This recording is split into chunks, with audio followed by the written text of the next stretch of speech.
Good morning, everyone. I'd like to call the November 30th Special Finance and Audit Committee meeting to order. I'd like to first recognize that we are gathered on the traditional territory of the Stamik First Nation. Our clerk this morning will be Ms. Sheila Gurry. Today's Special Finance and Audit Committee meeting will be held in accordance with the Community Charter and Council Procedure Bylaw 2018, number 7272.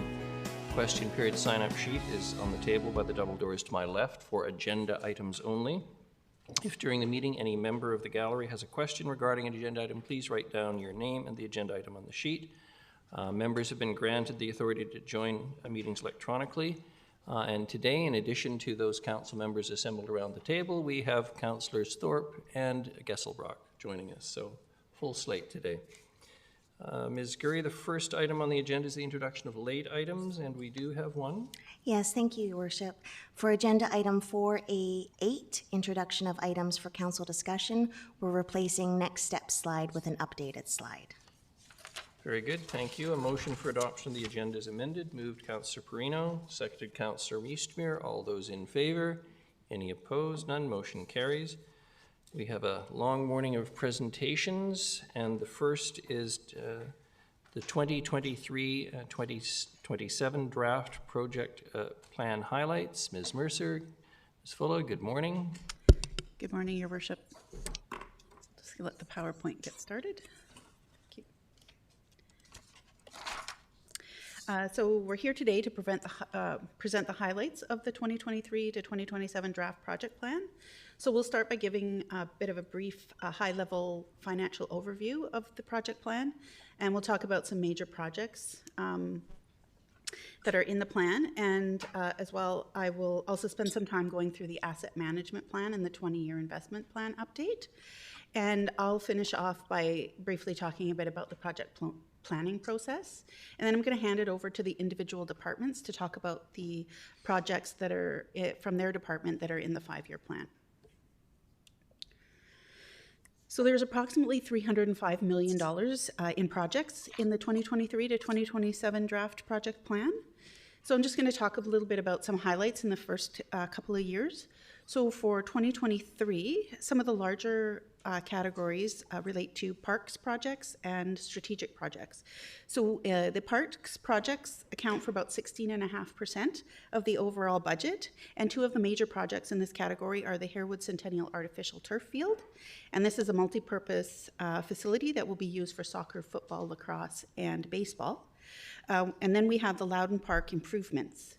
So as you know, this project will see a new playground, some renaturalization, as well as some improved access to the park. In addition, the new facility will provide space for, many community user groups. And we also have some strategic projects that make up about 11 and 11.6% of the total budget. And the two major projects in this category are the Commercial Street Redesign Project. And as you know, that project will see phase 1B of the design commercial vision implemented in 2023. And we also have about $5.6 million budgeted for property purchases. And this includes the annual budget allocation for property purchases, as well as the planned property purchases funded through short-term borrowing. In 2024, there was a larger percentage of sanitary sewer projects than in other years, and this relates to 3 significant DCC projects for the Millstone Trunk Central, Island Highway Easement, and the Hammond Bay Road projects that relate to sewer.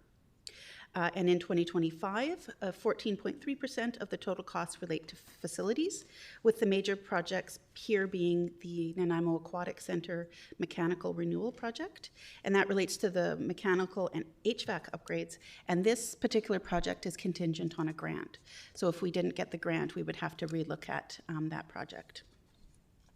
So all of these projects and many more are going to be discussed in further detail throughout this presentation.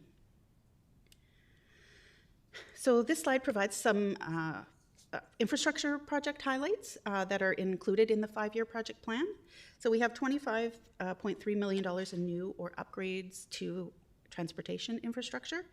And the major project here is the Midtown Gateway project, and that's a major transportation project in the Northfield Bowen Road area. And again, engineering will speak to this one in more detail a little bit later on. We have $43 million budgeted for new or upgrades to water infrastructure, and the largest project in this section is the Midtown Water Supply Project upgrade. So this is, again, a multi-phase, multi-year project to construct 2 large water pipes and replace current aging infrastructure in the central and northern areas of the city. $23.1 million has been budgeted for parks infrastructure. Now, in addition to the 2 major park infrastructures I mentioned in the previous slide, the 5-year plan also includes significant park investments in the stadium district.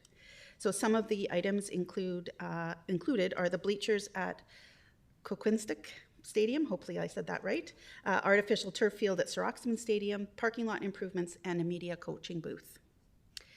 $24.4 million is budgeted for equipment and vehicle replacement and provides funding for a whole variety of items, so including preemptive devices, computer equipment, 2 new units for the clean team, replacement of the fire department's aerial unit, and 2 Zamboni replacements. So there's a wide gambit of things that are included in the plan, but those are kind of a catch-all to give you an idea of what's included in that budget item.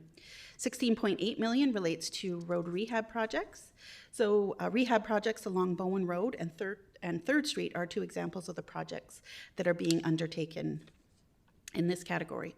So further discussion on all of these projects, again, will happen a little bit later. So this chart categorizes the 2023 projects by type. So concurrent projects are projects that create more than one type of asset. So you could have a major road, a project that has sidewalks, road, sewer, water infrastructure, and that's considered a concurrent project. And it makes up approximately 28.8% of the total general fund projects. As well, renewal projects make up almost 27%. And there are a larger than usual amount of strategic projects in 2023, and they make up approximately 17.5% of the total budgets. And this increase is mainly due to the $5 million in property purchases expected in 2023, as well as the Phase 1B of the Commercial Street redesign project. And there were several new projects as well added to the plan for 2023, and that totals 26.2% of the budgeted projects. So some examples of new projects are the CCTV cameras for the Port of Nanaimo Centre and the Harbourfront Parkades, $300,000 in unallocated pedestrian improvements. So staff will be bringing a report to a future meeting with options for council to decide which ones they want to undertake. We also have our corporate asset management system, or CAMS, which is a multi-year project to implement software to manage all of our assets. And the new Harewood Centennial Artificial Turf Field and the Loudon Park Activity Centre kind of round off some of the projects that are new in the budget. So the $305 million in project costs have funding sources identified in this graph. So reserve funding accounts for the largest funding source of approximately 79% of the total funding, or $240 million of the $305 million project plan comes from reserves. So it is by far our largest funding source. 4.4% or $13.3 million comes from grants and private contributions. And we have confirmed funding for 2 projects. So we have $202,000 that we received from developer contributions that will fund the construction of an outdoor learning center at the Beban Complex.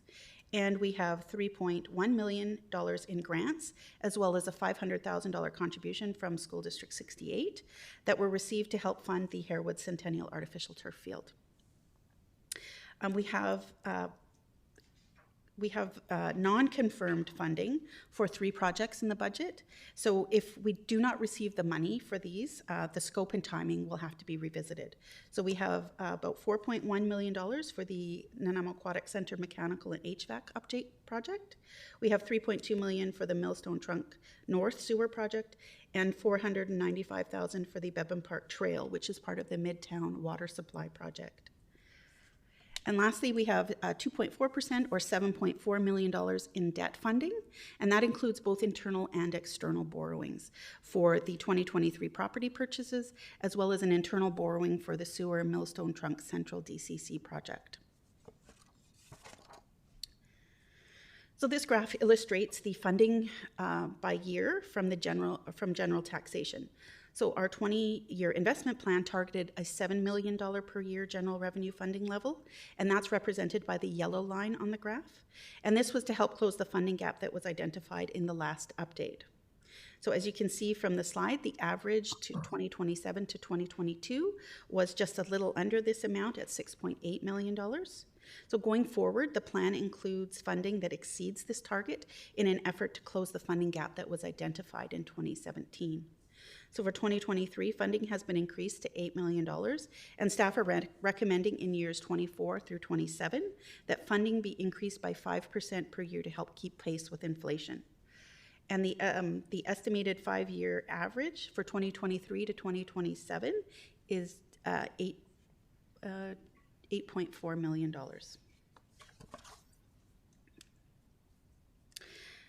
So the next few slides you've seen a couple of times, but the most recently was last week in our financial plan overview, but I'll speak to a few highlights on each one of these. So for 2023, the expected closing balances in reserves is $140.5 million. And this might sound like a very large amount of money, but the vast majority of it is accounted for by plans or regulations. And staff look at long-term planning for project funding and use reserves to fund the 10-year project plan, not just the 5-year that you see before you today. So the further out you go in the 10-year plan, the less accurate cost estimates are. So for example, a project out in year 10 of the plan will likely need to be updated by the time it is undertaken. So flexibility in the reserves are needed to adjust funding as costs change and or unexpected projects pop up. So this chart, again, graphically illustrates the outstanding external borrowing balances over the next 20 years.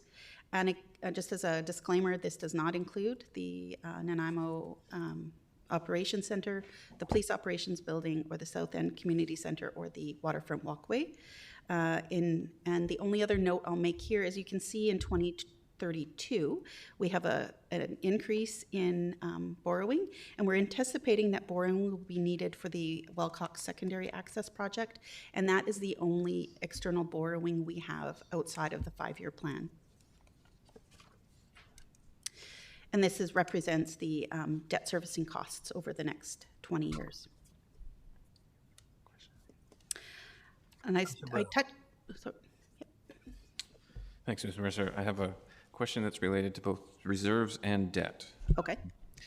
I was just curious, when staff are presenting options for borrowing, so, I think in the past we've had some potential shortfalls with DCC projects, and then we have done some internal borrowing.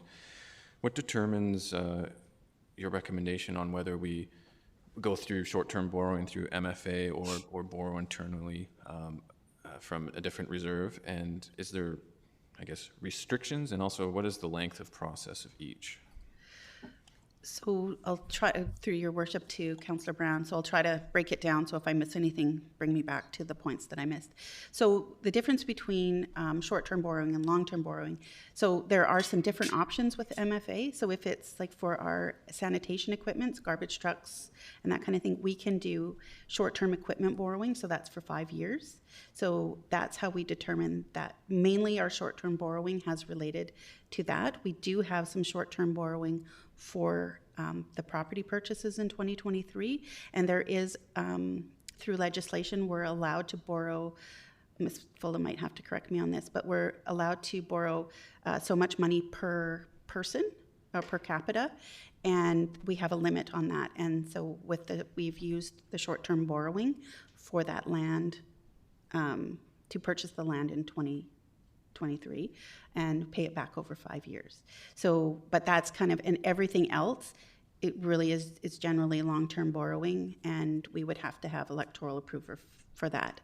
Internal borrowing, we have very little options to pull from other funds, but we did have some excess funds in the DCC drainage reserve that we weren't anticipating being used, and we used that to fund some of the sewer shortfalls that we had. So that was just, we had the ability to do that, so that's why we chose to do that.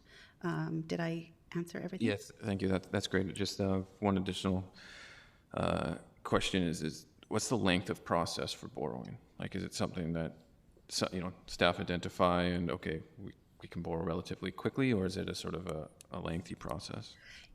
Short-term borrowing is a relatively shorter process. Long-term borrowing, I mean, by the time you have to go out and get, public approval and that, it can take almost a year to do that. So that's, short-term is relatively quick. Long-term borrowing is a much longer process. It's more hoops we have to jump through to get that. Okay, thanks so much. So I briefly talked about this last week. So based on our 2021 financial statements, the annual debt servicing limit is $47.2 million. And this means that we can have up to a maximum of $47.2 million in annual principal and interest payments. And currently we are at 13.4% of this limit. So this will be updated once our 2021 or 2022 financial statements are completed in May.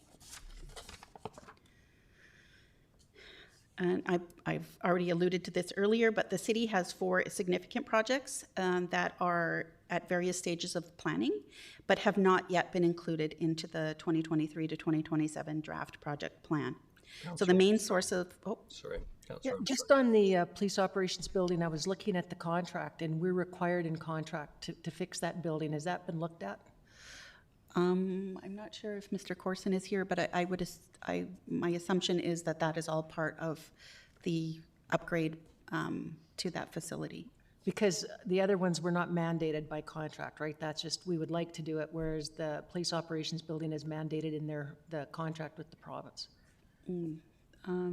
Mr. Rudolph, do you have a comment on that? The police operations Bill building. can answer, he said. Mr. Corson, perhaps you can enlighten us. Good morning, Council. Yeah, so there's aspects of it that need to be to meet the contract, Councillor Armstrong. What we're looking at, of course, is a full rebuild of the RCMP to bring everything up to current standards, as well as future growth for the building. So we have space to grow into, so we don't get caught in a situation right at the moment where there's a lack of space. So some elements of it do need to be updated. What we're doing though is we're including those in the new build, not obviously. So will we know those numbers before this is done, or are you anticipating that will go next year or the year after? Yeah, so our through your worship, our plan is to come to you probably in February or March with an update on the project, and we'll be able to show you the costing, the layout of the building, timing, etc. So that's all in the works right now. Thank you. Your Worship, if I could, sorry, I was answering a question on the email. There's 4 noted projects. There could even be further that projects come forward probably within a 10-year horizon. There's a need for a fire hall investment in the city, given the growth of the city. That's in their operational plan. We've briefed council at various times on these projects. They're all in play. So what we're suggesting is after Christmas, in the new year, you spend time reviewing what you would consider to be a healthy and appropriate debt policy for the city and what your threshold would be. And then we would coincidentally give you updates and briefings on each of the status of each of these projects, including the fiscal implications and options. And from there,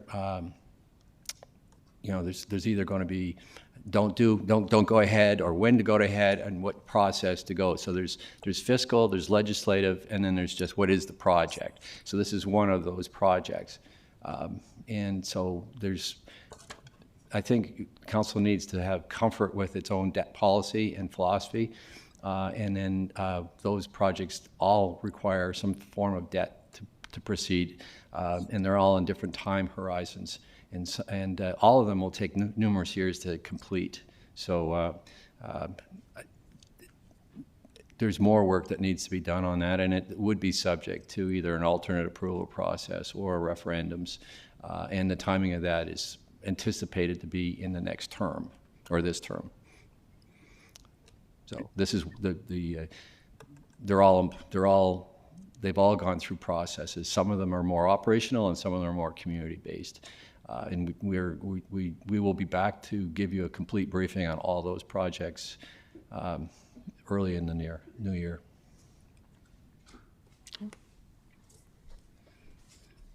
So Mr. Rudolph covered most of the rest of what I had to say on this slide, so we'll just move on to the next one. So staff are in the final stages of updating the asset management plan and are beginning work on the 20-year investment plan update. So we have reviewed assumptions and condition information and have updated the models with this new information. And through the city's condition assessment work, the update will include more complete information relating to facilities and parks amenity inventories. So the update will identify the impact of inflation on our 20-year investment plan, as well as more complete information on our facilities, including their condition. So recommendations resulting from this review are expected to be presented to council in the spring. So the next two slides will provide some context around how the 5-year financial plan is developed. So the creation of the 5-year financial plan is comprised of many planning processes, and these plans and strategies build and layer on top of one another. So we start with the asset management plan, and that identifies assets nearing the end of their life and are needed to maintain service levels. So by replacing assets at the end of their life, keeps operating costs down by eliminating the increasing repair costs to keep these assets operational. So then we look at the growth needs of the city as well as strategic projects identified by council. And these are informed by the DCC bylaw and strategic plans. So your city plan is one that would inform our long-term planning. And these all feed into the 10-year project plan. And the first 5 years of that 10-year plan is incorporated into the 5-year financial plan. So as plans become more focused and better information on them is gathered, the timing and costs are refined.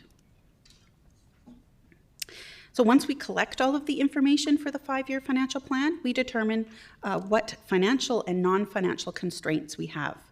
So while with regards to financial constraints, projects often have to be prioritized to be funded. So the more critical projects are funded earlier in the 10-year plan, while the others are spread out amongst the 10 years. While financial constraints are a reality, we also have non-financial constraints as well. So we have a finite amount of internal staff to manage and complete the project work required. And as well, the contract market might not be able to absorb all of the projects that we want to get underway, and this causes delays to the project starts as well. So the spillage you see at the bottom of the bucket represents council's risk tolerance, missed opportunities, and unaddressed condition issues. So Mr. Rosen will speak a bit more about the planning process in a bit later. And that brings me to the end of my section. So now I'm going to turn it over to the departments, and they will go through major projects in their area that are in the plan. As well, they might give you they will give you a brief summary of the projects undertaken in 2022 as well.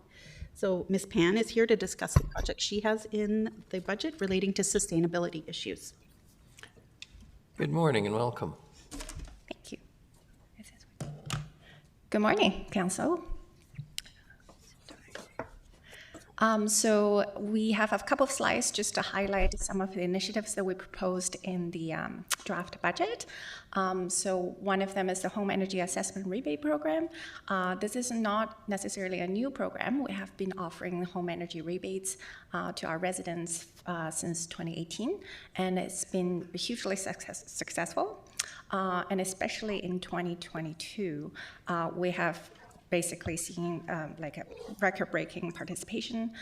In the previous 4 years, we're seeing about 30 to 40 rebates. And this last year, we have given out over 110 rebates, about $14,000. Even after adding $4,000 in September to the program, we're fully subscribed at the beginning of November. So it's really interesting to see the participation and the uptake in our community right now. And many residents, I expect, are taking advantage of the provincial and the federal programs right now. And this really helps them to get the assessments and be able to access some of those grants. So the next one is the upper step code and GHG requirements for new buildings. So this project is about developing recommendations through stakeholder engagement on the adoption strategy of upper steps of the BC Energy Step Code. And then there is also a new greenhouse gas targets for new buildings being introduced this month by the province. So we have already adopted the lower step of the BC Energy Step Code, and they're in effect as of January 1st, 2022. But we haven't developed a strategy as to what is the timeline and when to adopt and what level of the GHG targets we want to set for new buildings. So we're hoping that we can make some recommendations next year and set out a timeline for adoption. And then we also plan to have a Nanaimo e-mobility strategy developed. So this is to develop a strategy for the community. So we're not looking at the corporate fleet, but more looking at how to identify potential barriers or opportunities for wider adoption of electric vehicles and e-bikes, and through an equity lens, and also clarifying the role that the city can play. So we have a target to cut our emissions by half. And so that's pretty ambitious goal, like we have about 8 years to accomplish that. So this is kind of meant to be a bit of a roadmap for us to figure out what are the mechanisms, programs, policies, tools that we have at our disposal to get us there. So I think that's all the projects we have selected. I'm happy to answer any questions, either on these projects or other projects in the budget. Thank you. Councillor Brown. Thanks, Your Worship. Through you to Ms. Pan. Thanks for this. So in 2019, direction from Council was given to update the Community Sustainability Action Plan, and some of that work was done through the reimagined process, and obviously that was before you were here at the city, but to my knowledge, we haven't been presented with an actual action plan yet, so I'm just trying to figure out where these new programs being informed from, and if there is an action plan, is it going to be coming to council? Because, as you indicated, 8 years, but 3 years to get an action plan is quite a delay. So. Yes, through Your Worship, and so we are as a team developing the integrated action plan for the city plan, and then there is also a monitoring strategy. So the climate action plan is basically integrated into the overall city plan, integrated action plan, and I believe that is going to be presented to council early next year. So you will see the actions basically in the green Nanaimo section, and it's being embedded in that integrated action plan. And a lot of the proposed projects here are, because this is all happening in parallel, so the projects proposed here are clearly identified in the action plan, like which policy that we're supporting that is coming from the city plan. Okay, so I have one more question, Your Worship, related to the mobility strategy. Just slightly concerned that planning exercises always lead to more planning exercises. And so I'm just curious, what is the actual expected outcome of another strategy when, with a certain degree of best practice and current knowledge, we kind of know what works anyways for this stuff. So what are we hoping to see there that we couldn't accomplish just by action? Mm-hmm. I think through Your Worship, I don't think we're delaying actions because of the strategy, and you will see in the budget that we have proposed EV charging infrastructure rebates, and part of that will be to provide rebates for condos and apartment buildings to develop their EV-ready plan, and also to support their parking stalls to be EV-ready. So those are some of the things we learned from other jurisdictions' EV strategy. And what I'm hoping to accomplish through our EV strategy was more looking at how, with the market condition assessment here and the policy context that we're living within, and our land use pattern and growth rate, and typically what the main part of the strategy is to really run a few different scenarios to see where the gaps are. And each municipality has its unique conditions. And for us, we'll have a different kind of building stock composition, so we'll have different growth rate and land use patterns. So that's what I'm hoping to get some insights and also to understand just where is the area that the city can really optimize our investment in closing that gap. Because right now we have, I think the latest data we looked at, the EV adoption rate has grown like by leaps and bounds. We have seen more than 10-fold of growth of the EV population here in Nanaimo. I think we have 811 EV registered in Nanaimo in 2021 compared to 46 only in 2016. So that's a huge amount of growth.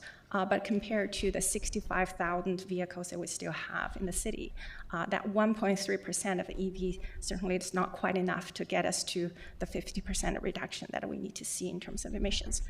So I think it's to answer those questions, like what needs to be done in the 8 years, but we're not delaying the actions on the obvious actions that we can take in the meanwhile. Thanks for those answers. Yep. Your Worship, just further, I think that's a very valid question with respect to process and where these projects come from. It was mentioned that the city plan needs to come back to the new council, and council is expecting that. It's going to be we're expecting it in late January to have at least the beginning of sessions, which would unpack the not only the structure of the plan, but the details that are being proposed for the work plan and subsequent next year and so on. So I think council was anxious to see the action plans around, this is one of the subject matter areas. Of course, there's others. So obviously an important topic, and staff are anxious to get in front of council with that whole document and work through making sure that the implementation measures that are being proposed are consistent with council's expectations.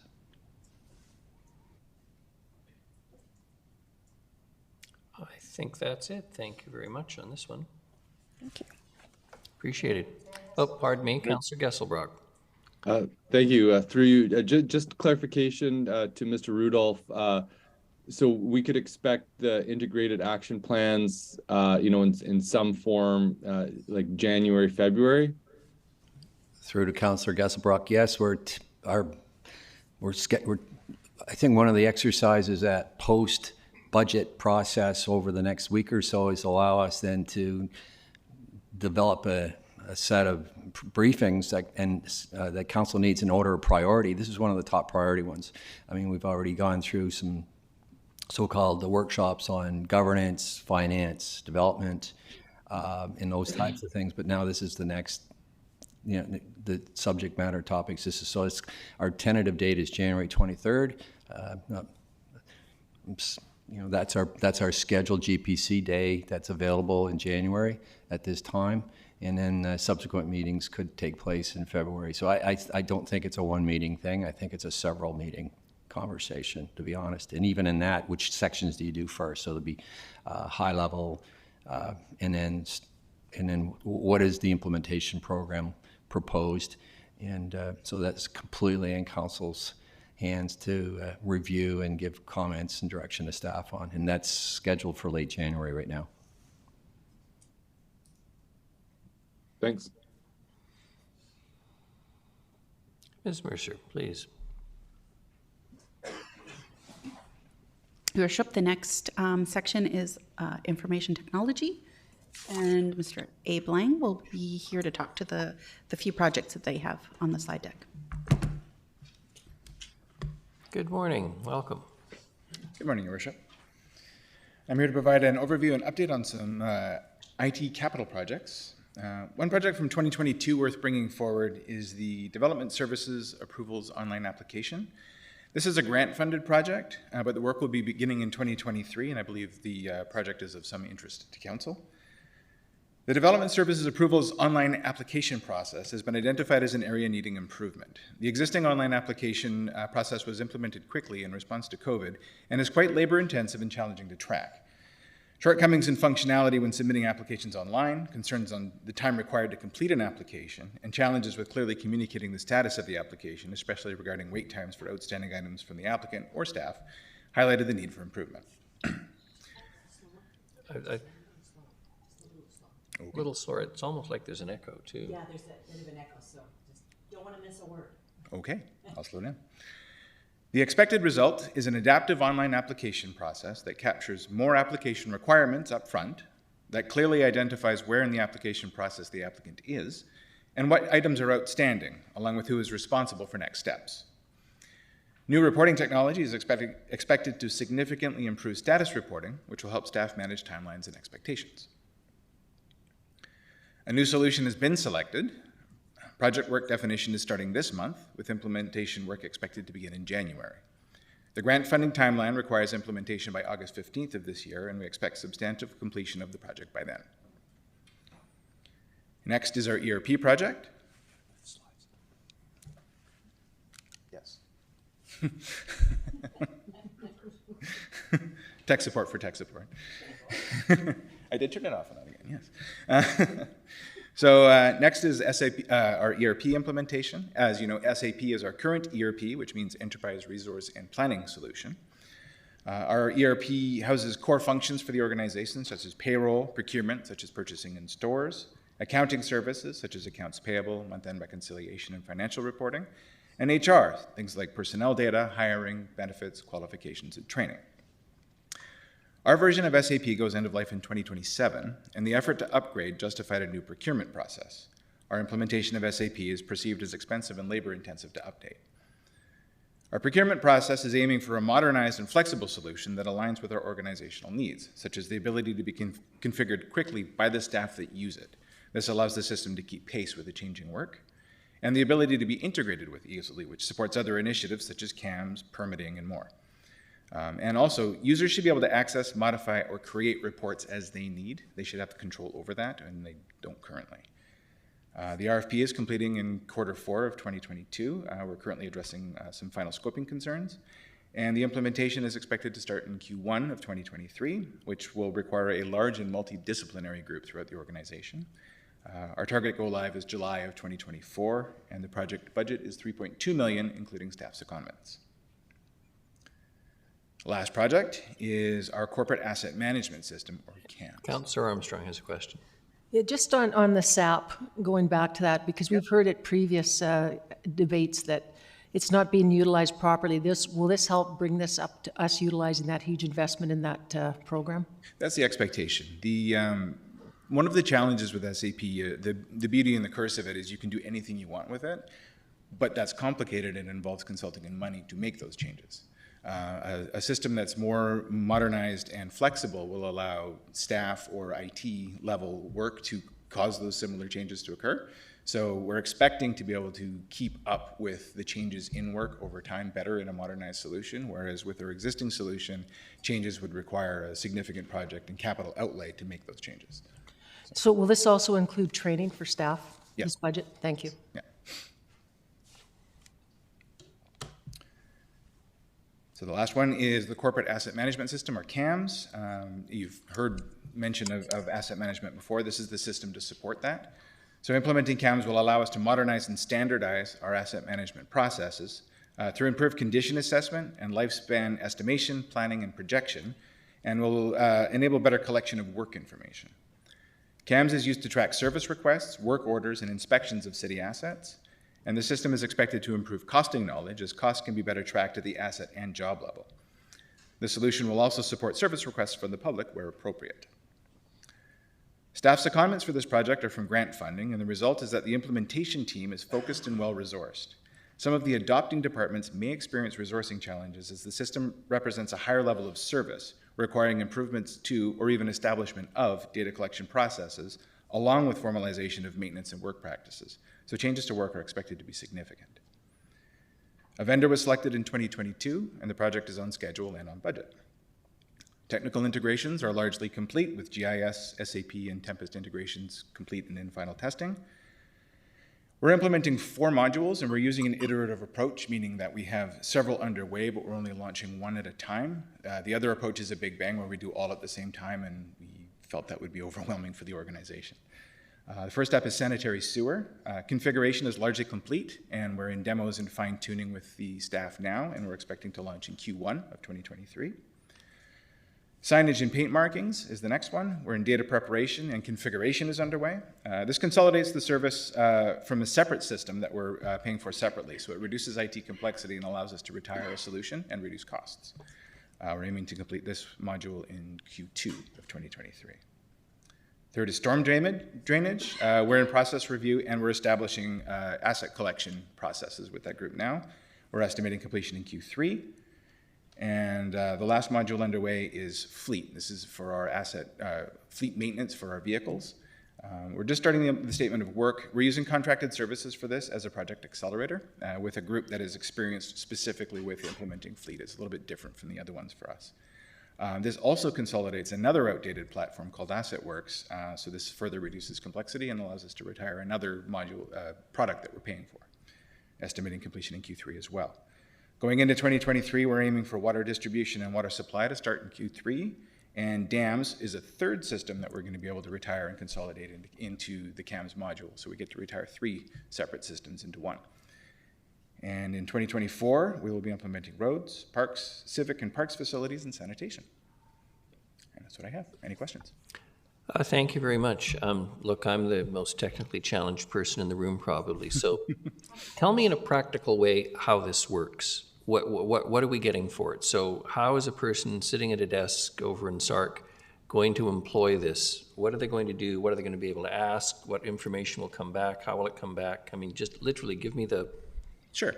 So there's a few different parts to this. So there's the staff in SARC will be using the results of this to help project asset conditions and project replacement schedules and that sort of thing. The biggest daily impact is going to be in the workers in the field. One example that was given to me was recently there was, so currently work orders go out on a sheet of paper. And if they forget the sheet of paper, they don't know what they're supposed to do. So they have to go back and get it. Or if they're done their work in the day, they have to go back into the office to get more work orders. That's one example. But the other example is if they're out in the field working on a sewer lift pump, for a nice, nasty example, they can be out in the field and not have the drawings on how to maintain that unit. One example I was given was that a staff member was left in bad substances while they had to go back and get the drawings so they could fix the unit. This way, that would be on a tablet in the field and they would have immediate access to all of that information for the unit, when it was maintained, what its condition is, and what they need to do about it. That also reduces situations in the organization where organizational memory leaves how to deal with the specific piece of equipment or where that piece of equipment is. This puts it into a system so anybody can find it. Councillor Perino. Thank you, and I apologize. It was just, I didn't want to miss it, but that was great. Not at all. So the 2 projects come to $6 million. Am I seeing that they are 2 separate projects, right, between the first and second slide? Yes. Right? And you'll be able to do all that through this coming year, everything that you've said? So CAMS will be, it's a multi-year project, so that has already begun, and that will be implementing through 2024 and finishing in 2025. Okay. The ERP solution will be going live in July of 2024. Okay. And then the short-term one, the one I mentioned first, is the permitting one, is the short one at only 8 months, so that'll be in August of this year. And what do you do with the old software that you've had, that you've been using? You said, you know, do you just throw it away? Well, there's nothing physically to throw away, but we just stop using it.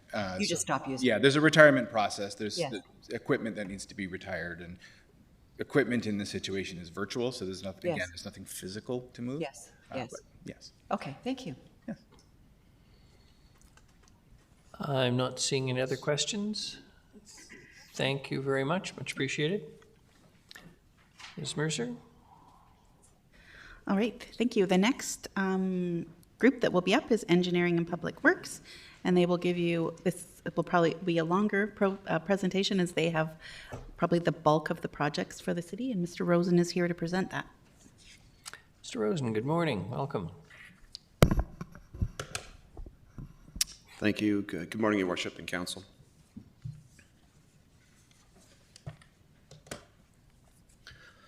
So I'll talk to you today a little bit about projects brought forward by Engineering and Public Works.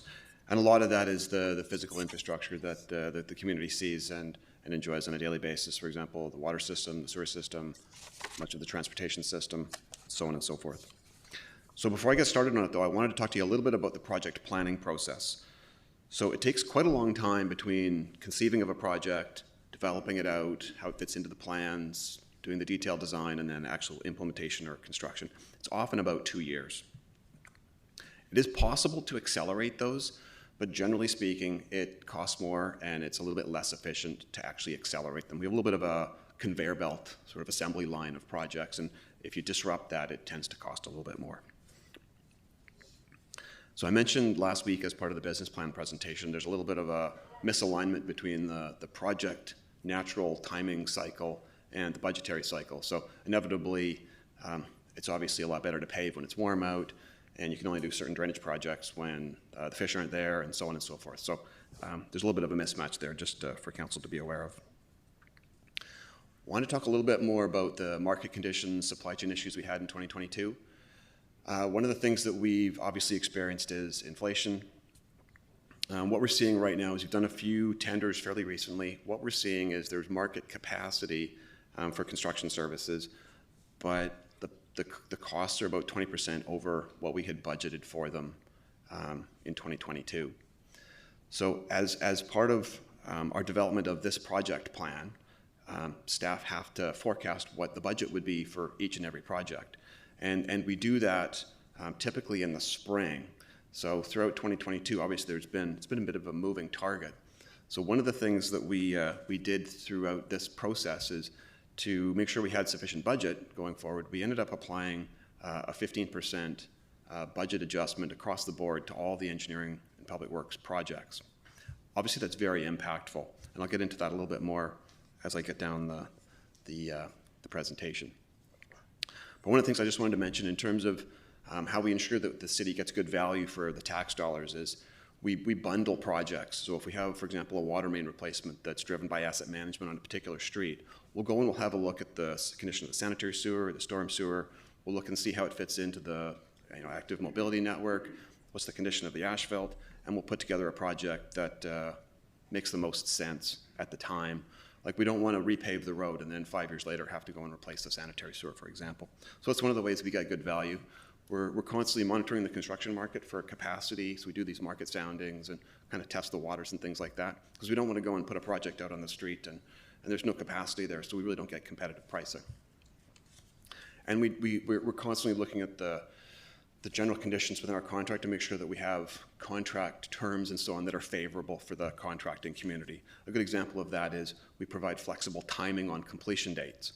So if we don't need a water main to be constructed exactly in February, we'll give the contractor potentially a half a year to be able to fit it into their schedule. And what that allows them to do is to optimize their workload so we get the best possible pricing. And I already talked a little bit about carry forwards.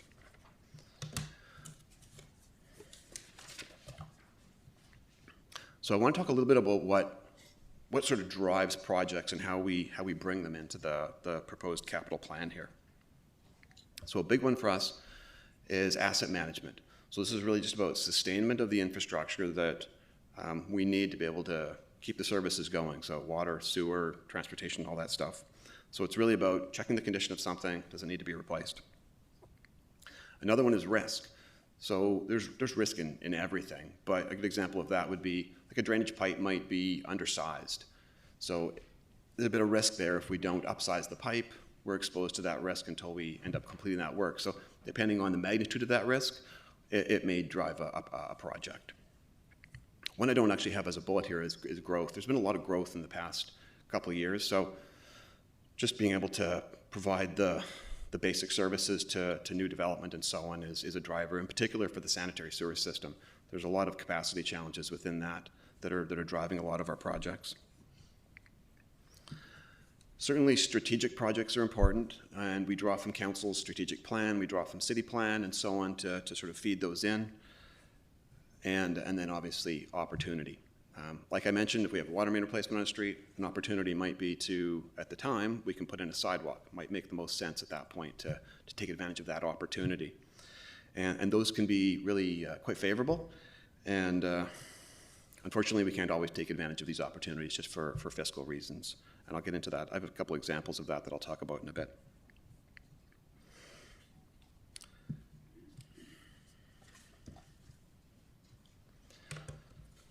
So just so council's aware, I think most of you already know this, but we have a council policy that the city has a project management framework, and that involves essentially a document that outlines all the best practices that the city employs for project delivery.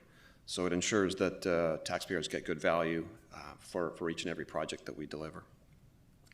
Just as a bit of an anecdote here, the Auditor General for Local Government had a look at the city's processes, in particular around how we do budgeting, and they actually they pointed to us as a good example in one of their pamphlets for how we do things from a project budgeting standpoint.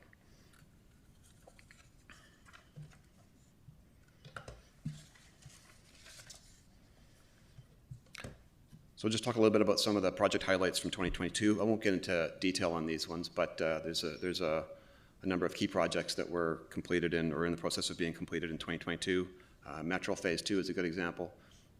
Midtown Gateway, just the ground improvements. I got another slide that I'll talk a little bit more about that in a bit more detail, as well as some mobility projects and 4th Street and then the Pine Street Sewer. As I noted, a number of projects have been delayed from 2022, and in many cases it's because of market capacity within the contracting sector or the consulting sector, or there's been delays from our third-party partners. A good example of that would be one of our partners had some staffing issues that, we can't move the project forward without them, so we have to park the project for a while until they are able to kind of catch up with us. So these projects, these 17 projects worth about $23 million, they'll be part of the carry forward process that I mentioned earlier. Now, unfortunately, I had a slide that didn't make it into the deck here, and it was my transition slide that led you from my general discussion in 2022 into what's going on in 2023. So I'll just verbally kind of tell you what was on the slide. So for 2023, we have over 100 projects worth just about $40 million. And those are like transportation, drainage, sanitary sewer, water distribution, water supply, and so on. And then over the overall 5-year plan, we have about almost $200 million worth of projects in those categories. What's Jingle Pot WM? What's WM stand for? Water main, I assume? Jingle Pot Water Main. So we have these complicated names that we give to all these projects, and it's based on streets, and we try and sanitize that when we do these presentations so we don't have these acronyms, but I think we must have missed that, so apologies, but it is just a water main. So one of the things I had mentioned earlier was this bulk inflationary 15% that we had to apply to projects just to bring them up to where we think the current pricing is. But that obviously had a very big impact on how many projects we could fit into the plan. So this slide, we really wanted to show and convey to council the impact that it's had on the project plan. So from a utilities standpoint, and I've got another slide on this on transportation, but we had to move 50 projects at least 3 years out in the plan with a dollar figure of about $30 million. And just some examples of that are, there's a big drainage project on Invermere, and you can see that picture there with the water coming out of the catch basin. That project would address that risk. So currently we're going to be left without having addressed that until we're able to complete that project. There's a bunch of DCC projects, sewer DCC projects, and then obviously a water main on Jingle Pot. These are just some examples of the 50 projects that we had to move. And the consequences are, with utilities, it's generally risk. We're exposed to that risk for a little bit longer, and unfortunately there's some missed opportunities associated with that.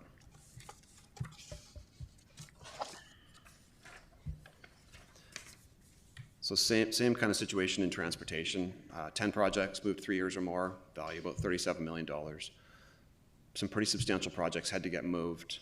They're actually out of the 5 years of the capital plan right now. We had to move them into years sort of 6 to 10. And some of these are noteworthy projects that council will be aware of, like the Terminal Trench, Peace, Lakeside Corridor. There's some good examples. And unfortunately, there's some consequences with this. Prolonged completion of the active transportation network, and just sort of continuing levels of service and degradation of our system.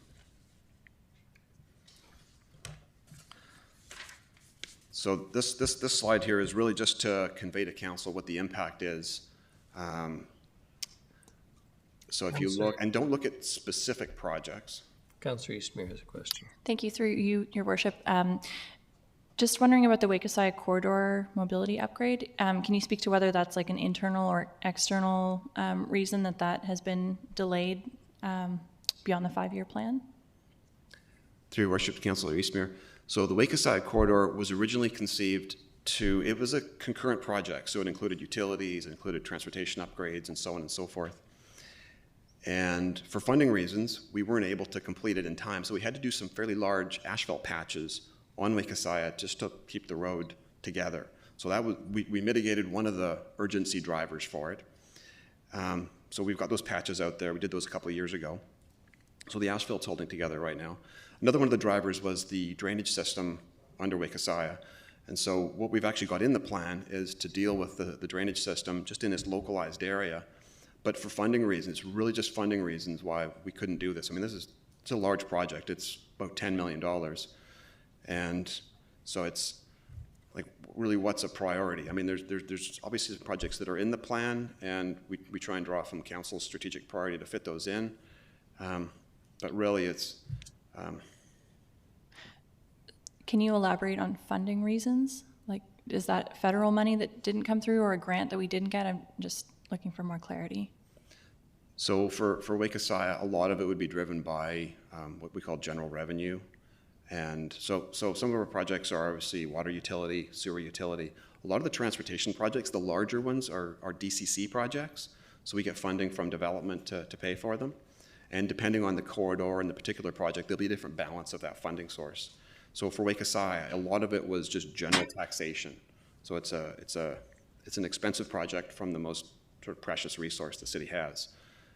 So just from a prioritization standpoint, we didn't see that one having higher priority than some of these other projects. In particular, because we've addressed these urgent issues, the asphalt and the drainage, which is going to get completed next year. Thank you. Okay.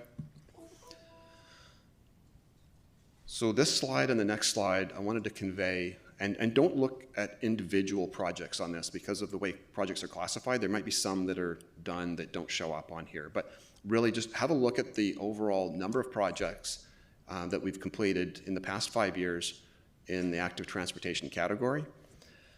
And then if you look at what we've got in the next 5 years, it's quite a striking difference. And there's a couple reasons for this. I mean, obviously one of them is inflation. That has an impact.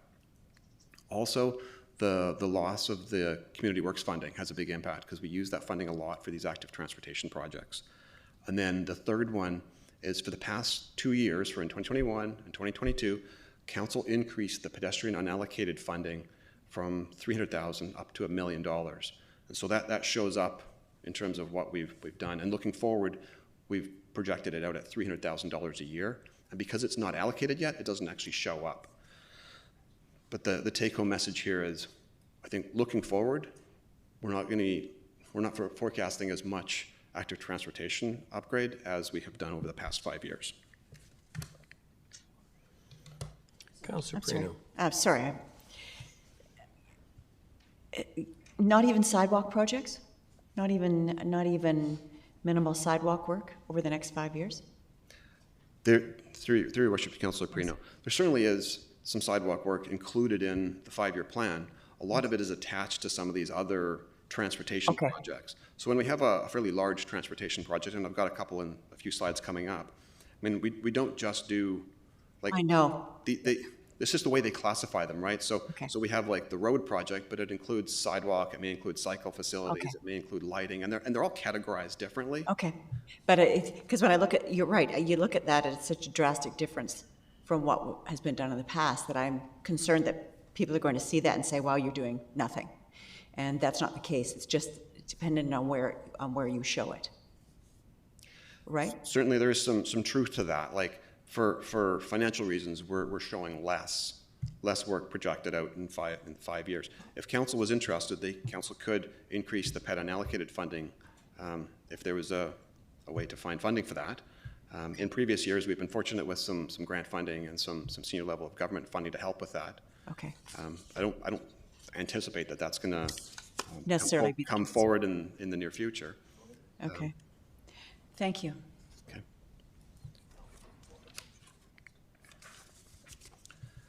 So throughout the projects program, we have a number of studies and condition assessments and so on, and these really underpin the project work and forecasting what's required. So I won't go into a lot of detail on this, but maybe just highlight the citywide DCC update that we're going to be bringing forward to council in 2023.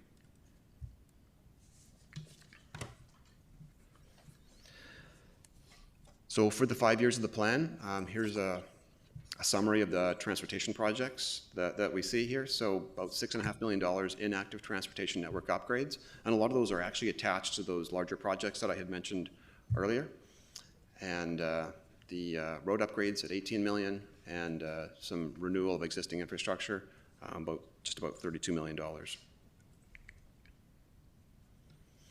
So as I mentioned previously, just a moment ago, we have this PET unallocated fund that we typically bring a report to council with some recommendations for council to actually allocate out this funding to complete either it's an intersection upgrade or a sidewalk or a crosswalk upgrade or something like that. And this is an annual program, so we have this money available typically every year, and we allocate that out. Now, one of the challenges with this is because of the duration of the project cycle, it can be just about impossible to actually implement something in the same year that you allocate it. So we'll be in the process of implementing council's projects from 2022 and so on. So when council allocates this out in early 2023, we'll start working on it, but it may not actually get implemented until 24.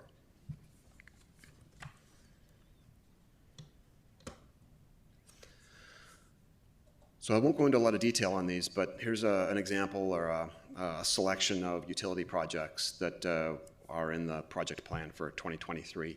And most of these are driven by asset management and risk, for example. And actually at the bottom one there, the Wakeside drainage, that's the one that addresses the deteriorating pipe that's under Wakeside. So Albert and Forth, Complete Streets, Phase 2. So this one is a continuation of the active transportation corridor that we're establishing, the city is establishing between VIU and the downtown. As council is likely aware, we completed a segment of that in 2022. We've been working on it for almost a decade now. So this particular project is the most challenging stretch of that. It's the S-curve up and sort of around there where it's pretty tight right now. It was actually intended to be a 2022 project, but because of permitting and supply chain and all the usual reasons, we weren't able to get it completed. We actually have the tender ready to go. This project requires a little bit of extra funding, additional funding in 2023 to make it work, but staff are ready to tender this as soon as it's clear that council is continuing to want to implement this project as it is.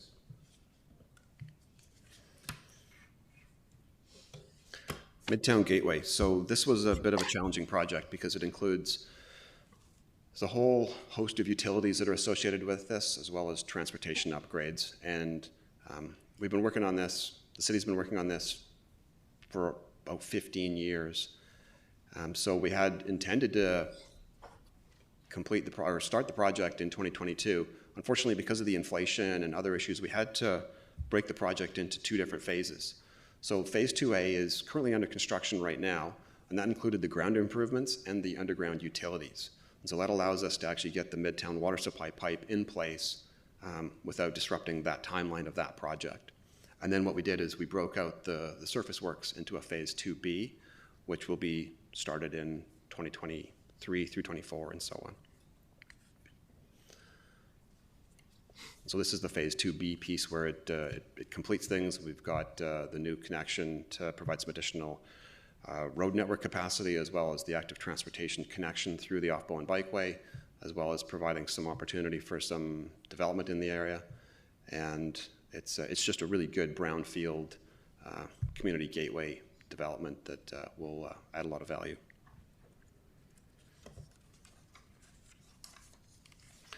Commercial street upgrades.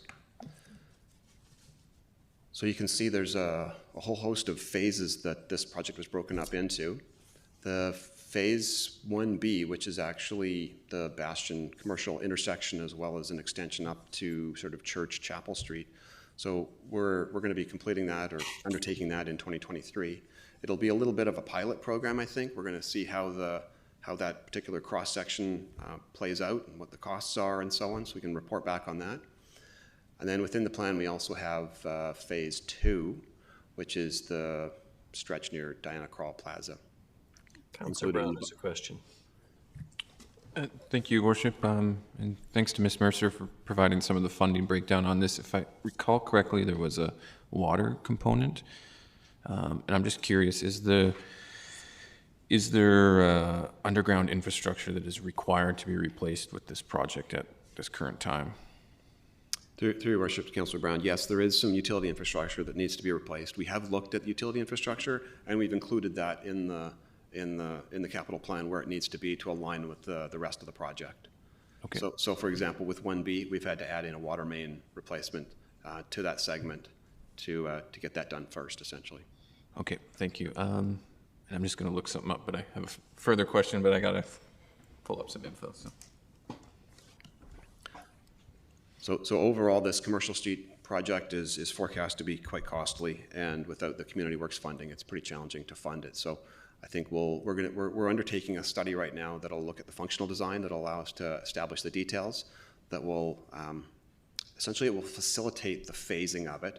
So we make sure that the tie-in points to the next phase all work out the way we expect them to, and then that'll give us a good sense for cost as well as a good chance to be able to develop some grant applications for this.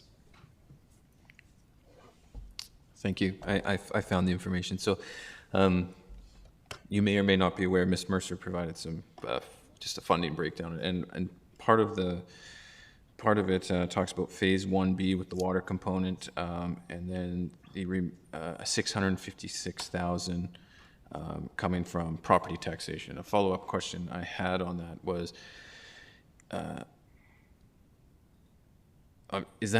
that's not part of a key budget driver? It's just coming from general property taxation? Just trying to understand that better. Through your worship to Councillor Brown, it is part of the key budget drivers in the sense that it is included in, we now have the change between 2022 to 2023. We have, I think it was about $493,000 increase from general revenue. So it itself is not a budget driver, but it is funded through that. We did up the funding from general revenue for 2023. So in a roundabout way, there is a component of that is an increase, yes. Right, okay, thank you. So follow-up question from your worship. I have to go back to a different document here, but I'm just curious, is there opportunity through special initiatives reserve or strategic infrastructure reserves to provide that $656,000 and not require the increase to the general taxation? So I'm going to let Ms. Fuller jump in if I don't get it correctly, but there is money in the strategic infrastructure reserve that you could use to fund that. The special initiatives reserve, all of that money is allocated already, so there isn't really anything you could use there. But the strategic infrastructure reserve, you could. Yeah. Okay, thank you so much. Ms. Fuller. Councillor Perino has. Oh, sorry, Ms. Fuller, go ahead. Through the chair to Councillor Brown, I think really the bigger question here for council is how much money they want from property taxation to support projects. Because really, you give us direction on how much you would like to fund projects from property taxation, and then we take the projects that have been prioritized by council and we determine the best way to fund those with the resources that we have. So I think it's really not a question of individual projects that are funded from general taxation, and you shouldn't really be choosing projects that way. You should be prioritizing the projects that are important to you as a council and to the community to support level of service and to meet your strategic goals. And then what kind of funding are you willing to put forward from property taxation to meet those objectives? So I think that's really, to me, the bigger question we need to look at and not get caught up on how an individual project is funded. It's more about the priority of the projects. Thank you, Worship. Just sort of also thinking about operating increases. Councillor Perino. I apologize for this question right up front, but because this is still pretty new for me, I've had a member of the public ask me, why the commercial street upgrades. What is your best answer to the public? Is it because the road needs to be improved? Is it the water that needs underground? Like, is it the underground utilities, or is it just a performance base that it's all these upgrades are being done in that area? Through your worship, Councillor Perino, certainly it's not the underground infrastructure that's driving this. Okay. It's really the opportunity to create a street for all the citizens of Nanaimo that they're proud of and can utilize in a way that they enjoy. So it's really about creating that, it's that placemaking piece that's really driving this, this project. Yeah, I wasn't sure. That's helpful. Thank you so much.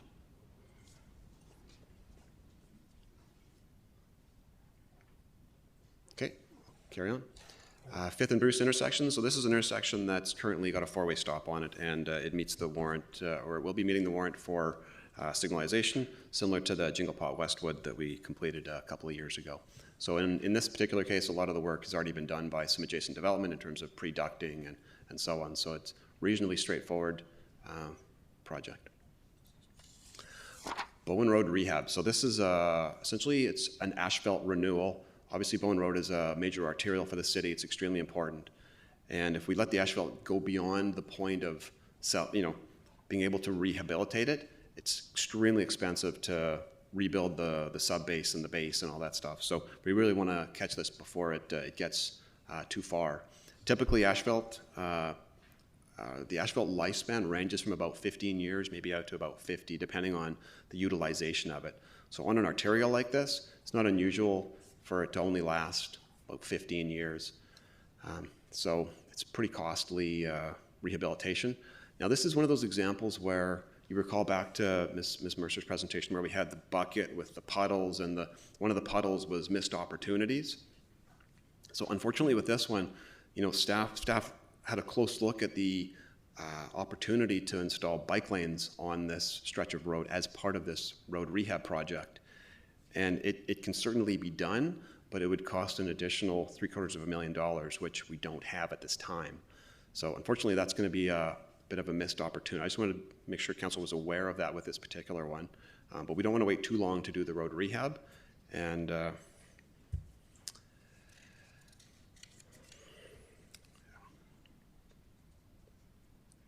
Midtown water supply. Obviously, this is a very important project for the city, major project for the city. Council is already aware of the details of this, so I won't get into the details, but it's going to be continuing on throughout 2023, 2024, through phase 1 and phase 2.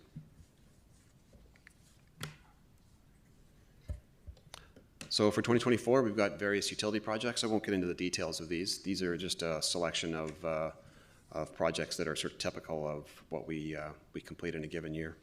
Mostly this is driven by asset management. Comox Wall intersection upgrades. So this is an example where we have quite a bit of aging signal infrastructure, both the signal davits, the light posts, as you might call them, and the cabinets and the controllers, like the brains behind the actual operation. These things don't last forever, obviously, and we've got a signal tech that's been doing detailed condition assessments on all this infrastructure. And this particular intersection is one where, from an asset management sort of risk standpoint, we need to replace the hardware for the most part. And so that essentially is what the scope of this project is. It's really not a reconfiguration of the intersection. It's really just replacing the hardware and bringing it up to current standard. Councillor Armstrong has a question. Just a question on that. With the approval of the new zoning for the Millstone new subdivision, will that have an impact on that? And is that something that can wait till we see if we can utilize dollars from DCCs there? Or does it have to be done? Or is there going to be even realigning of that street because of that project? Through your worship, Councillor Armstrong. So this particular intersection isn't envisioned to be a reconfiguration of the intersection. That particular intersection, I'm not aware of any capacity issues with that particular intersection. As part of the DCC bylaw update, we'll be going and looking at all the potential transportation, as well as other utilities, potential projects. And if there's capacity issues throughout the city, we'll prioritize those and bring those forward as DCC projects.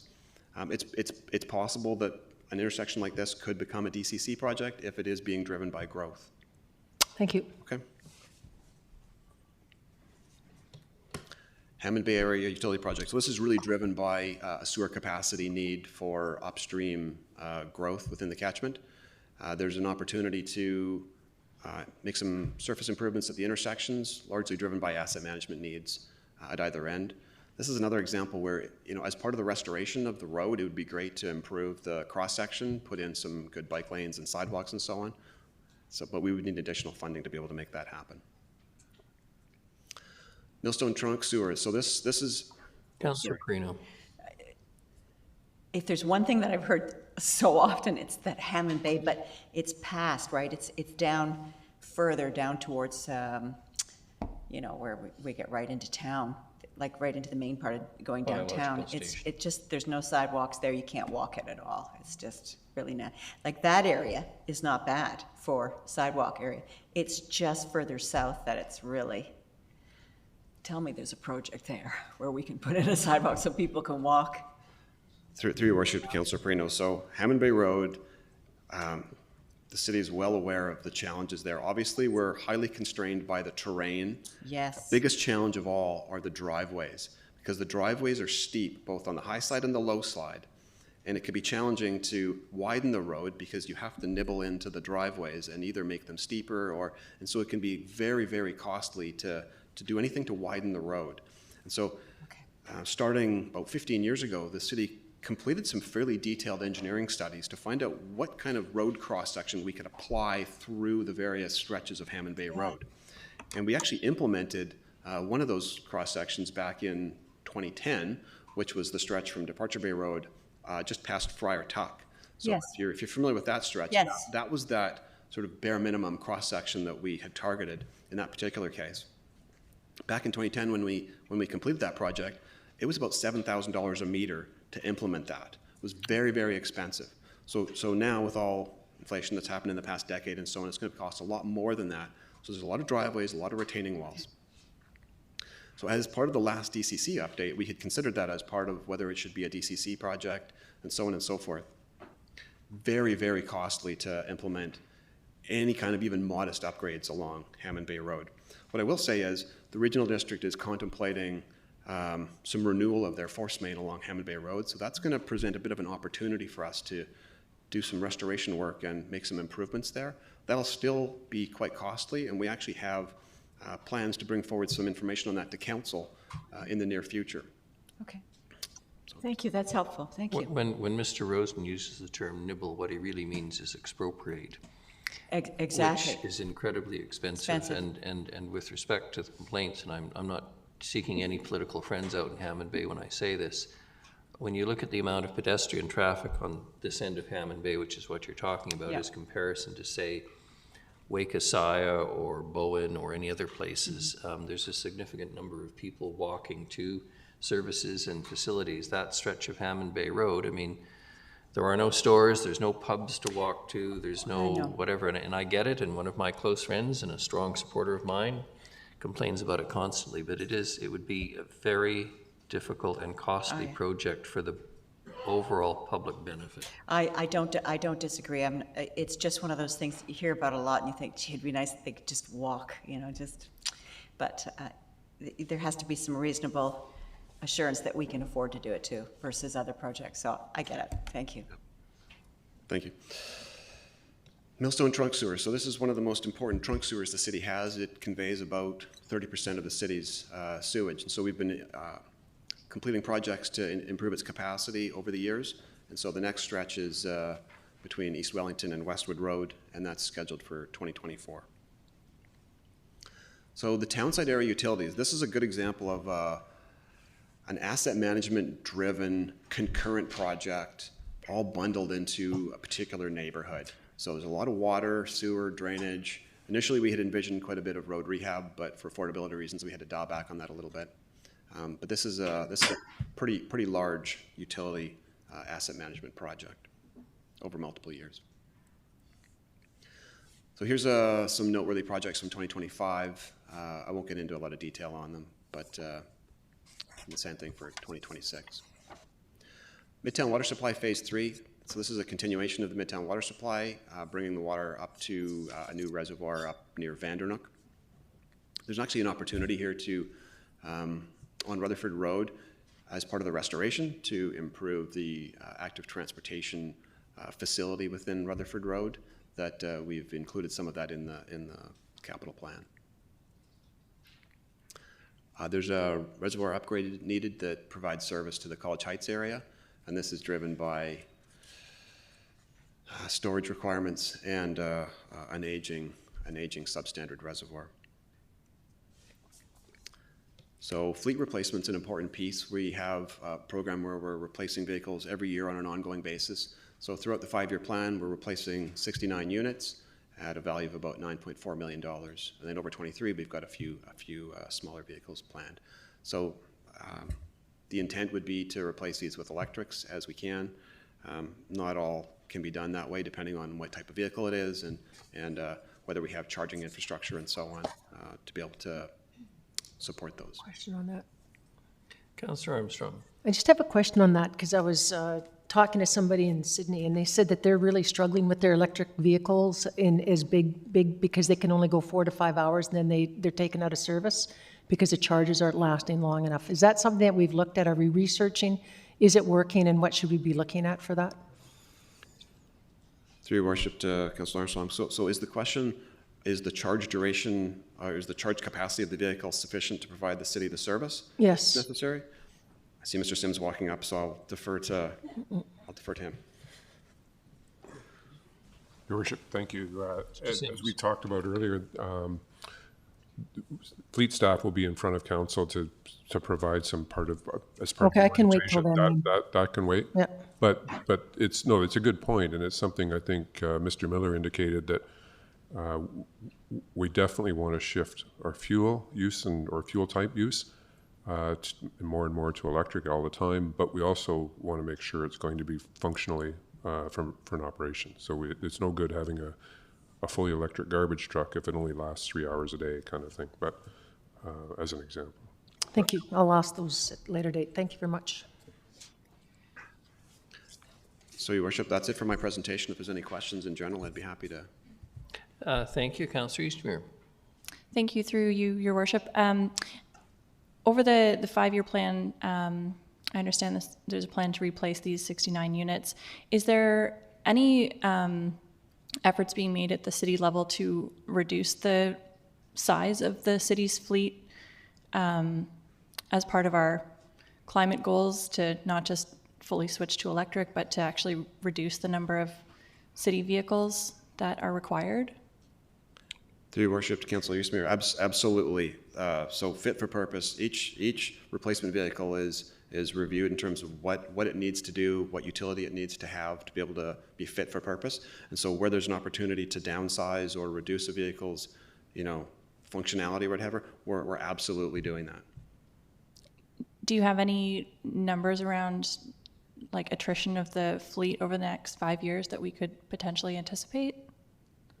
I'll defer to Mr. Sims on this. Your worship, if you recall from the presentation last week, one of Mr. Miller's plans for 2023 is exactly that. It's this fleet utilization study, and fleet electrification, but a big component of that is, right sizing the fleet. So he, as Mr. Rosen indicated, he's always sort of poking and prodding departments we don't need a 3/4 ton truck to be to collect water meter data, as an example.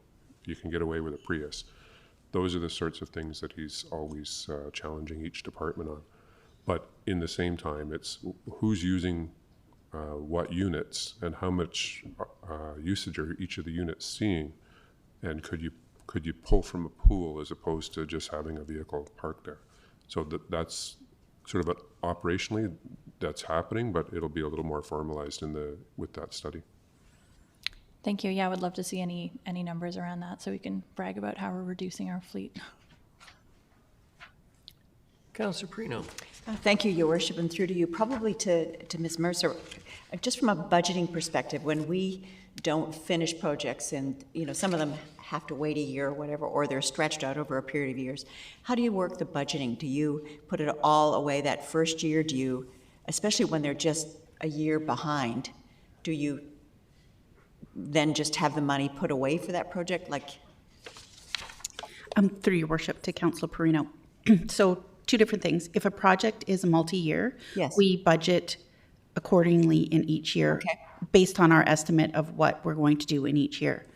If a project is budgeted all in one year because it's expected to be completed, but for whatever reason it isn't, we carry those funds forward. So that fund, and we will come to you in February or March with a carry forward report that outlines all of the things we have carried forward from 2022 to 2023. So that money is earmarked and kept for that project until it is completed. Excellent. Thank you so much. Thank you. Good presentation. Enjoyed it. Not seeing any further questions. Mr. Rosen, thank you very much. Ms. Gurry, I'm looking at the clock and thinking this would probably be the appropriate time to take the morning break, 15 minutes. Yes, that sounds great, Your Worship. Thank you, everyone, for the work so far.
This is the 2018 redux of the lighting at Nanaimo's historic bastion. I've had the pleasure of being part of the relighting project on this amazing building in downtown Nanaimo.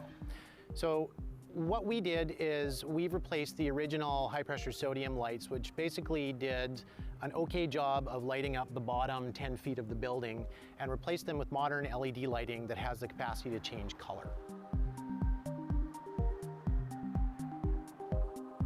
We can run through a number of different colors that we have pre-programmed here in a pink, a purple, a green. Probably my favorite on here is Rainbow Chase for Pride Week. It'll actually run all the way around the building all the time.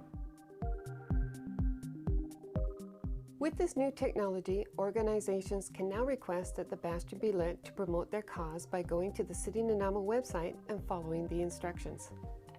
Go to Your Government, Bastion Lighting Requests, complete the lighting request form, and submit. You will hear from us within a couple days if your request has been approved, and the bastion will be lit in the colors that you have requested. If you have any questions, please contact the Mayor's office at 250-755-4400. So the next time you're in downtown Nanaimo at night, come on and check out the new dynamic lighting at the Bastion.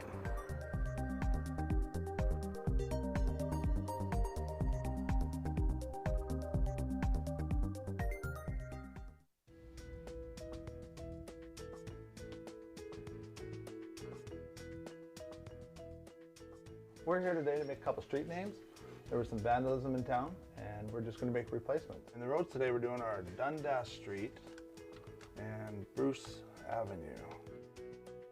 They're all 8-inch, and we use 3 different sizes, mostly 24-inch, 32-inch, and 36-inch. We do use a consistent font with street names. This is actually my metal blank, so the only material here is the material that I actually will cut out in vinyl.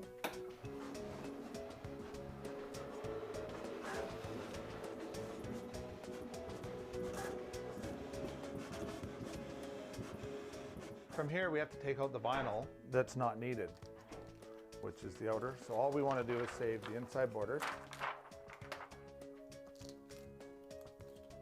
From here, we actually have to put a transfer tape on it.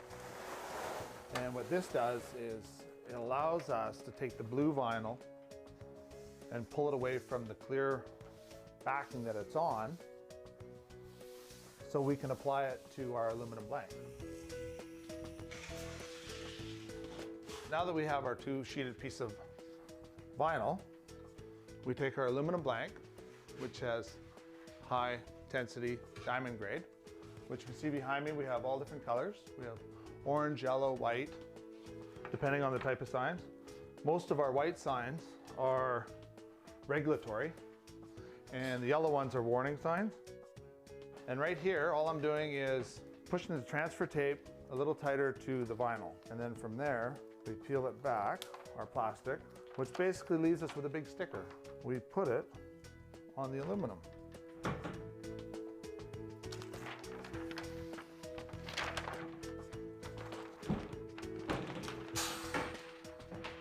And when we're done here, we take our transfer tape off, and as you can see, we're left with Dundas.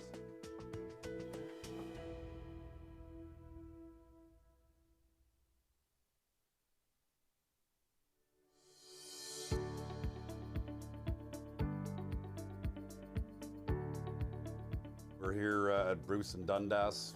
Somebody's stolen the street names that were here, so we're here to replace them. Our sign shop has just generated us 2 signs, so I'm going to go through the process of putting it together and reinstalling the street names. First thing, we got to center the signs. We do everything on this truck. We've got all the equipment on here to build, install, remove, repair, whether it's street signs, street names, posts, banners, Christmas decorations, and so forth. I'm going to basically just put the sign in the brackets, and we'll be doing both signs, of course. So I've got a cross bracket that I'm going to put in, and then add the top sign, which is this street we're on, Dundas. Sorry, do the same there. We put the street that we're coming up to on the bottom, so they all basically have the same. The cross street will be on the top. We got to put some bolts in to secure them so nobody will steal the street name. We're ready to go. Just put this back and we'll go out and install this where the missing one is. Every year we do what we call a stop sign survey, where we go around and check all the stops. We clean them, make sure they're in the right spots, in good condition, not bent, and we also clean the street names, make sure they're good. As we're doing that, if there's ones that we decide we want to replace, we do that at that time. This year we're looking at approximately about 120 sets. It's very expensive to do, but we're continually, weekly changing street names because of either them getting damaged or people breaking them and taking them. So I'll put this on, and then I put a bolt through to secure it to the post. There we go. And that's good, we're done. Dundas and Bruce Ave are now ready to go.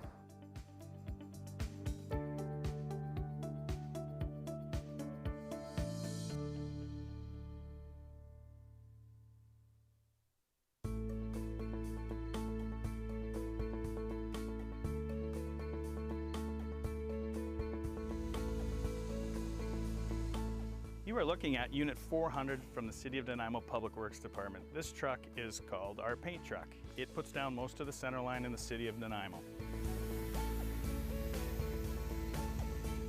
Right now on the back, we have Holly. Today she is in charge of keeping the line straight. She can move the wheel back and forth, right or left, which controls this paint gun.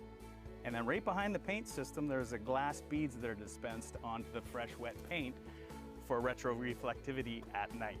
The painted lines can last 1 or 2 years. Most center lines in Nanaimo are painted every year. The white crosswalks and stop bars in thermoplastic can last anywhere from 2 to 7 years, depending on traffic flow. And on the back here, Derek will be kind enough to be dropping cones onto the fresh wet paint so vehicles do not drive over it. There's a lot of moving parts, high pressure, traffic, a lot of things going on at one time, and we're all working together. There's a lot of prep work before to make the lines straight. There's a lot of pulling of lines. Most of our equipment has guidelines and markers. It's a very rewarding job working for the Public Works Department. Lots of things go on and you stay in touch with the heartbeat of our city.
Our emergency routes, they are priority routes. They consist of roads that go to and from the hospitals, from the fire department stations, and from the BC ambulance stations. They're also their main commerce routes through the city of Nanaimo. So this allows commerce to happen during a snow event. So we hit those roads first.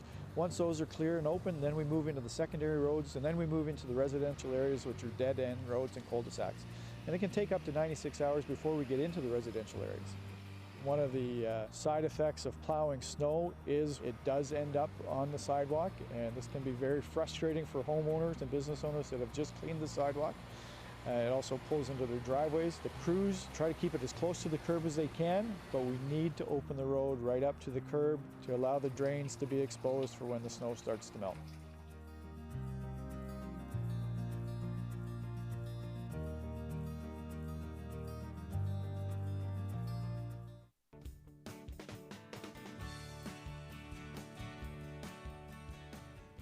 This is one of the City of Nanaimo Public Works snow and ice control vehicles. And this is actually set up for a brining unit right now, or anti-icing. And what brine is a 23.3% sodium chloride solution. And it comes out of the spray bars down here at the bottom, and it's made here at the Public Works yard. It's a proactive method of snow and ice control, as when we know that there's a winter storm coming, we can actually lay this down on the road prior to the event. By putting the brine down before the snow comes, it buys time. It lets us get on the roads, and then when we hit it with the plows, it doesn't stick. The snow doesn't stick, it comes off much easier. Whereas if we didn't brine, the snow has an opportunity to freeze to the road. So another benefit of the brining or anti-icing unit is that during the frosty mornings, we can have it drive down the road, and then immediately the frost disappears as they're applying the brine. Brine's a great tool for us. It's very cost effective. We can stretch our hard-pressed tax dollars to the maximum. We can make brine for cents on the dollar. So the other thing that we ask is that everyone stays back from these anti-icing or any winter maintenance vehicles, as they have limited visibility and it's poor conditions out there, and they're trying to maneuver around everything. So just stay back and give them a little bit of room to operate and clear the roads.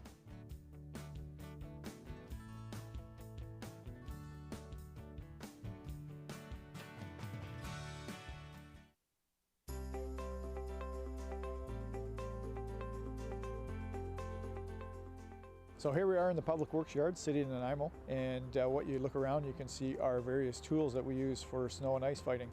We have tandem trucks, 4x4 trucks, we have backhoes. All our trucks are capable of having front plows on them, and the larger trucks we have belly plows on them as well, and they all have a salter sander that can be mounted on the back. This is another tool in our winter maintenance fleet. It's a salting machine. And what happens is that the salt gets loaded into this hopper, and on this conveyor where it gets hit with these two saddle tanks, which are full of brine. Then it comes out here on the spreader. And why we add the brine is that it reduces the amount of spray from the salt, so it doesn't bounce nearly as far, saving about 20 to 30% of our salt. As well, by using the anti-icing liquid on the salt, the activation starts right as it hits the road. The purpose of the salt is to keep the roads bare, keep ice from forming on the road. Again, safety for everyone, including ourselves and the public. That's why we put the salt down.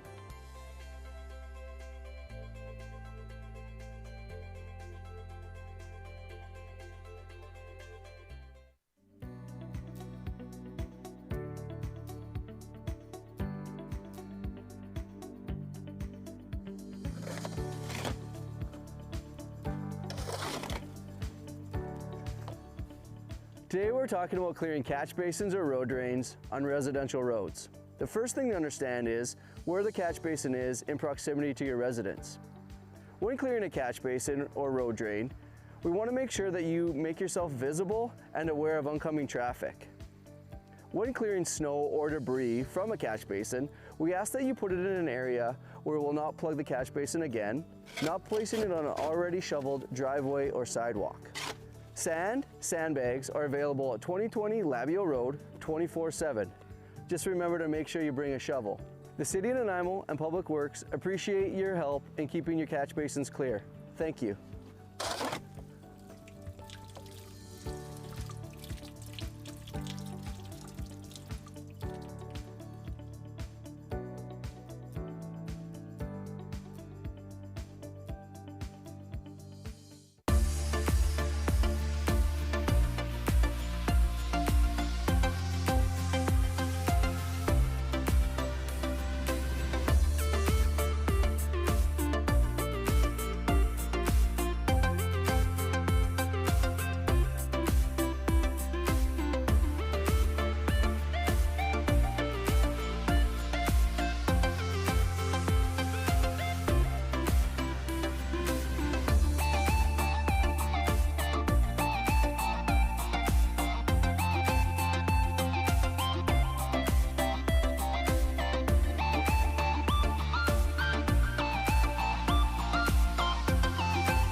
All right, everyone, let's reconvene, please.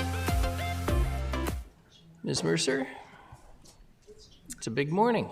It is a big morning. The next group up is on facility projects, and Mr. Art Groot is here to speak to this one. Mr. Groot, good morning. Good morning, Your Worship and Council. Thanks for your time today. This next set of slides it's like a transitional set of slides between Mr. Rosen's presentation and then before we get directly into the Parks, Recreation and Culture project highlight presentation.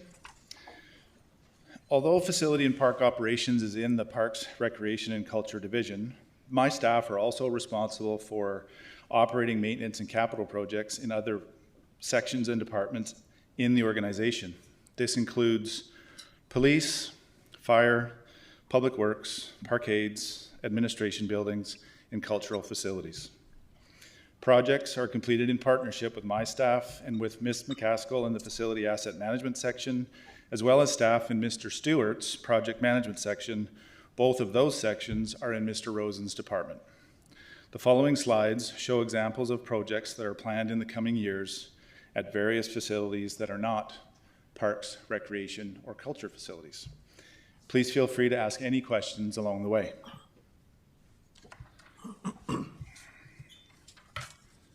A large portion of projects are maintenance related in the sense that it is work that needs to occur to keep the facility or amenity able to provide its intended level of service. As part of Council's supported Downtown Nanaimo Safety Action Plan, recommendations included actions to improve the safety of the downtown and surrounding areas, as well as safety assessments of public spaces. A recent safety review of the parkades recommended the upgrade and addition of security cameras in the downtown parkades. So funding for improvements at both the Port of Nanaimo Centre and the Harbourfront parkades are scheduled for next year, 2023.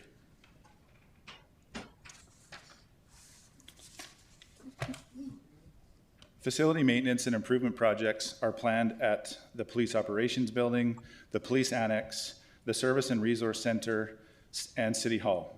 These projects are completed by internal staff, service contracts, and contractors alike. Aside from the new Fire Station number 1, all work planned in the coming years at the other halls is operational and maintenance related. There will be minor maintenance performed at the new station, but minimal at best.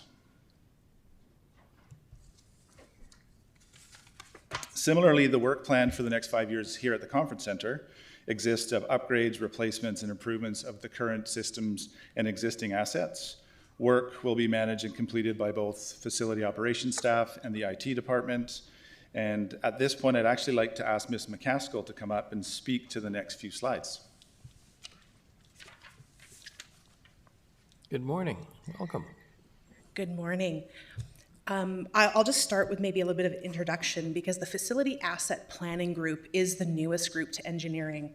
We formed about 18 months ago when I joined the city, so it's a bit of an evolution, and as Mr. Groot alluded to, we do work with all the different departments within the organization to ensure support for asset planning within facilities. To Councillor Brown's point earlier, we are doing another study. One of the things that the Facility Asset Planning Group is looking at is a facility asset management strategy. And what that's going to do is to help staff prioritize the needs within the organization within our finite resources. The intent is to use condition indexing, which is a industry standard, to rank the various facilities within critical infrastructure pieces. I think we would all agree police services, fire services, they're necessary. To Mr. Groot's point about maintenance and operations needs, we need to make sure that those needs are met with our resources, and then we kind of look at what else we can do to make sure that our programming and levels of service are maintained through the rest of our facilities. The corporate asset management also, or sorry, corporate energy management also lives within facility asset planning. The corporate energy manager's position is within this group.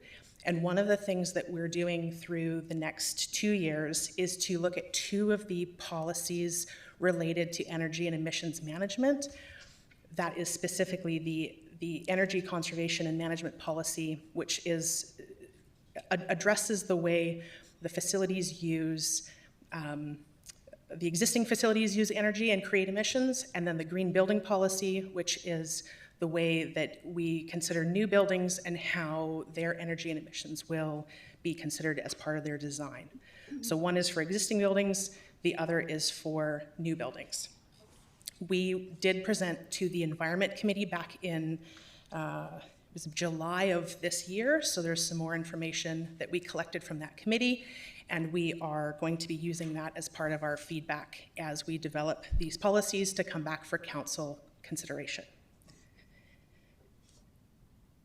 We are also in the 6th year of an ongoing condition assessment program, and the intent is to maintain a pulse on the condition of our vertical infrastructure to ensure that we are able to meet daily demands of the operations and renewals and plan renewals appropriately.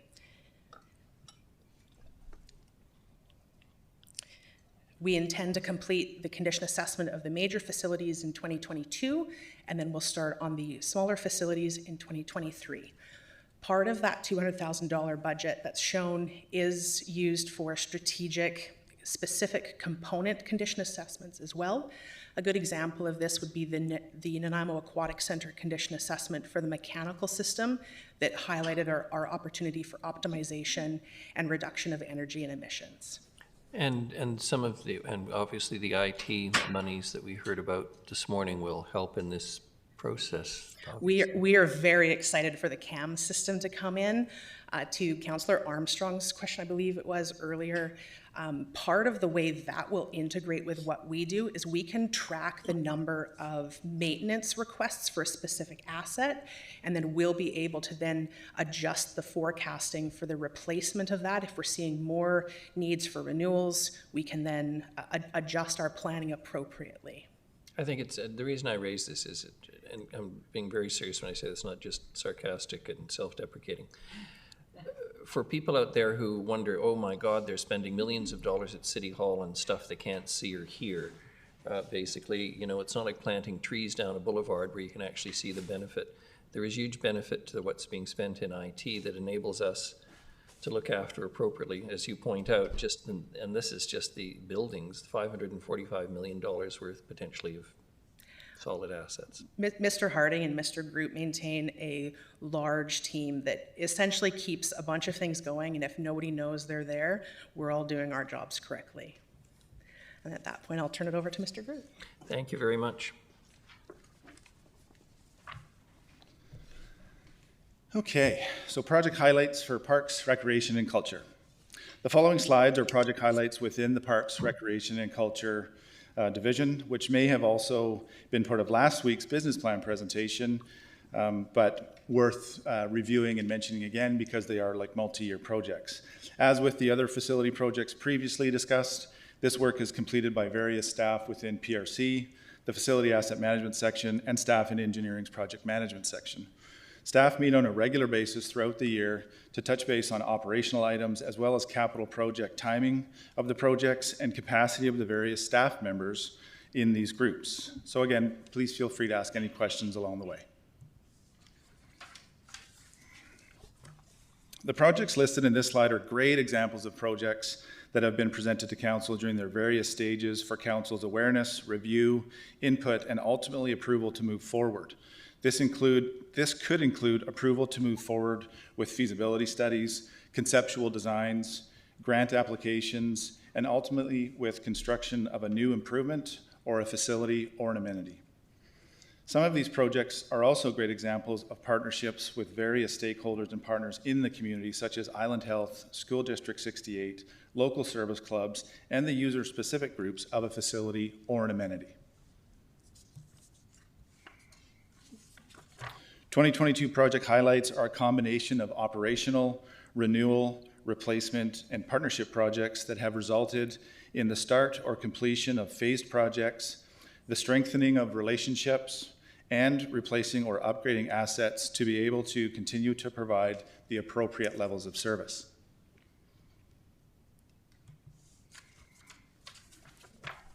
Projects and improvements are not only influenced by simple replacement requirements or operational needs, but also by community and committee input. A great example this year was the installation of the accessibility mat at Departure Bay, and based on that success and of the product, we'll continue to install additional mats with Loudon Park and Westwood scheduled for next year. And the steam machine is to? It's a non-chemical way to get rid of weeds. Vegetation. Yeah. So that was another trial this year just to see the effectiveness. We have these large hardscape areas, and a walk behind steam kind of weed killer is a way faster way to deal with it. And then of course, no chemicals or anything are needed or used. So it was an interesting piece of equipment to purchase and try this year. Yeah, and then the debris loader is just a quicker and safer way, more so quicker to pick up large amounts of leaves. As you can see in the parks, when the leaves come down, they have come down. So, and it takes a lot to get them away from the park. 2022 was the first year of a revised urban design roster and temporary public art program.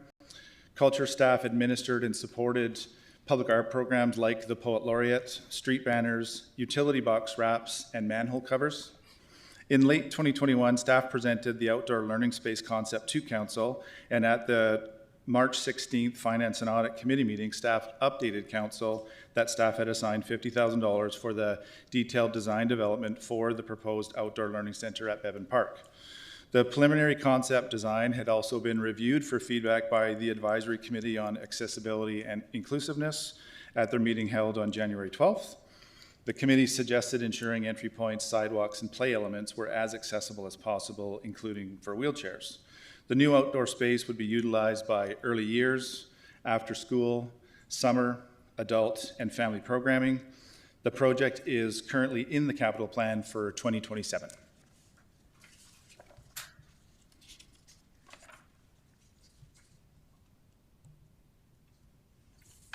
So programs and studies.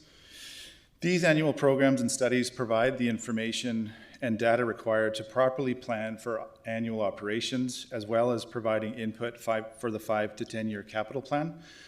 So in years past, it was quite common to try to accomplish some of these things within an existing operating budget. And of course, that would put too much pressure on an operating budget, and then things in the operating budget wouldn't happen. So it's just become an annual exercise to try to identify more and more regular repeating programs from a maintenance and operations perspective, so that you can actually dedicate funds for that, and then operational funds are for purely operational needs.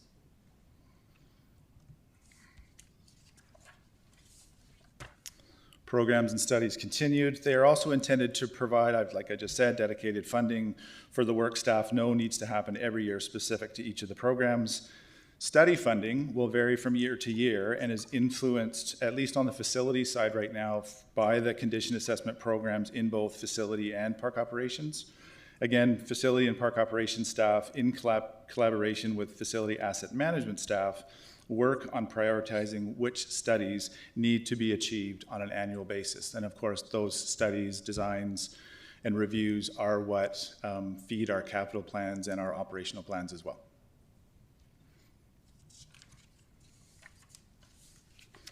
Facility lighting renewals have been a cornerstone of the energy use reduction program that we've had for many, many years. It's some of the projects that were initially solely focused on because they were what you've heard the term before, they're the low-hanging fruit, because you can do a quick changeover and you can see significant changes in energy reduction quite quickly. So as we move forward, we continue to replace the systems and upgrade the systems that require it.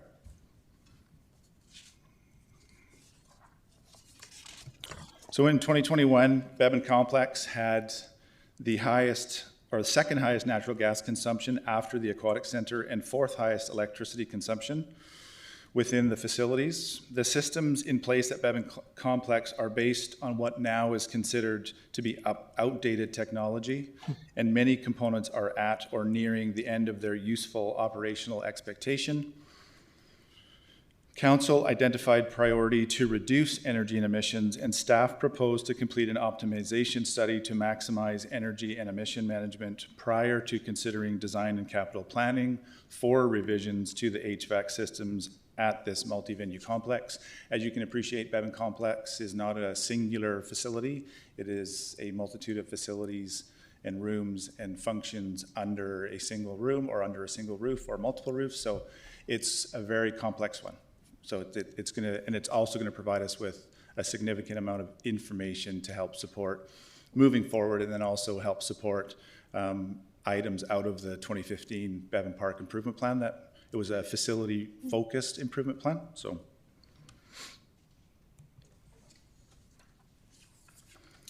an optimization study similar to what is being proposed for Bevan was undertaken in 2022 for the Nanaimo Aquatic Center. The study found there to be significant opportunity for heat recovery within the facility, and that with some upgrades to the HVAC system, over 70% of GHG emission reduction could be implemented.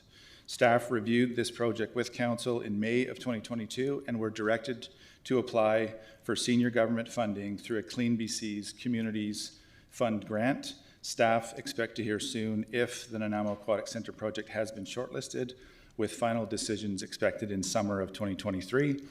Staff will be coming forward with the report at the upcoming Finance and Audit meeting in December, just for some challenges that we've had at the Nanaimo Aquatic Center in regard to some boilers, but that work is complementary to the intent of the study and the recommendations of the study as well.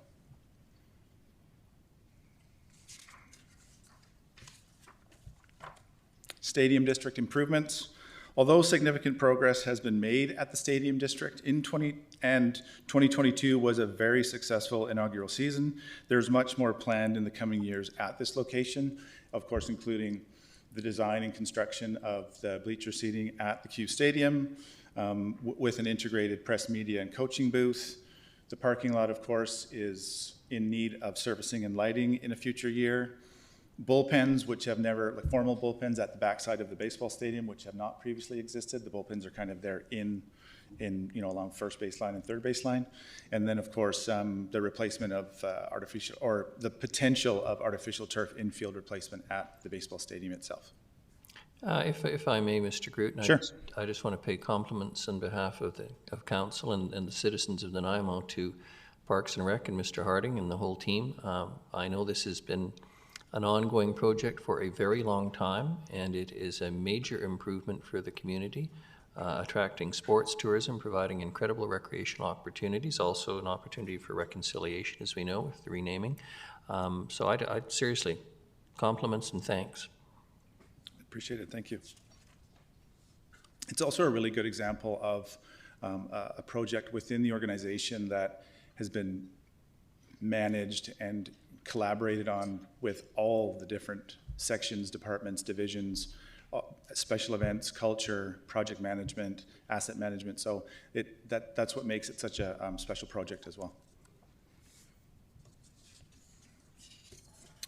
The replacement of the windows at the theater this year was a significant accomplishment after many years of reviews, studies, and collaboration with our partners at the Port Theater. I'm going into my 13th year in the organization, and we've been working on individual replacements, and then the concept of a complete and total replacement. And to see it accomplished and completed it's a pretty amazing thing for sure. There are various upgrade and improvement projects planned in the next 5 years. All are intended to extend the operations of the facility, as well as enhance user groups and guests' experience at the facility. Loudon Park improvements. This project is a revitalization of Loudon Park, including new playground, renaturalization, and improved accessibility, in partnership with the Rotary Club of Nanaimo North and the Long Lake Flatwater Training Society. A new paddling and rowing center, including public washrooms and a multi-purpose public accessible space, will be constructed to replace the current aging facility. 2022 is and was a big year for the project, with designs being almost completed after much discussion and with, oh, sorry, go ahead. Councillor Brown. Oh, I could have waited till the end of the briefing there. I just had a question, just for my own clarity. Is the playground improvements included as part of this funding envelope? Like, does that include the playground improvements? And if so, my second question is, is a natural play space being explored? Just thinking about the setting and the type of park that could go there. Yep. So through your worship to Councillor Brown, it's a really good question. At the Design Advisory Panel review meeting on last week, there were some designs that the landscape architect had kind of brought up onto the screen, and some of us kind of looked at each other and went, we hadn't really talked about the playground design yet. We wanted to have funding available for the replacement, but absolutely an idea of natural play space or natural play space elements are absolutely going to be considered. Okay, thank you. Mr. Harding. Yeah, and also add to that one, just give the space that we have and trying to make things sense if we can. They'll probably look like play pods. So there won't be one larger playground. We'll probably have some play features around which the natural features could fit into, where natural play structure features could work well into. Great. So, and just so the playground improvements, whatever those look like, it might still be in flux as that gets the design gets resolved, but that is included in the project budget. Correct. Okay, thank you. Yep. Yeah, the playground, the accessibility, the location of the docks, just confirming appropriate location, and then the Rotary Club and Flatwater Training Society are working to raise funds not only for the actual boat storage and their use of space in regard to their training area and their office space, but also they're currently raising money to replace the rowing dock as well. Yeah. Your Worship.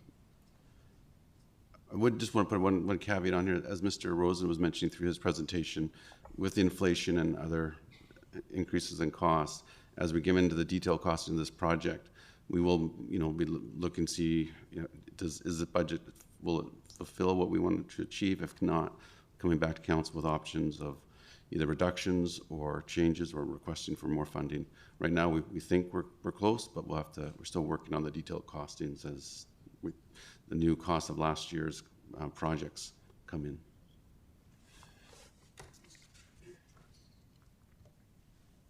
Harewood Centennial Artificial Turf Fields. The design portion was awarded in June of this year, and staff continue to work on the designs and concepts with the consultant for the new fields at Harewood Centennial Park. The designs are approximately at 50% and are getting reviewed by key stakeholders and users. This week, staff will meet with the consultant to advance the designs to the 95% stage. School District 68 is a partner in the project, both from a design perspective, but also as a funding contributor. The project team and the consultant are working on a tight construction timeline for anticipated completion in August 2023. And if Mr. Harding wants to add anything. No, the designs are going well. Again, as we mentioned to council last year, our real goal is to get this tendered and built in 2023 for opening for the winter season, which these fields are real workhorses for our winter user groups by August next year. And again, same caveat on costing. Again, we're working through the details of that and hoping that the prices will come down a bit, or we'll be able to fit with what we want to try to achieve for the community here within the funding that we have.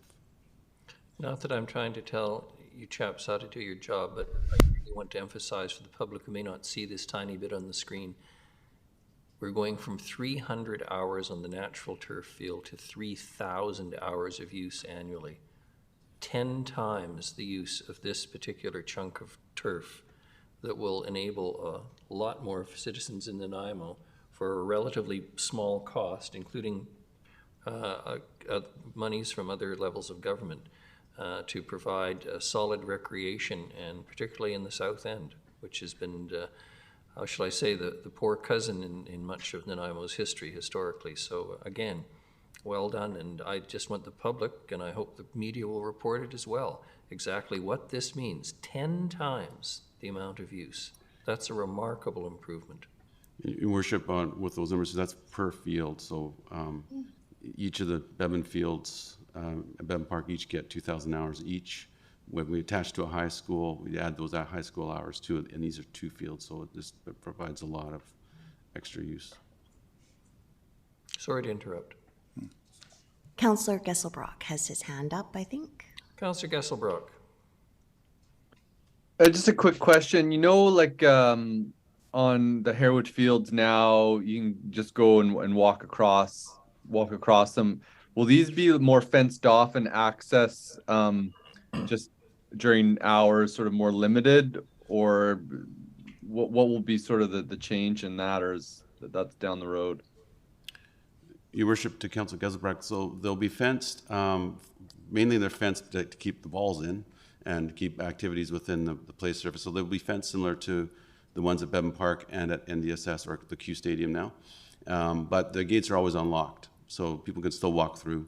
If there's no formal play going on, people are more than welcome to walk through, play around, throw a frisbee or whichever they like.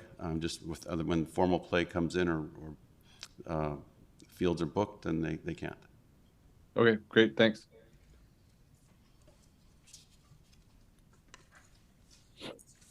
Westwood Lake Park amenity improvements. The first phase of the improvements at Westwood Lake were officially awarded last week, and the construction of the improved parking area will begin soon. The intent is to have it completed before next summer and the extra busy season. Additionally, there is approximately $1.8 million worth of funding in 2023 and 2024 combined for the phase 2 portion of the project, which includes the universal and accessible amenity building and beach enhancements. Currently, there is a grant application in for this project, and any funding received could help offset the city's capital plan.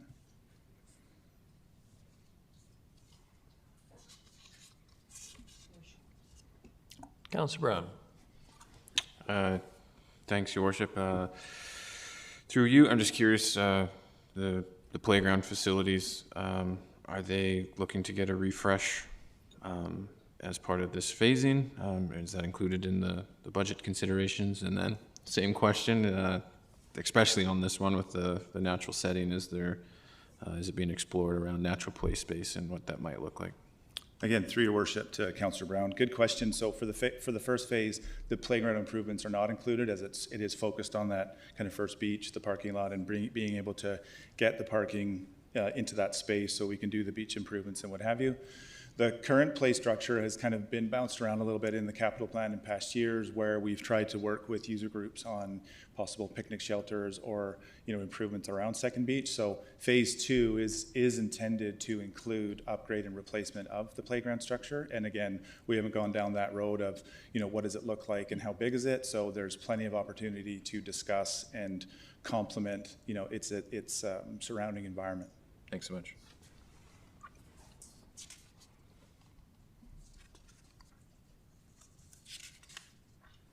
Marie Davidson BMX track replacement. The project is rescheduled to go back out to tender very soon after staff, the user groups, and the project team work to make some adjustments and updates to specifications so that the project could go back out. And of course, staff will work with Nanaimo BMX on the scheduling of the project once a successful bidder is selected. Our challenge last time was we had a singular bidder, and the comment from the singular bidder was their greatest challenge was schedule, and it was such an aggressive schedule. So we've changed that part of the tender approach to kind of let's get to the point where we have a successful bidder, and then let's sit with the groups and talk about when should we do this. Is it in one big chunk, or do we phase it out, or what have you? So that's kind of a difference in the approach to the project this time.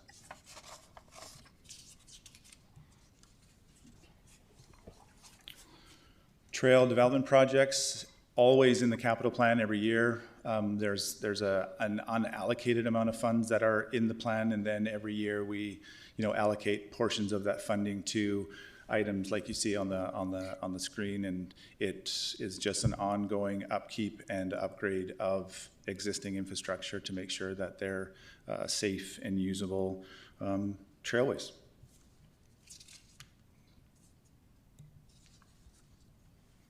Sport court redevelopment projects. We have quite a few sport courts throughout the organization and throughout the community.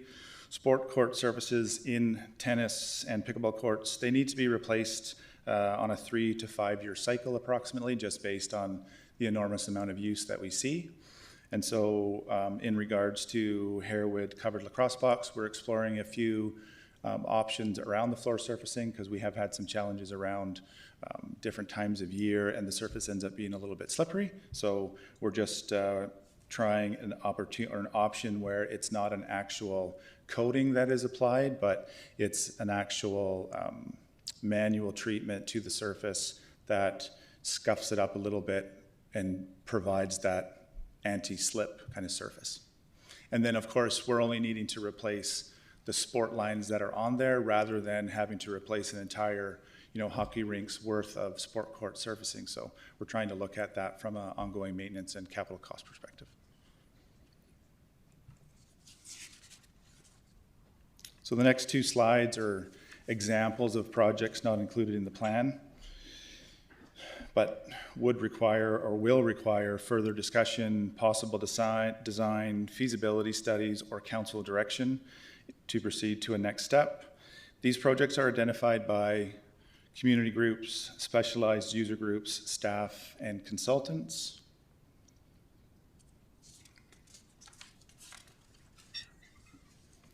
And of course, like I said, it's just an example of community projects or projects not in the plan. So by no means it's not an exhaustive list. And every year, new ideas, concepts, and requests are brought forward by the community for discussion and consideration. And with that, I'll open it up for questions. Thank you very much. Mr. Councillor Manley. Thank you, through you, Worship. This is disturbing.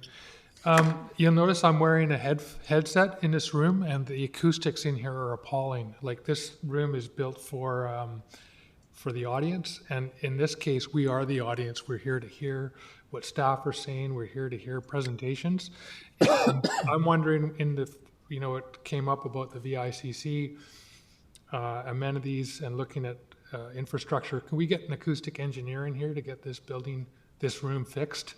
Because the slap back echo in here, from where I'm sitting, I have a real difficult time hearing presentations. You're less than 15 feet away from me, or 10 feet away from me. Councillors that are a couple of feet away from me, I'm having trouble hearing because of the slap back here. So that would be one question. The other question, I noted that you've got a new machine for leaf removal, and best practices now is to leave leaves in place for the microbial health of the soil. Things like no-mow, may. Those are all cost-saving measures for parks. People may not quite understand those things right away, but we can save money, I think, in parks and recreation by just letting nature take its course in many cases. So through your worship to Councillor Manley. So I should have expanded on that. So you'll see in the parks, the high-use parks, say like Bowen Park and the disc golf, and that's where you'll see us do leaf removal, but you'll also see park operations staff take leaves and surround all of the trees with the leaves. So really it's more so about leaf removal from a safety perspective, and then just at some of the high-use areas or at some of those amenity areas. But of course, our operations staff, horticultural staff are always considering what's best for the individual tree and how do we support that in a natural way. So by no means do we do a complete pickup of leaves. It's just where safety and kind of usage is influenced by that. Thank you. Before I go to Councillor Perino, Councillor Manley, these glass partitions. It's more than that. It's I could stand back here and there's a slap back echo in this room, and the way the speakers are set up and this cavity up here, room is designed for the audience up there, and it's not designed for people sitting back here at all. Councillor Perino. Oh, sorry. If somebody was pointing. Yes, thank you, but it's Councillor Perino next. I was just going to add too that I do like sitting here where Councillor Thorpe sits versus sitting over there. It's shocking the difference to be able to hear you clearly. So I do find these are a major impediment for just hearing, just to be able to get it, So thank you, Councillor Thorpe. Anyway, through you, Your Worship, a question, and I hesitate to ask this question, but when you talked about the fact that obviously prices go up, so you're always, as you're looking at these projects, you're concerned about how they will be and the inflation will affect them. I just wondered, I'd heard that the washrooms at Neck Point were about 500,000, which to me is somewhat shocking in that, you can build a house for $500,000 and all we did was build washrooms and a change room. However, it was desperately needed, and I think it's going to be well received by the public, but I wondered what it started at. What did you assume that it was going to be? And I realize now the cost is about 500,000, so I wondered what the first budget number was. So through your worship to Councillor Perino, it's a really good question and one that we often are scratching our heads at, because when and of course, the development of the plan and the anticipated construction for the project was supposed to be a number of years ago, and then it just due to circumstance needed to be moved around a little bit. And then of course, as a result, those cost impacts during the COVID years, but prior to the COVID years and when we went to tender, it was approximately, I think if we look back in the council report, I think it was around $287,000 or $290,000. So the anticipation, of course, that trying to do, because washrooms are important to people, if you're there for the day, it's nice to, although that, washroom facilities. Just further to that, your worship, the original pricing did not, however, include that additional change space that we added to the outside. So absolutely, was there a price increase? Yes. But did we change scope a little bit, but not what we expected in regard to the costing that, or the budget that we saw. Okay, that's good. Thank you so much. Councillor Gesselbrook. Thanks. I just couldn't help add, I feel sorry for poor Jim Turley sitting in that spot with the hearing in that. Maybe it is an acoustical challenge. I sometimes feel that my hearing's going as well, but yeah, thanks. Well, I think to some extent it's not universal, but Mr. Rudolph, in light of our discussions earlier, perhaps it is time we considered taking down these plastic dividers. They're not that Your Worship, obviously this is not new. These have been in place for some time, so there's been issues with our acoustics in here all along, but more recently they seem to have been accentuated. So maybe some modifications to some of the areas could help for the we'll look that obviously it can't continue that way, so we apologize for that. And we have actually been in communication with the operator of the facility and that type of thing. I just wanted to add something on capital, and there were, and maybe we haven't totally explained this. The cost of doing capital projects accelerated considerably last year, and that motivated, I think, necessitated a deferral of projects. It also motivated us to be more strategic about, from a fiscal point of view, when would be a more optimal time to deliver on those projects.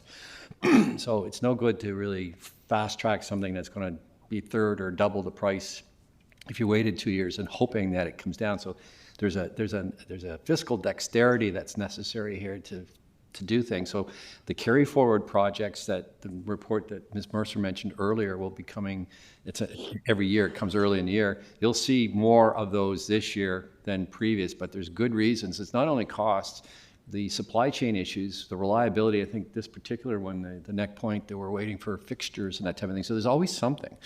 And so it's been a really challenging time, on top of everything else, to put forward an appropriate budget for capital. So it just, as much as we may want to accelerate some of the projects, it may be better to wait a little bit and then do it as we monitor the costs. And the municipal, we call it the MPI, Municipal Price Index, versus the CPI, so which typically is slightly higher than CPI. So we are in the city's experienced considerable inflationary pressures on our capital side. Gravel, pipes, and then there's supply chain issues, and then there's industry availability issues and all those things. So there's a lot that's gone into the basket of projects that are put forward, in addition to the risk matrix that Mr. Rosen talked about dealing with that pipe that's going to fail, and we certainly don't want the water taps to not work someday, and that would be a crisis. So there's a lot in behind the scenes, and maybe we can spend more time discussing that so you understand some of those choices and or recommendations really that's coming forward in terms of the budget. So we're alive to that, and of course this morning's session is almost over. But if council wants to come back on later this week or into the, certainly throughout the course of early next year. It'll be a wise use of your time, so you're aware of that. So I think we've only kind of skimmed the surface of some of the months of decision making that's been going on. So I just want to thank the staff for all the work that they've done and behind the scenes for months, dating back to early in the year to get this corporate capital program to where it's at today, and feel confident with what we have. Thank you very much, Mr. Rudolph. Any other questions, comments? Mr. Groot, thank you very much. Mr. Harding? That's it for the 2023-2027 draft project plan highlights. The next item is the Van Crowland Regional Library. Mr. Corson. So Your Worship, is that planned for this morning, Mr. Rudolph, or this afternoon? Scheduled for after lunch, Your Worship. We do have a scheduled break at 11:30 now for a special meeting. Oh, of course, God, yes. How could I forget? So procedurally, Your Worship, we will recess the Finance and Audit meeting until 1 o'clock. Very good. And we need about 5 minutes before we can start our special open meeting. So. Thank you very much. Be patient, everyone.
became a thing.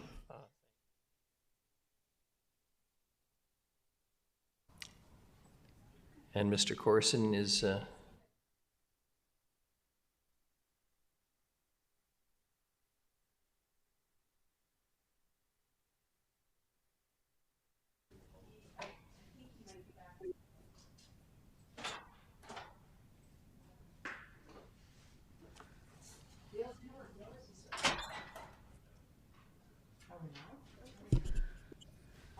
So, Ms. Mercer, do we have anything else, or should we recess then until Mr. Corson or the library? I think we're going to have to recess because Mr. Corson, then after the library comes, Mr. Corson has everything else. So until he comes, we can't really start with anything else. I think my overview slides, we could do that, but it might take more than a half an hour, but I could do that if you want to. all right. It looks like we'll recess, and given Mr. Corson in the presentations, depending on when he gets here, we're not likely to be in a position to do something ahead of VR Earl anyway, so. Yeah. Okay. Yes, he's still at, he's back at the office building thinking it was 1:30 himself. So I think that's a great idea, Your Worship. My apologies. No, but all right. Recess till 1:30.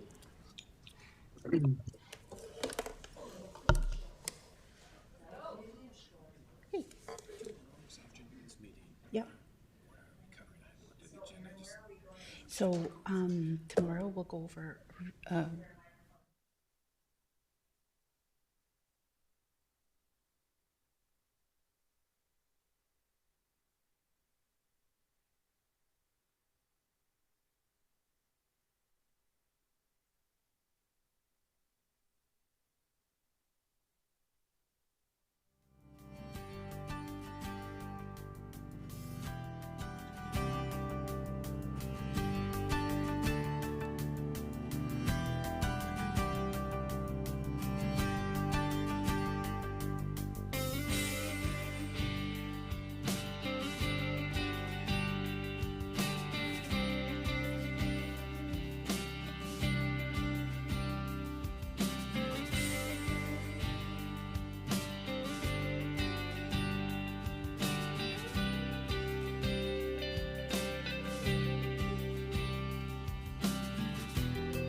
Our emergency routes, they are priority routes. They consist of roads that go to and from the hospitals, from the fire department stations, and from the BC ambulance stations. They're also their main commerce routes through the city of Nanaimo. So this allows commerce to happen during a snow event. So we hit those roads first.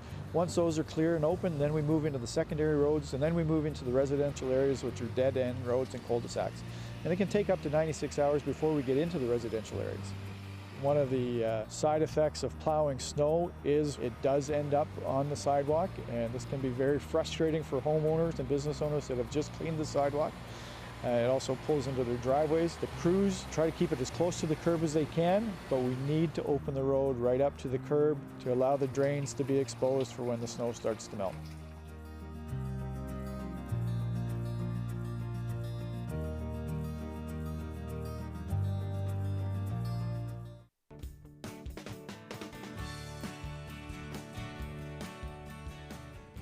This is one of the City of Nanaimo Public Works snow and ice control vehicles. And this is actually set up for a brining unit right now, or anti-icing. And what brine is a 23.3% sodium chloride solution. And it comes out of the spray bars down here at the bottom, and it's made here at the Public Works yard. It's a proactive method of snow and ice control, as when we know that there's a winter storm coming, we can actually lay this down on the road prior to the event. By putting the brine down before the snow comes, it buys time. It lets us get on the roads, and then when we hit it with the plows, it doesn't stick. The snow doesn't stick, it comes off much easier.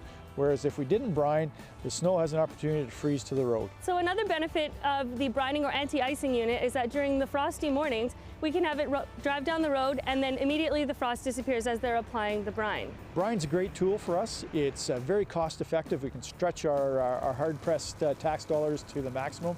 We can make brine for cents on the dollar. So the other thing that we ask is that everyone stays back from these anti-icing or any winter maintenance vehicles, as they have limited visibility and it's poor conditions out there, and they're trying to maneuver around everything. So just stay back and give them a little bit of room to operate and clear the roads.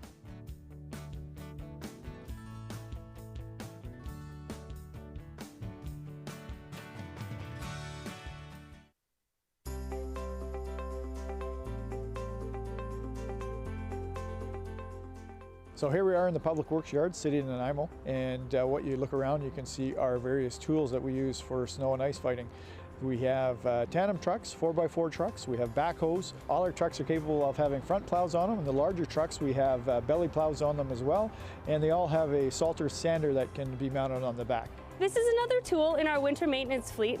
It's a salting machine.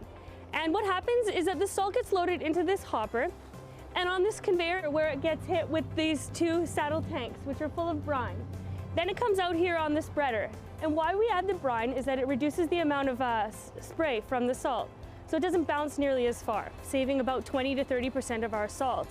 As well, by using the anti-icing liquid on the salt, the activation starts right as it hits the road. The purpose of the salt is to keep the roads bare, keep the ice from forming on the road. Again, safety for everyone, including ourselves and the public. That's why we put the salt down.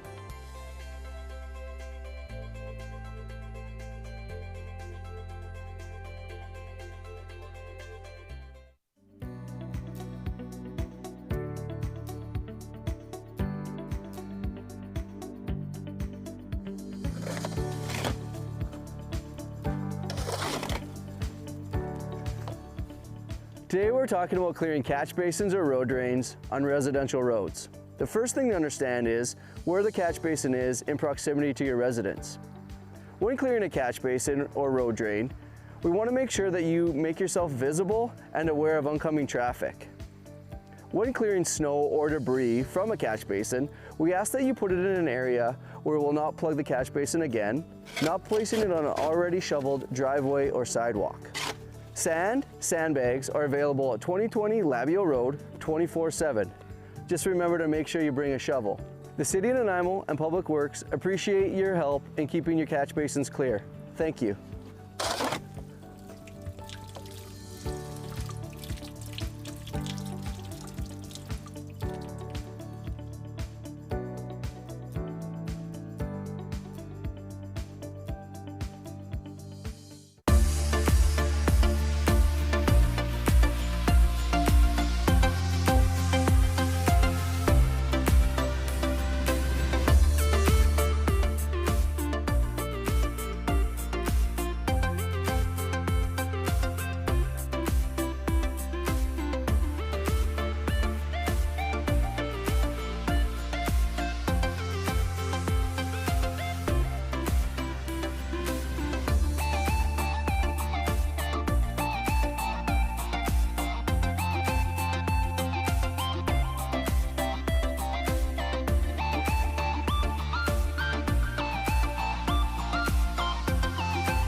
This is the 2018 redux of the lighting at Nanaimo's historic bastion. I've had the pleasure of being part of the relighting project on this amazing building in downtown Nanaimo.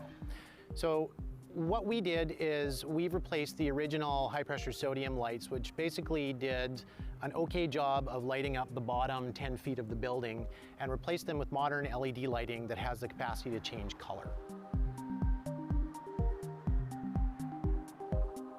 We can run through a number of different colors that we have pre-programmed here in a pink, a purple, a green. Probably my favorite on here is Rainbow Chase for Pride Week. It'll actually run all the way around the building all the time. With this new technology, organizations can now request that the bastion be lit to promote their cause by going to the City Nanaimo website and following the instructions.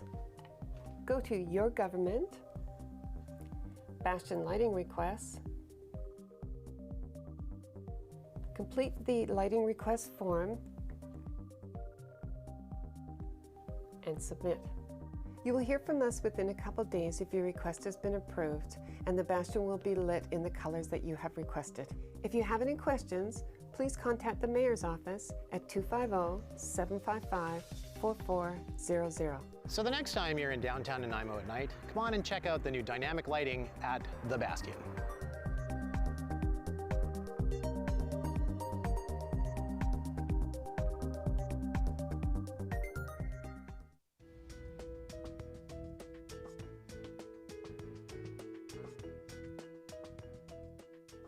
We're here today to make a couple street names. There was some vandalism in town, and we're just going to make replacements. And the roads today, we're doing our Dundas Street and Bruce Avenue.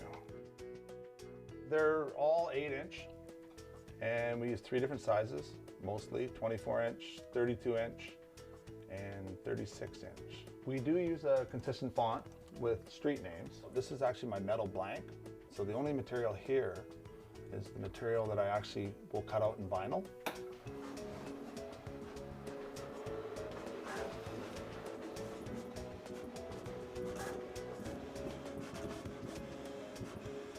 From here, we have to take out the vinyl that's not needed, which is the outer. So all we want to do is save the inside borders. From here, we actually have to put a transfer tape on it.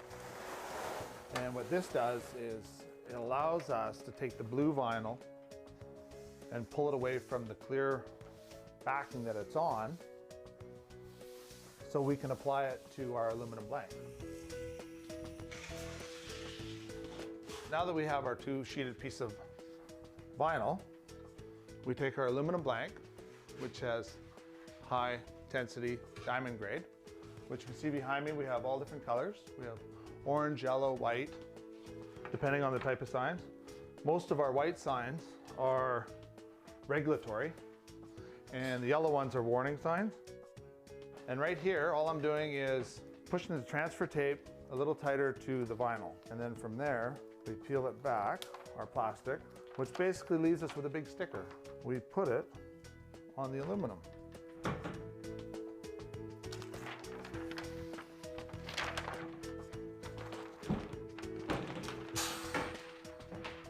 And when we're done here, we take our transfer tape off, and as you can see, we're left with Dundas.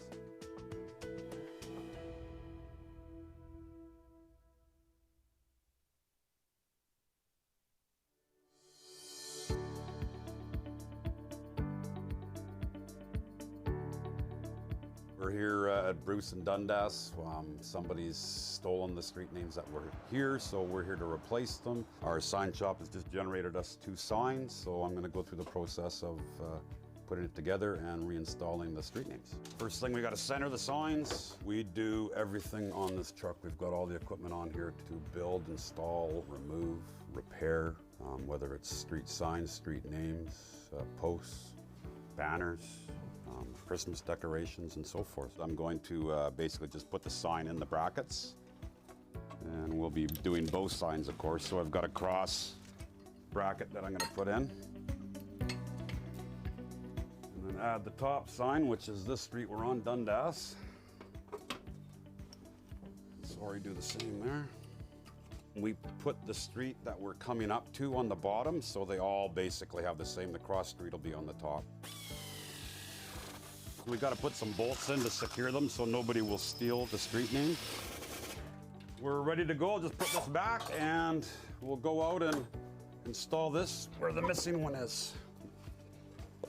Every year we do what we call a stop sign survey, where we go around and check all the stops. We clean them, make sure they're in the right spots, in good condition, not bent. And we also clean the street names, make sure they're good. As we're doing that, if there's ones that we decide we want to replace, we do that at that time. This year we're looking at approximately about 120 sets. It's very expensive to do, but we're continually, weekly changing street names because of either them getting damaged or people breaking them and taking them.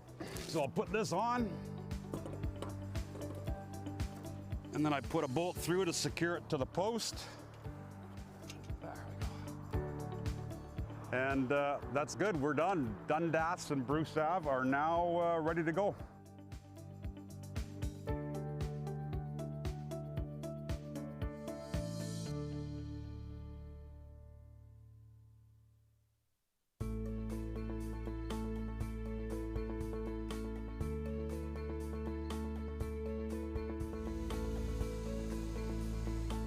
You are looking at Unit 400 from the City of Nanaimo Public Works Department. This truck is called our paint truck. It puts down most of the center line in the City of Nanaimo. Right now on the back, we have Holly.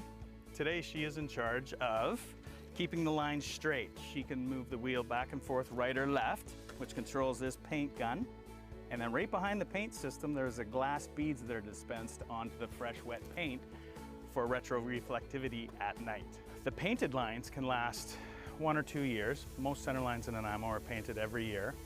The white crosswalks and stop bars in thermoplastic can last anywhere from 2 to 7 years, depending on traffic flow. And on the back here, Derek will be kind enough to be dropping cones onto the fresh wet paint so vehicles do not drive over it. There's a lot of moving parts, high pressure, traffic, a lot of things going on at one time, and we're all working together. There's a lot of prep work before to make the lines straight. There's a lot of pulling of lines. Most of our equipment has guidelines and markers. It's a very rewarding job working for the Public Works Department. Lots of things go on and you stay in touch with the heartbeat of our city.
All right, let's reconvene.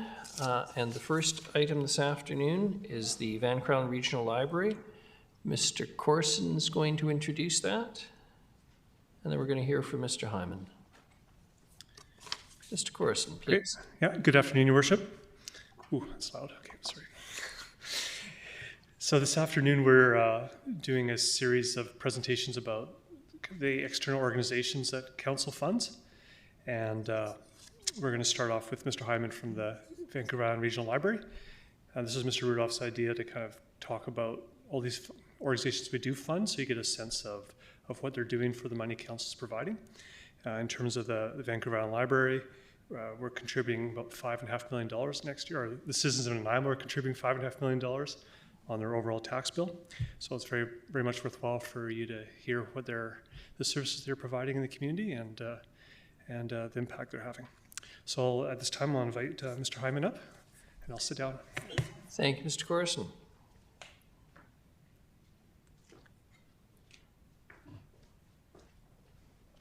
Mr. Hyman, good afternoon and welcome. Thank you. Thank you, Mayor and Council. And everybody behind me too. Thanks for this opportunity. I'm not sure if my predecessor came to visit at any point in the last few years, and I'm 14 months into the job and just learning the ropes myself, drinking from the fire hose, and just thought I'd quickly run you through. I'll talk like an auctioneer to make sure there's some room for questions at the end. But so I'm the executive director and live in Area A, and was just acknowledging the exceptional work that municipal staff have done clearing the roads today. And it goes downhill out my way, but past the city limits.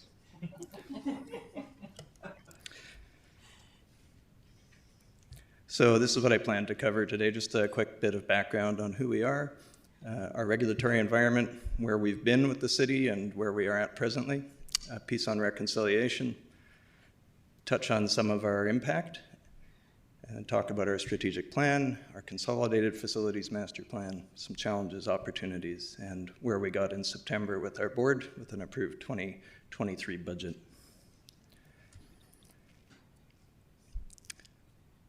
Let's see if any of those images load. There we go. So we are fundamentally in the lifting communities up and building community business, and business is absolutely booming in Nanaimo and right across the region. We're an 86-year-old regional library district. We're one of 3 in the province. We're the second one on earth. We're the 5th largest library system in the country, and in the province, and 10th largest in the country. So we serve a population about the size of the city of Surrey, but stretched out over 42,000 square kilometers, which according to Minister Osborne is the same amount of square kilometers if you added up all the freshwater lakes in the province. So it's a huge area, and right in the heart of it is the city of Nanaimo. Right since incorporation in 1936, Nanaimo's been the heart of the operation. It's where all of our administrative center is, all of our fleet, all of our delivery infrastructure, and everything else. So in the north, we serve all the way up to Masset, in the south to Souk, and Sydney and North Saanich, in the west in New Chalmers territory, and in the east all the way over to Shearwater, Bella Coola, and the territories of the New Hulk and the Heiltsuk. So thank you to the city for being the center of all this over time. Just a piece on our regulatory environment. So we are established under the authority of the Library Act. As I said, we're a regional library district. And there are these 3 others. So in our case, we have 38 member local governments. Each appoints 1 individual, presently Acting Chair Hemmons. And there's a whole process set out in the legislation in terms of the apportionment of the levy and weighted voting and all those sorts of concepts. And of course, our legislation sits in relation to the Local Government Act, Community Charter, and so forth. The Regional Library District model is unique in the country, and it drew on the success of the cooperative movement in the 1930s, and it still does. So we're fundamentally a cooperative model, and it's exciting to be digging back into those roots just in the last year. Some of you may have used that bookmobile. That's apparently somewhere near Wellington in about 1940-something. Came to Coombs too when I was little. Hope to bring them back. So we've, as I said, we've been here since 1936, and I don't think that far back, but I know that we were on Wallace near Fitzwilliam, and then somewhere down the line we moved to what's now the Community Services Building just next to the main fire hall. So that's where it all started. And then in 1997 we moved down to commercial with the Harbourfront branch. Along the way we also opened up on Barnes Road in Wellington in 1979, and that shifted to Country Club Mall just in the last decade and a half.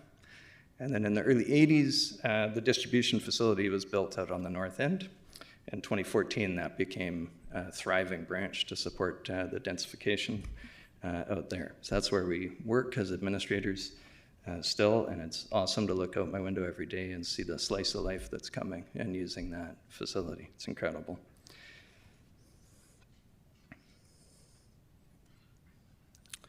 So we now operate those three facilities. It's about 50,000 square feet total in the city, and with a huge range of services, some traditional. By far still about 80% of the demand for our services are collections, physical books, digital, magazines, videos, streaming audio, streaming video, streaming everything, games, huge demand for meeting rooms, bookable meeting spaces at 2 of our 3 branches. We've got 3D printers, we've got language preservation technology. We're doing format shifting for old photos, DVDs, Super 8, and self-publishing supports specialized programs for children, youth, adults. And I'll talk about this a little later. According to Dakota Literacy, 4 in 10 adults in our region, including Nanaimo, are not functionally literate, according to international standards. That's a shocking number for someone like me that's been in the literacy business for 25 years. You'd want to see that number improving.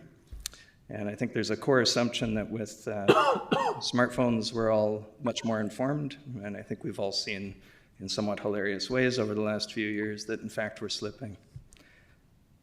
So we're diving back into that mandate in literacy, and I'll talk about that a little later.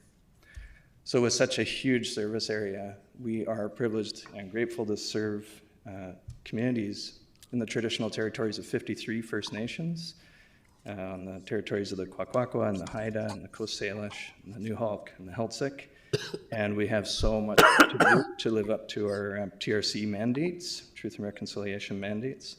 But just so excited here to have support and enthusiasm and goodwill from Joan Brown at Snuneymuxw and all of the aunts and uncles that I worked with at VIU before I started in this role are providing great guidance. So many good grassroots connections at the staff level around programming, but still so much work to do. So just in the last 8 months or so, we brought on an Indigenous-led consultancy to help work with us and frame an approach rooted in land that can sit and that we can live up to, given such an expansive service area.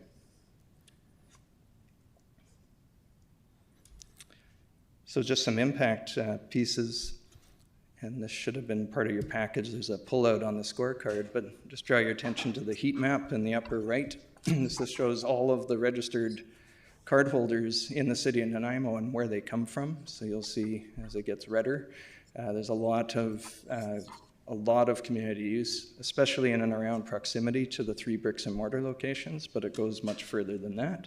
So you see pulling, I think some of those green dots in area A are me and my neighbors. And then we're really excited about redesigning our services around density plans. So we watch closely to see where council's going and where population is shifting and how we can support that better. Other pieces on this, just showing in the last 12 months, just the city of Nanaimo users borrowed in excess of about 615,000 items from the library, and on the scorecard, I think the card value we peg at somewhere between $600 and $700 a year. But if you're a heavy library user, it goes much higher than that. And we had about 9,500 attendees at workshops, again, just in the since Q4 2021, which given COVID and all the barriers we put in place, it's actually impressive how hard people worked to come and attend in-person sessions as well as virtual. So just a bit of a snapshot of what we're doing. We are in the middle of a strategic plan process, actually commenced before COVID, and we decided it was time to complete it this year and launch it in 2023 if we can. So we've had close to 3,300 survey participants and all these stats on the screen. I think the main thing I want to point out to you is the engagements included all what we call GLAM, galleries, libraries, archives, and museums. So all of our partners in the city of Nanaimo have been part of those focus groups and provided excellent feedback about where there are service gaps between our organizations and how we might collaborate to fill those. With about close to 50 focus group participants, also spending time with Vancouver Island University and the school district here to get good input and plan our path forward. We're asking that question, we're 86, what do we want to look like at 90? How intentional can we be about some of the critical issues, not only in the city, but in the region, looking at framing our impact around the UN's Sustainable Development Goals, because we actually show up really significantly in about 4 or 5 dimensions of those 16 goals. The other piece that's underway, because why not do it all at once and get off on a good path in 2023, is a review of our Consolidated Facilities Master Plan. This is the document that gives guidance to the board and helps prioritize the projects both for refurbishment, dealing with capital project and deferred maintenance deferrals, frames the standards that we would deploy if we're building a new facility or if we're leasing public or privately. And so we're looking at a new set of criteria that bring in a number of these newer issues in the regulatory space. Our current CFMP is 11 years old, and in that time, before my arrival, there's been 11 new builds or refurbishments. So the sense was it was time to update it. So we're looking forward to getting into that in Q1. In terms of the challenges, we do live in interesting times, don't we? So through COVID, we've certainly seen the impact of the compounding crises. And I'd say leading with compassion is really central to the work that we're doing. And balancing health, safety, and security with our inclusive and accessible mandate, which is set forth in law and is quite unique to public libraries. We are in this space right across our region, certainly the corridor from Port Hardy down to Sydney and Souk. Lots of issues presenting in ways that they haven't historically, certainly not before the last 3 years. But I can tell you that this is true in every urban center right across the country, and all the public libraries are connected in one way or another. So thank you for your community safety officers and all the great work and leadership that you've been doing. And thanks also, we really appreciate our relationships with city staff because we need to be more responsive and adaptable and dynamic. Another key challenge is changing community needs. So I'm really excited about Reimagine Nanaimo and sort of what that anticipates and how we can respond. And as community infrastructure, some of our facilities are the most used in any community. We have about 27% of the population in Nanaimo is a registered borrower, but we're trending back up to 1/3, which is where we were pre-COVID. So about 1/3 of the community, and that's true right across our system, but certainly here, very well-loved amenity. But the needs are changing, both in terms of accessibility in that regulatory space. Thank you so much, Richard. And in terms of other pressures, climate crisis, another one. If we can describe part of what happened yesterday, falling out of the sky, and we were able to work with RCMP to deploy emergency warming center at Harbourfront. And we've also discussed emergency cooling centers in the summer. So thinking about those considerations and our staffing models and all those sorts of pieces. Accessibility legislation I already mentioned a little bit, but has a significant implication for our capital projects potentially, as well as our digital services. Again, 2 in 10 Canadians over the age of 40 have some sort of visual disability, either temporary, things like cataracts, or more ongoing, and so we need to provide collections that can respond to adaptive technologies and devices and different reading habits. Spoke about literacy levels, and we work in partnership with a number of other agencies here in the city and across the region. And I think it's fair to say that we are happy to provide foundational supports to all of those in terms of 7-day-a-week services, foundational collections, the facilities, obviously, and our programs. And there isn't a day that goes by in our branches here in Nanaimo that we don't have literacy tutors, that we don't have all manner of literacy development happening, whether it's numeracy or digital, as well as reading. I guess the biggest piece we've seen in the last 3 years is social isolation. And we can't speak enough about the demand for space just to sit and be with other humans, whether it's structured or unstructured.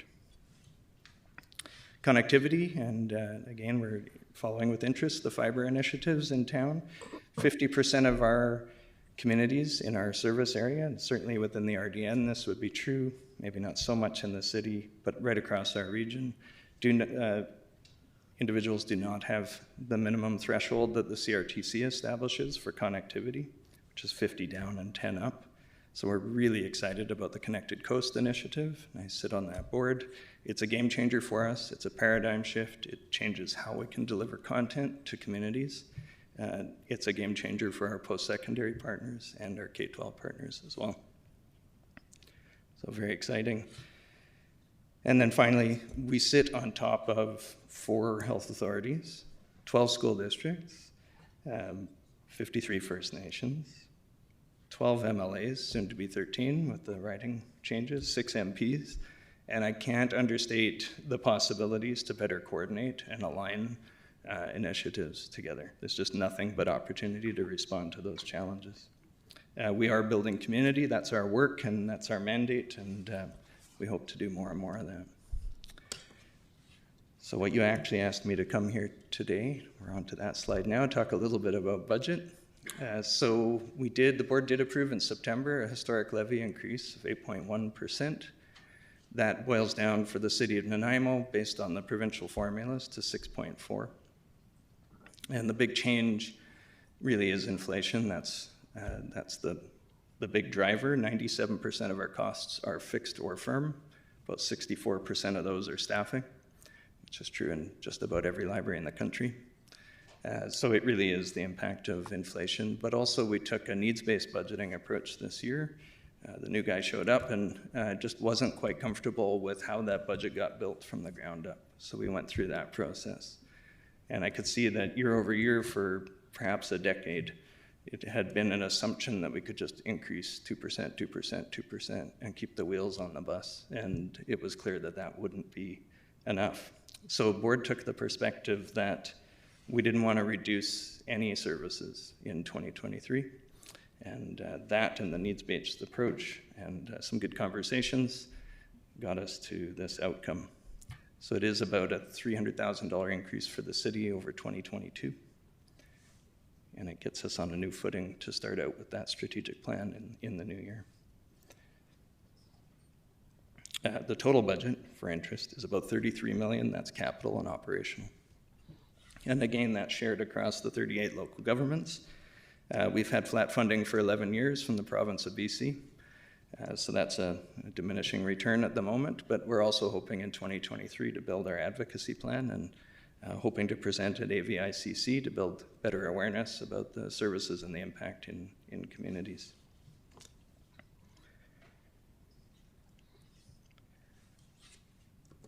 That's what I have prepared, and so please, if anyone has any questions or observations, happy to take them. Thank you very much for the presentation. Councillor Brown. Thank you, Your Worship. To Ben, I have 2 questions. The first is, huge area with very different sizes of communities, and also obviously their contributions to the overall budget. When it comes to facility planning, how is, there's a little bit of a tension there, obviously, around, the physical space per the size of the community. And I'm just curious, how does that, or what is sort of the philosophy of what a physical branch looks like in that, and when is one sited, and how is that determined? And then the second question I have, maybe a little more philosophical, but how does Bureau view its role? You you made reference to interesting times, but obviously the rise of misinformation and disinformation. Libraries have always been a pretty important societal foundation for information. How does Viral view its role in that context? Good, those are great questions, thank you. So the existing CFMP that's under review sets a standard of 0.6 square foot per capita. That's what frames our approach to infrastructure development in new branches, for example. And so the process that we're going through right now is to look at, is that the right threshold? And that involves looking at standards across the country and comparator systems in other provinces as well as this one. And it really looks at the uniqueness of the service area. So we do own about 1/3 of our branches. We publicly lease another 1/3, and we privately lease the remainder. And the nuance there is, in many communities, just because of the way that this, especially Vancouver Island, developed, there aren't public facilities to lease, which puts us into the ownership model. We tend to build our own. But we are checking all of those assumptions in this process now. So the big shift in the last 15 to 20 years is the shift from physical to digital, but it's also not the shift that was forecasted. So we're still seeing about 70% of demand across all age categories is for physical items in a bricks and mortar space, and then 30% in digital. Compare that to post-secondary, it's the flip. So it's an interesting, so it's about building spaces for more than the traditional collections and meeting needs for especially meeting spaces, community hubs, community contacts, folks to come together and socialize. And I guess that gets to your second question is, we continue to provide that footprint for folks to engage that way. We are in most communities, including arguably in Nanaimo, the only third space. So it's a non-monetized space that isn't specifically built to do one thing. It's not a curling rink. And I think that's what continues to draw people to it for such a multitude of uses. We have to be able to continue responding to that. And then in that literacy context, we can't back away from this mandate because the awareness of the importance of discourse, especially around civics and respectful debate and the key operation of democracy, really does require literacy at a bare minimum. So when you have 4 out of 10 and it's sliding, it's a real worry. And the only way I can see us doing significantly better in terms of that impact at the moment is in much tighter partnerships around literacy with the other literacy agencies. And part of that might be cracking the nut of the school districts and post-secondary. So happily, good relationships and conversations with the superintendent of schools here and with president of VIU about what do those opportunities look like? How do we get more creative in this region, despite all the challenges, and how do we work better across to support the whole community? Thank you. Not seeing any other questions, I wondered if Councillor Hemmons is the, I prefer to just say chair, not acting chair, Viral. Pardon me, Councillor Armstrong. I just have a question for staff. And that is the 300,000, is that roughly equivalent to a 0.4% tax increase? The 300,000 for. That's what he said our extra would be this year. I'm just gonna have to pull, it would be, there. It is, 1% isn't exactly 1.1 million, it's 1.2, so. About 4%. Yeah. Thank you, thank you. So about 0.25%. Oh, and sorry, I just do need to clarify that that isn't included in our percentage calculation because it is part of our other government's classification in our financial statements and the budget.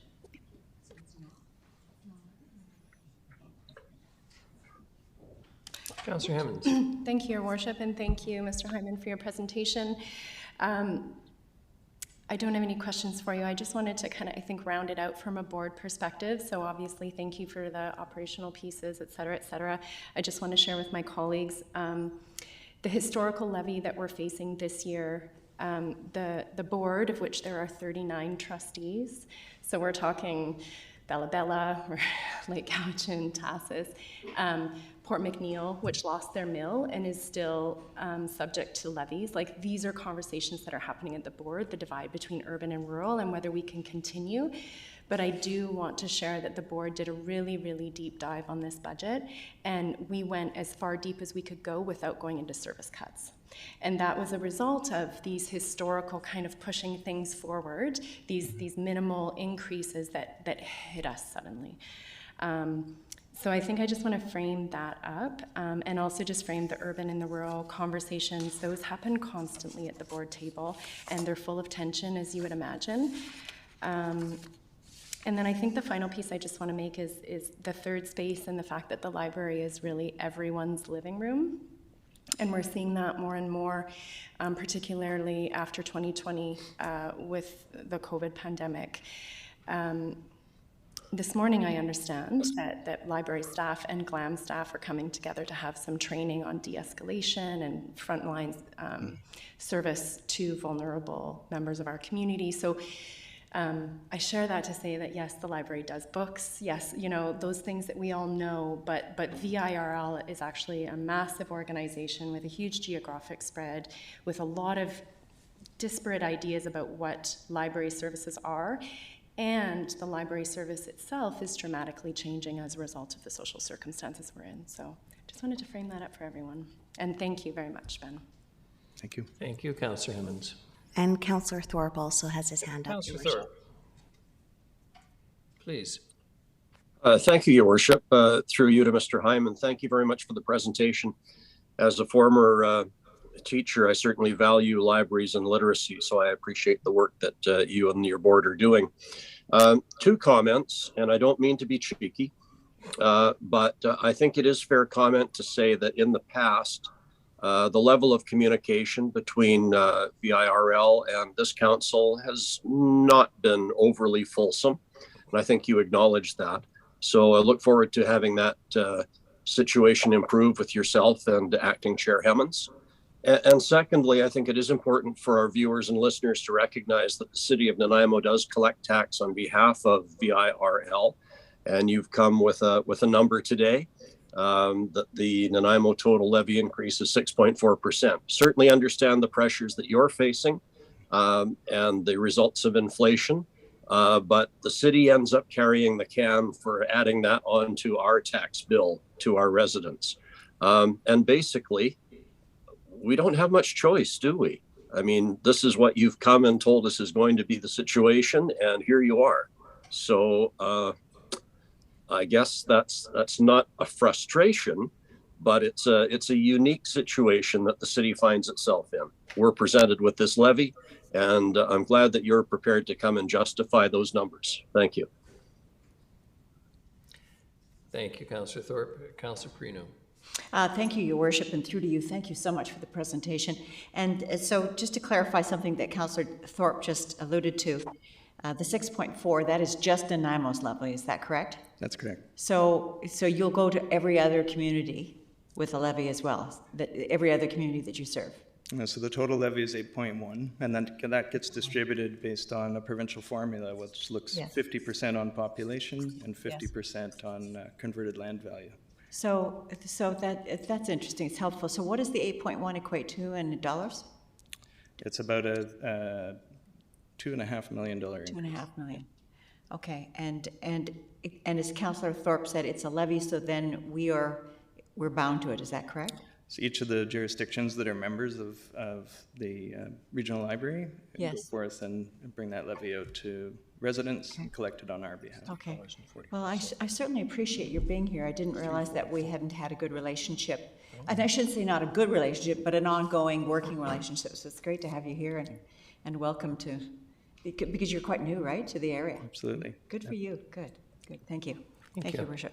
Councillor Hemmons. Thank you, Your Worship. I just want to reconfirm what Mr. Hyman said earlier in his presentation, and that's that we haven't had a provincial bump in 11 years. And so, as we know, in the municipal environment, costs are going up. So now VIRL and municipalities, members, are now responsible for that growing piece because the province used to put in a certain percentage, but that's obviously on the steady decline. So you would be interested in this.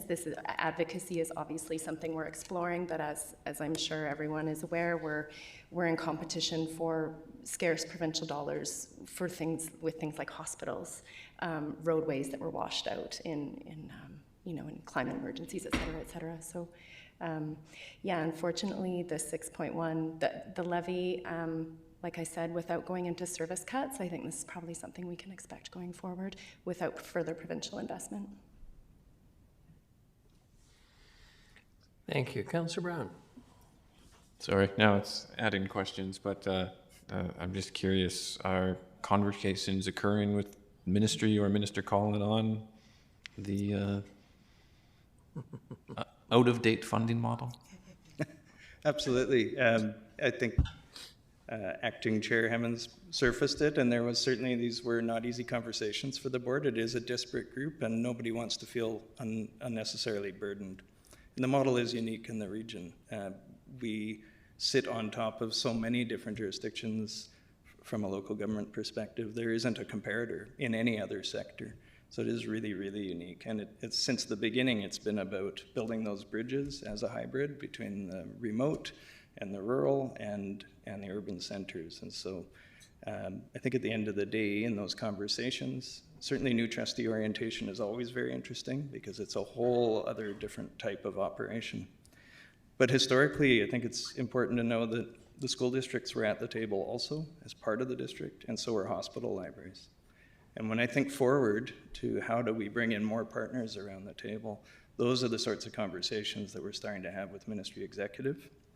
And through the work, we hope we'll have an accepted presentation at AVICC. And if we can put pressure on the staff side and through Local Government Management Association and AVICC, this is how we might be able to move the province. I mean, I should surface, I was the director of the branch provincially that was responsible for public libraries in the province for a time. And it is a tricky piece for the province as well to understand their fit. They fund about 5% of the sector across the whole province. But without their input, most of the smaller libraries in the province would fail. And it would be unprecedented and very damaging in terms of especially the north, the Kootenays, the interior, and honestly everything north of Campbell River. And so this has been at the heart of the model. It's a goodwill model, and it's based fundamentally on equity. I think the province understands that, and we're trying to build awareness with allies and partners to surface some real alternatives to make the next 86 years as adaptable as they can. I still think it's not just one of only 3 in the province, but our service area is really unique because of the water, the geography, the topography. It's the most cost-effective model for delivering these types of services in this kind of region. It's why it's been emulated worldwide. Thank you. Thank you very much. Not seeing any other questions. Much appreciate the presentation today. Look forward to the ongoing relationship. Thank you all. Thanks for the questions and for your time. Take care. The next up is the Corporate and Business Development 2023 Business Plan. Mr. Corson, the whole afternoon is you. Lucky you. I will do my best to move through these at a good pace, and you can certainly stop me along the way if you have any specific questions. So I'll start off with the corporate and business development one, and then we're going to go into a quick briefing on the conference center. Then we're going to talk about the systems planning organization, the Nanaimo Prosperity Corporation, and then we'll finish with something fun in tourism. And Ms. Hope B will be here to do that presentation, so you get a break at the end. So the department I represent is the new Corporate and Business Development Department, and we're a bit of a catch-all. We have a little bit of something for everyone. So we have the real estate department, we have economic development, looking after the conference center, liaising with tourism, helping right now with the Prosperity Corporation and the Systems Planning Organization. We have a number of fun projects like the Waterfront Walkway, Port Drive redevelopment, the RCMP, and then just helping with some of the corporate strategic contract development issues as they arise. So lots of variety. It's a fun place to work. Our team is pretty small. It's myself, In the real estate section, we have 4 staff. We have 2 property agents, a real estate technician, and my admin support. And then on the economic development side, we have a manager position that's vacant at the moment, pending what happens with the Prosperity Corporation. And then we have Ms. Manhouse, who's our economic development officer. And then each of the external organizations is on the outside. But really, we work with departments throughout the city. On some of the bigger projects, we're working with the engineering team on the Waterfront Walkway, Port Drive, working with the planning group. RCMP, of course, working with facilities, Lisa Fletcher, et cetera. So lots of exposure to the wider organization.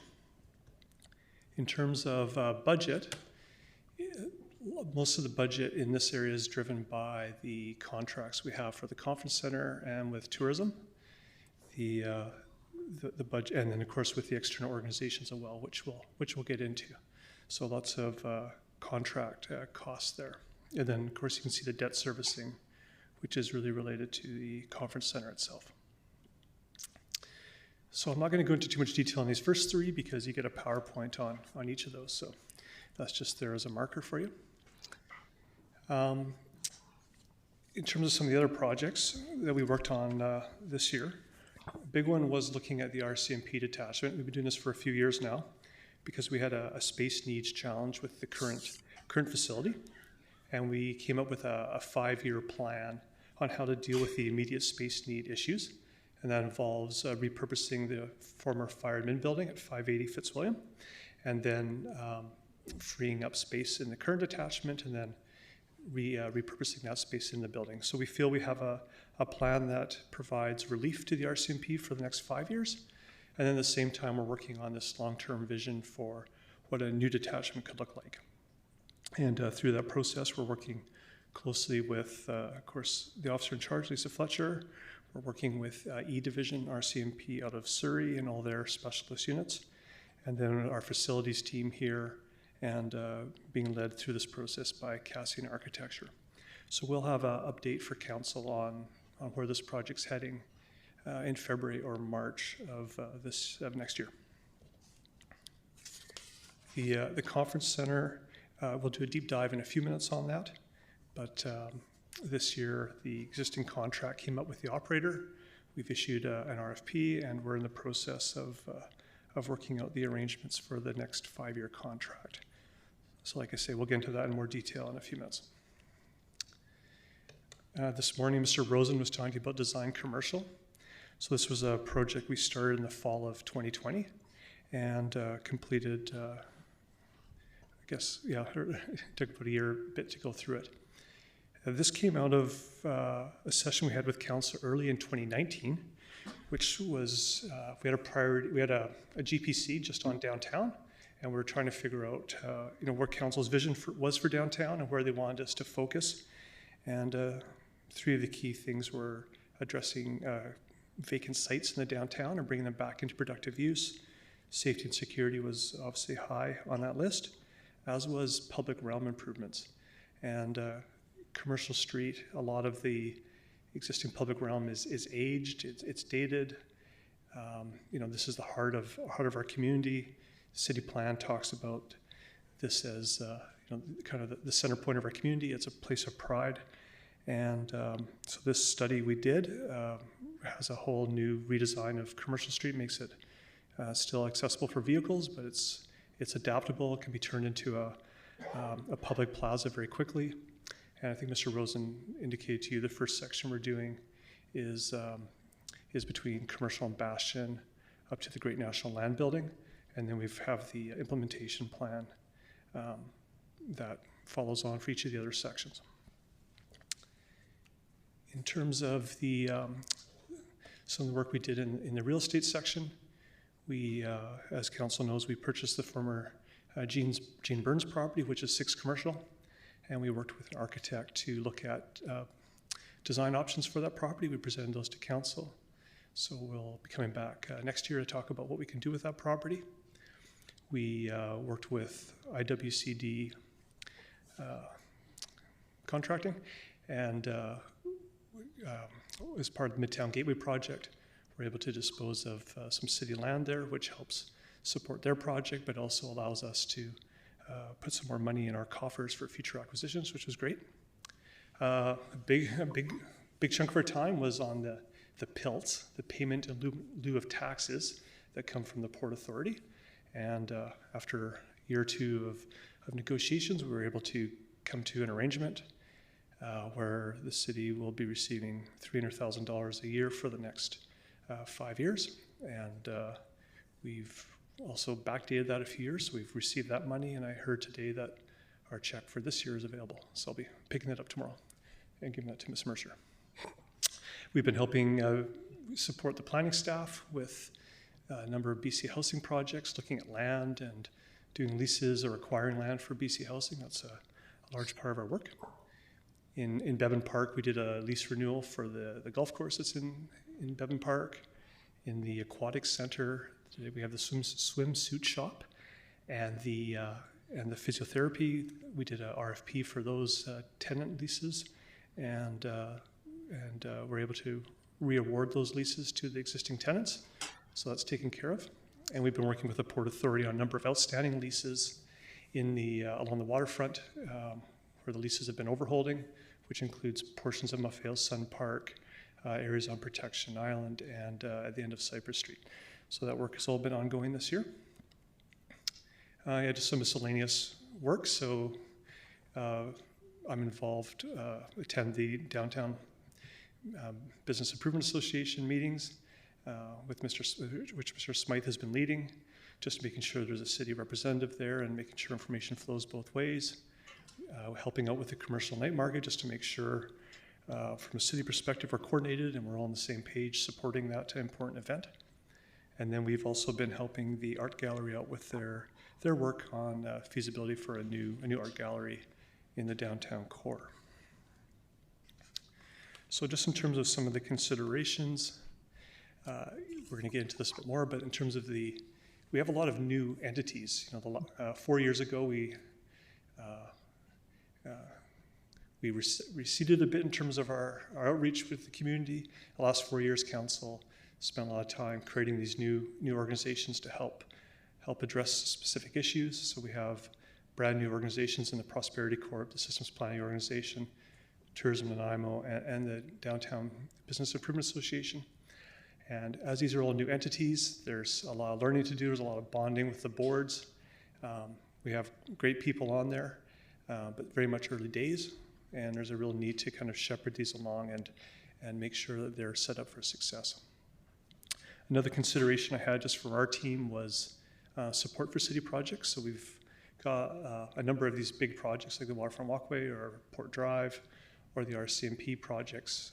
We've been working on them a lot over the years, and they're kind of ready to go, but they need support from staff and from council to move forward. So definitely a consideration there. From a real estate perspective, land values continue to escalate, and our budget is relatively static every year. I started here in 2010, and we were putting in $600,000 a year to acquisitions. I think it had been like that since probably the late 90s. We've indexed it a bit, but obviously land values have changed substantially. So it is a little harder for us to buy land, but we do our best, like I was mentioning on the Midtown Gateway project, to find opportunities to dispose of land and to refresh our reserves where we can, so we can find land for other council priorities. In terms of opportunities, really excited about, City Plan provides such a great framework for us internally as staff. It also provides a good framework for all these external organizations. It lets them make sure the work they're doing aligns with council's priorities and the community's priorities. We've, through the Mayor's Leaders Table, we were working on the donut awareness group, and we've been able to bake that into each of the organizations, so that's going to be an important aspect. And then again, just the opposite to, it's expensive to buy land. When we sell land, the values have gone up, so it helps as well. So that's definitely an opportunity for us in some of our properties. Properties such as Port Drive have gone up in value since we bought it, so there's a real opportunity there for council to use those resources when you dispose of the land. Just in terms of key initiatives, I think I've talked about most of these for you. Like the other presentations, we've done our best to align them with the city plan so you can see which of the 5 goal areas we're connected in with. And so I think that's it for corporate and business development. Thanks, Your Worship. Thank you very much, Mr. Corson. I'm not seeing any questions. I suspect people will be asking when we get into the more detailed part of the presentations. So the next is the Van Crowland Conference Center 2023 business plan. Please. Great, thanks, Your Worship. Mr. Lowen is here too, the general manager of the conference center. He's hiding in the back. Any hard questions you can send to him. But what I wanted to do today was basically give you a bit of a briefing on the conference center. We did this with the former council back earlier this year, but just wanted to kind of give you a bit of a highlight about how the conference center works and how it fits into kind of the overall conference center ecosystem. And then we can talk some specifics about the facility itself. And again, happy to answer questions as we go along here. So, you know, the conference center is a really important economic generator. That's why this was built. It's connected to a whole lot of different work we're doing. So the conference center and Tourism Nanaimo, the conference center, the Nanaimo Hospitality Association, the conference center and the Downtown Business Association, our relationship with the Prosperity Corporation, other local hospitality operators and transport providers. The VICC is a very important economic generator and really provides life to the community. In terms of the budget, there we go. With the debt servicing, it's just under $6 million per annum. But just for the new folks to town, people who are watching, so the conference center the idea originated around 2004, 2005. There was a referendum at that time to borrow money to do this project. And it was really a large downtown revitalization project. So it involved not only the conference center, but also the parking underneath, the museum, this space here, the public auditorium, the ground floor retail that's there. And it was supposed to include a hotel at the same time. And then you can see how much money the city invested in the project.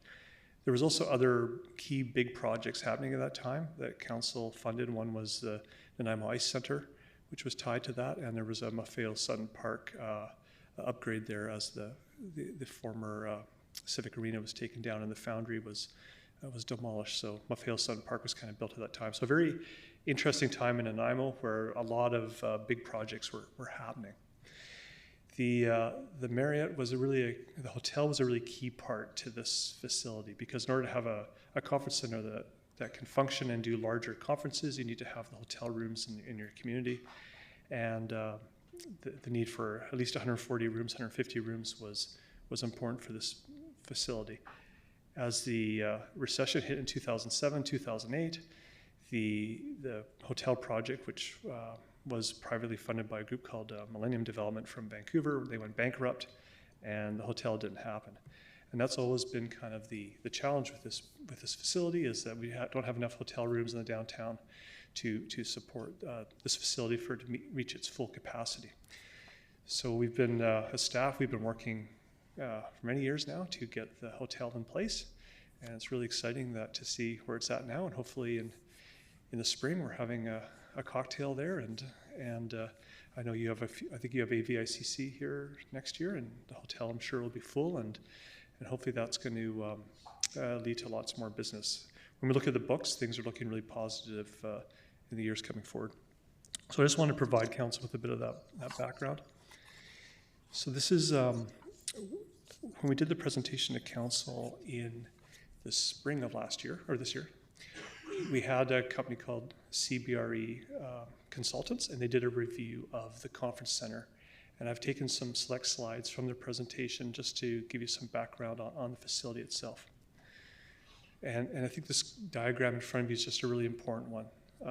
The correlation between the conference center, the hotels, and the overall economic impact is really critical. That's really, you build a conference center to help fill hotel beds, which brings people here.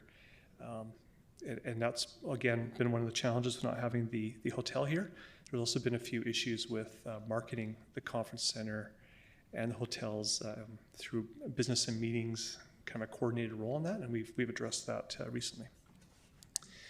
So currently, the way the conference center works is the city owns the building, owns this facility, and then we do a 5-year contract to an operator through a venue management agreement. The first 10 years were with a company called Audit, and now it's with a company called Oakview Group, OVG, and that's who Mr. Lowen works for. And then OVG outsources the audiovisual to a separate company, and the food and beverages with a separate company as well. So you can see that one of the big challenges has been destination sales and marketing, and having this coordinated approach to marketing Nanaimo for business and meetings. There's been, in the past, there's been maybe a bit of conflict between existing meeting space owners and the conference center, and we're really doing our best to bring us all together under a Team Nanaimo approach. And we've been updating the booking policy as well on how one books space in the conference center to make sure you're competitive with the other operators in town.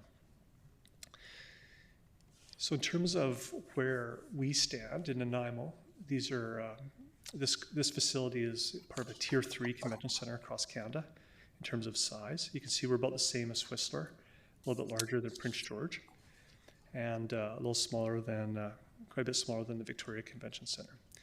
Just want you again to understand where we fit into the overall ecosystem. In terms of other facilities that we compare ourselves to, this is just a sample so you can see how different communities do it. You can see we're one of the newer facilities built in 2008, when we opened in 2008. Fredericton has a newer one. A lot of these are, again, like us, are operated by third-party operators. So, some are done internally by staff, but largely they are external. And the employee counts differ on each one as well. Just that's there for your reference to get a sense of where we sit. In terms of events and how busy the conference center is, business was really increasing before the pandemic. We had a really strong 2018. We had a large conference in 2018, which brought people, a huge number of people here for about a week, and that really kind of skewed the numbers for 2018. But you can see 2017 and 2019 were probably more in line with where the growth was happening, and then 2018 was a bit of a blip, and then of course the pandemic hit, which was not good for the conference business. Can I ask Mr. Corsi? Yeah. Just noticing the exhibit, I hadn't paid that close attention the other night. So Whistler's conference center is really essentially the same size as ours. Yeah. Right? Mm-hmm. Ever made a pitch for the UBCM? When that's sorry, through to your worship. Certainly, tourism in Nanaimo and the new approach we're taking is to do those type of initiatives, is to go after these bigger conferences and making sure we get in the cycle. And we're encouraging from a staff level, when we have our own professional organizations, to make sure that we're reaching out and bringing events to Nanaimo. And so from a council perspective, things like UBCM. The issue with UBCM is going to be hotel rooms. And that's the challenge. So the facility can handle it, but we don't have enough hotel rooms. So then you're probably busing people from Parksville, Qualicum, et cetera, to do that. But the facility itself can handle it. It is our hotel capacity. It's a real challenge for us. Just as pretty. Yeah, and then just in terms of where are people coming from, it's just so you know, we're not attracting international conventions. We're attracting local people and people from BC. So that's kind of the yellow and the blue. So really, people who come to the VICC are from the island, or they're from the British Columbia. This is the key driver of the conference center, is the delegate room nights. So this is if there was one metric you want to measure the conference center's performance by, it's how many people come to the conference center and as a result stay overnight and then have that extra spend, whether it's dinners, hotel rooms, shopping, etc. And this is, you can see really strong 2018 again. 2019 was good as well. We're pretty much getting back to the 2019 levels in 2022, so that's very promising. Councillor Hammonds has a question. Yes. Thank you, Your Worship. Through you to Mr. Corson. The 2018 conventions that make up the vast majority of our business, do we go back to them and, like, presumably if you do a convention well, they're coming back next year. So I'm seeing a huge bump in 2018. Obviously, we have that natural dip with 2020, et cetera. But would we at some point expect to see the conferences that we've hosted in the past to come back for that to be a regular? Yeah, so there's a number of conferences that are on a cycle. You know, they're on like a 2 or 3 year cycle. Right. And those are the ones that we like to try to make sure we're part of. So that they'll do interior of Vancouver and then an island. And we want to make sure we're part of that. We're locked in as their kind of island stay. And then there's other ones that are just kind of random conferences, right? But okay. Yeah. So then it would be, given that it probably would be unreasonable to see the same number of conferences per year. And when we see these blips like we did in 2018, reasonably we can expect them again at some point if we're in that cycle. I think our trend is we want to see continued growth, but you're going to see spikes every once in a while because I don't think we'll get UBCM. If you did get UBCM, you'd have a huge spike, right? And then the next 2 or 3 years it would be down, and then it would go back up. So that's and I think Ms. Hopi will talk about this when she's up, but that's just such a critical function that we didn't have before, was this kind of holistic approach to marketing Nanaimo as a place to come for meetings and conventions and really being proactive and going out and making sure that those regular events that happen around the province, that we're on the radar and we're inviting people here. And so she's been exceptional at going out and getting those groups, bringing them to Nanaimo, doing what they call familiarization trips, where they show them facilities, they take them to the hotels, they show them the events and activities they can do, so that the executive directors of those organizations can recommend to their boards to bring the events to Nanaimo. Yeah. So I'm not going to go read every number here for you, but just in terms of a few things I just wanted to draw to your attention was the overall revenues. So you can see in 2018, 2019, we're about $2.4 million in overall revenue. That's a number that we expect to get back to very quickly. The other number draw your attention to would just be the net operating income loss, which can also be called the city's investment. So that's the amount that the city pays each year for this facility in the hopes of kind of the trickle-down effect of investing that money. You then get $2.5 million spent directly in the conference center. You get additional money spent in the hotels and in the restaurants, et cetera. And the VICC, through Mr. Lohan, does an economic impact analysis of all the business that comes here and predicts what the actual ratio is between your investment and what the community receives from it. So we also asked CBRE to do some projections for the conference business going forward. And you can see that even with the new hotel, we're not going to go from 20, 24 conventions a year to 100. It's a modest increase, but having the hotel lets us have bigger conventions. So before we might only be able to have, realistically 150 people, we can now have 200, 250 people. So the convention center number, shows a little bit of growth, but it's actually way more people attending those conferences. And then key driver here again is room nights, and that's where we want to see the growth. So in 2018 we had just over 18,000 room nights. Looks going forward, we'd be expecting that as kind of a base minimum of 18 to 20,000 room nights at least. And then just the projections going forward. So again, no matter how well we do, revenues are going to grow to just under $3 million. But the operating investment that council puts in, stays around that $1 million mark. So you're never going to be in a spot where you're going to get the operating subsidy or investment down to zero. There's always going to be an investment in this facility, and based on the recommendations from CBRE, all convention centers operate that way. You're not alone. So it's just for you to understand that expectation. So again, just want to update you on the work we've been doing. So we did issue this request for proposals to seek a new operator for another 5 years. We're currently in negotiations just to finalize that agreement. But some of the focus we got from council having this discussion was really want to make sure we're maximizing overnight stays in local hotels, going back to that economic impact. From a staff perspective, we want to clarify our roles between maintenance and who's doing what in this building. I did talk to you about this destination marketing organization, the DMO, and how it markets the VICC, and how the Nanaimo Hospitality Association, how we all work together to take advantage of this asset.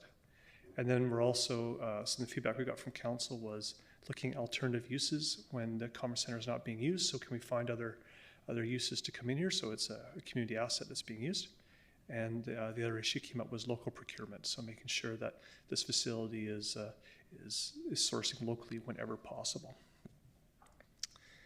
In terms of financial considerations, so I know Ms. Mercer showed you the debt chart this morning. And you can see that the current debt on this facility retires in 2026 and 2027. So it's almost paid off in terms of the mortgage, but like any good facility, it needs lots of continued investment as well. We talked about the annual subsidies, so the number's always going to be in that $1 million mark, give or take, depending on the year the facility has. And then in terms of the project plan, so our facility staff works closely with the conference center maintenance team to kind of develop the maintenance plan over the next 10 years. This facility is still relatively new, but there's lots of work to do. One of the big issues has been technology upgrades. We made some in this room, but the rest of the facility has significant technological hardware that's 15 years old now. And it doesn't work very well. So it needs to be upgraded. We're working on that next year. We've got the freight elevator on the kitchen. The roof will need to be done. It's not in this current plan. And when you redo this roof, it's got all the HVAC on it. And so it's a big job to redo that roof, not in the capital plan, but just for council to be aware that that'll be a big project at that time, because we'll be replacing all the HVAC and the roof at the same time. In terms of annual reporting, so the way the contract is set up, each year the operator produces a business plan and budget, and that's due to city staff by the 15th. So going forward, we'll have the new operator will come to you at this meeting and present to you what their business plan is. They'll have a marketing plan as well. They'll show you what they're doing, and the capital plan. So those are already in the existing contract, but this will continue into the new contract as well. The existing agreement has a number of key performance indicators, and what we're suggesting is having a few more in the new agreement. Again, that multi-day non-resident conferences is the key driver. Delegate days, which is the number of people coming here who might not stay overnight. The overall economic impact. The MOU compliance is the MOU we have with the Nanaimo Hospitality Association and with Tourism Nanaimo. To do that joint marketing of the facility. There's some requirements in there on how the booking policy works, so we have that as a compliance issue. Obviously, financial results are important.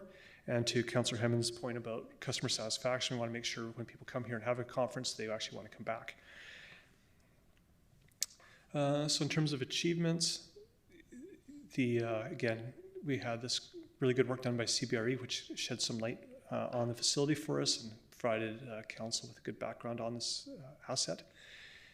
The Team Nanaimo approach, I don't think, can be understated. It's really critical to market this as under a holistic approach. So and again, Ms. Hopey will talk to us about that. We got the contract out and hopefully have that signed by the end of the year. We are seeing a rebound in attendance. Mr. Lowen's seen some great numbers in terms of the bookings we've had this fall have been really strong, which is wonderful. They're actually, and looking out, we're actually ahead of some of the CBRE projections already, which is excellent. And the conference center has been very involved in the last couple of years with the Tourism Nanaimo, with the Downtown Nanaimo Business Association. Really appreciated their support in helping us with those organizations. So just in terms of some of the considerations, obviously the pandemic was not great for the conference business. You can see very little business took place during those 2 years, understandably. Inflation is a big issue. It's hard to, you know, when you look at the pricing for any event, no matter where you go, whether it's a different hotel in Nanaimo or here, they're up. We've got labor force shortages like everywhere else. I talked to you about the deferred maintenance. You know, really the opportunities, some really exciting opportunities here for the conference center. One is the hotel opening. Finally, that should really set us up well going forward for larger conferences. And the ferry, you know, don't want to get too far ahead of us, but if the ferry does start, that is really significant for bringing people to Nanaimo for conferences. I think just an easy access from downtown Nanaimo to Vancouver and vice versa will be very helpful. And then just some of the key initiatives that we've been working on. I think that's it, Your Worship.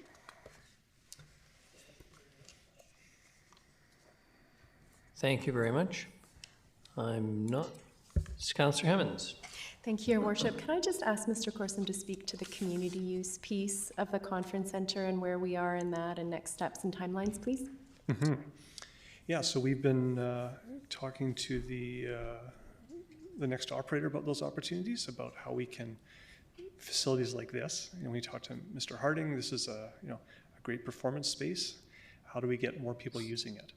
And so I think through the culture department, and we can probably start looking at the space gain more use, which is this part. And then there's the other parts of the building that maybe aren't used as regularly as the rest of the building, and how can we bring people into there? So is there an opportunity to run yoga classes or art classes and stuff in some of these spots? So we are looking at that, and we expect that will happen. So, you know, maybe not next year's activity guide, but the one after should have activities taking place in here. So we have a downtown hub. It won't be throughout the conference center. We're going to select probably a limited area, but start trialing that so that certain areas are kind of are public, can be more public facing, and then used by conference goers when there's a conference. The conference would always have priority, but it could be used more by the community. So we're quite excited about that. Yeah. Great. And a follow-up, if I may, is VIU being considered in that community use at all? You know, we had quite a few conversations in the past with VIU about that, and then during the pandemic, their revenues dried up and made it more difficult for them to explore that option. So we haven't broached it recently. It might be a few more years until they rebound. Okay. But I know that you know, some of the rooms do get used for exams and stuff like that by external organizations, and yeah, it'd be interesting to explore how VIU could be used. Thank you. Thank you very much. I'm not seeing any other questions in this section. Much appreciated. And the next is the Nanaimo Systems Planning Organization Society 2023 Business Plan.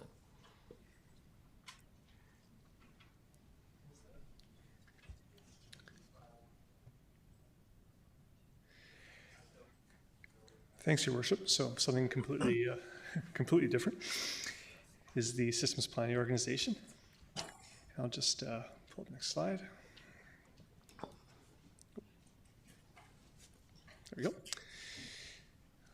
So the Systems Planning Organization, I'll kind of get into its genesis and where it's come from, but it's an external organization funded by the city largely, that plays a really pivotal role in coordination and alignment with the nonprofit sector, with BC Housing, with the federal government, Island Health, the province, to really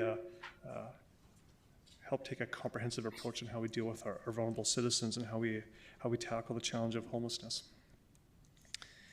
The organization is just being established, and I'll update you on where we're at the moment. The budget is right now is $480,000 a year. It's budgeted like that for the next 5 years, and then at that point, council will can do a review and see if they wish to continue supporting the organization.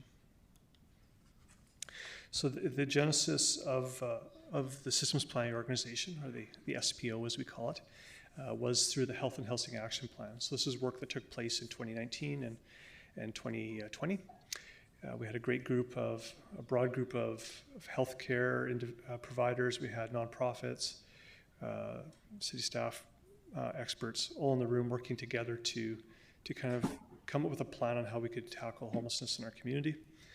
The plan it's really excellent document in terms of setting targets and where we should be at, looking at best practice. One of the the key outputs was this whole idea of ecosystem coordination. So we have lots of people in Nanaimo doing great work. Things are not as coordinated as they could be, and that's kind of the genesis of the SPO.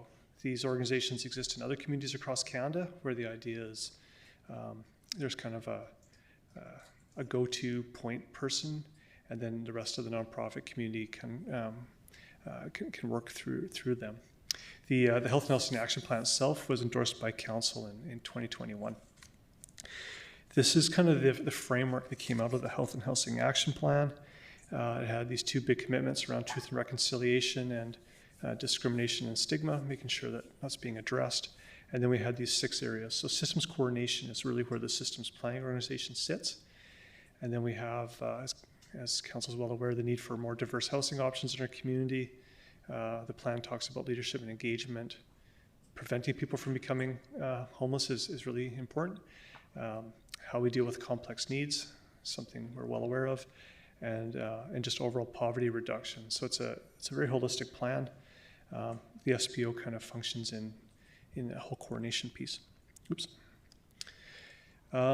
So once the plan was endorsed by Council in the end of 2020, Council established what's called the transition team. And the transition team, their job was to actually figure out what the SPO is and how it would be governed, the type of work it would do, etc. So the Health and Housing Action Plan said, set up a systems planning organization.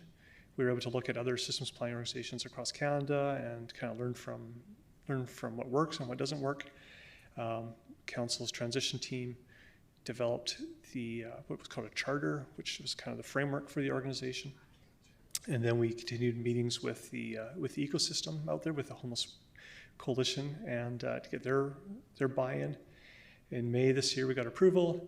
And then we started off with board recruitment, and we actually have had some board meetings already. So in terms of the SPO, what does it do? It does research. It helps with education. It, again, is keyword. It enables coordinated action with our nonprofit organizations. It works with other levels of government to address an end to homelessness. That's really why it exists. The vision is a great vision that all people can access a full spectrum of health and housing services, that our responses are coordinated, they're aligned, we prevent homelessness wherever possible, and if homelessness does occur, it's a very rare and brief occasion occurring experience. So the mandate again is to have multiple sectors working together to create a high functioning sector, to have transparent leadership, to coordinate this approach to homelessness, which we recognize could be better, and then to help communicate and coordinate where those gaps are. So the SPO is a independent organization. It's not part of the City of Nanaimo. It's not part of any other nonprofits. It's its own society. And this is its current board. So Councillor Brown is the City of Nanaimo rep at the moment. We have Emmy Manson from Sineamuk. The Nanaimo Prosperity Corporation has a representative on. That's Kim Smythe. There's 3 individuals who represent the kind of the nonprofit / health sector. So we have Jason Harrison, Dr. Allison, and Violet Hayes on there with their skills in the field. And then people with governance experience include Jerry Davis, Gloria Wells, and former Councillor Bonner has just filled a vacancy that took place with a lady that was on before. So that's the current board. We have a board meeting tomorrow, which is fun. So we're off and running with this organization. Again, we talked a bit to you about the funding. So it's $480,000 a year for 5 years. We haven't really used any of the funding yet. We use a little bit here and there, but just small amounts. The idea is that this group's job is to help implement the Health and Housing Task Force Action Plan, not taking responsibility for the whole plan, but to make sure that it is being implemented. And the organization is asked to look at other opportunities for funding.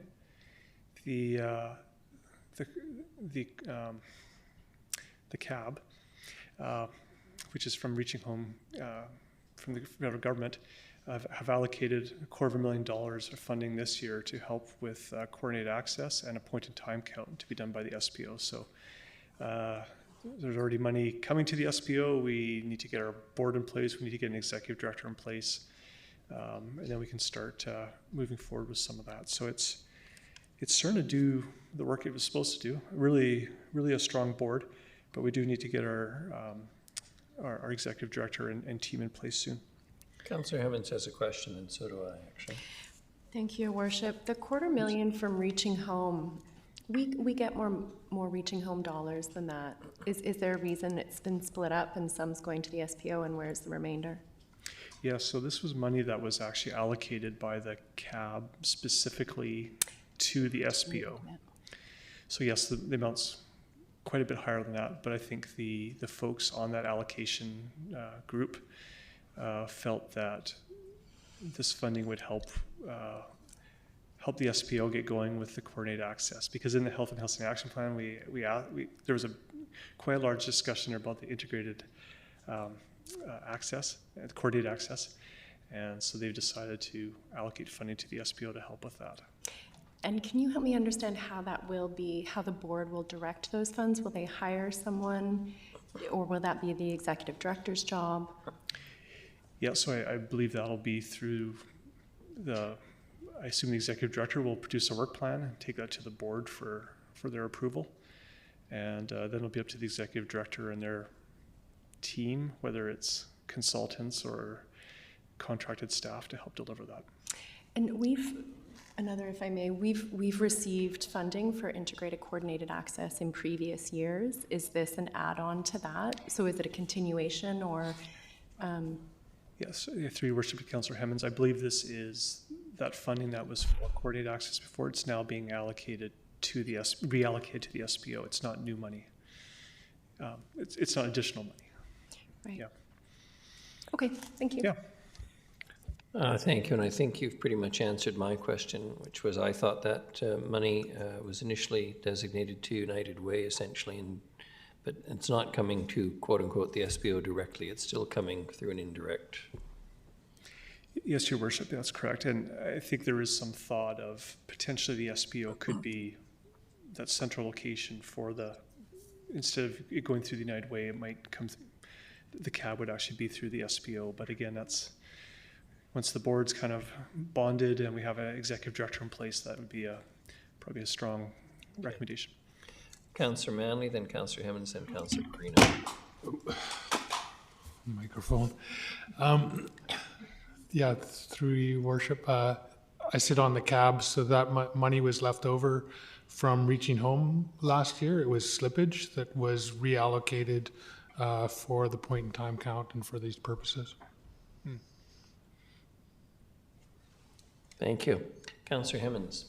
Thank you. Then I'm even more curious to hear this answer. So integrated coordinated access has been funded in our community previously through Reaching Home. So will that program that already has work happening around it in the community be brought under the auspices of the SPO and continued?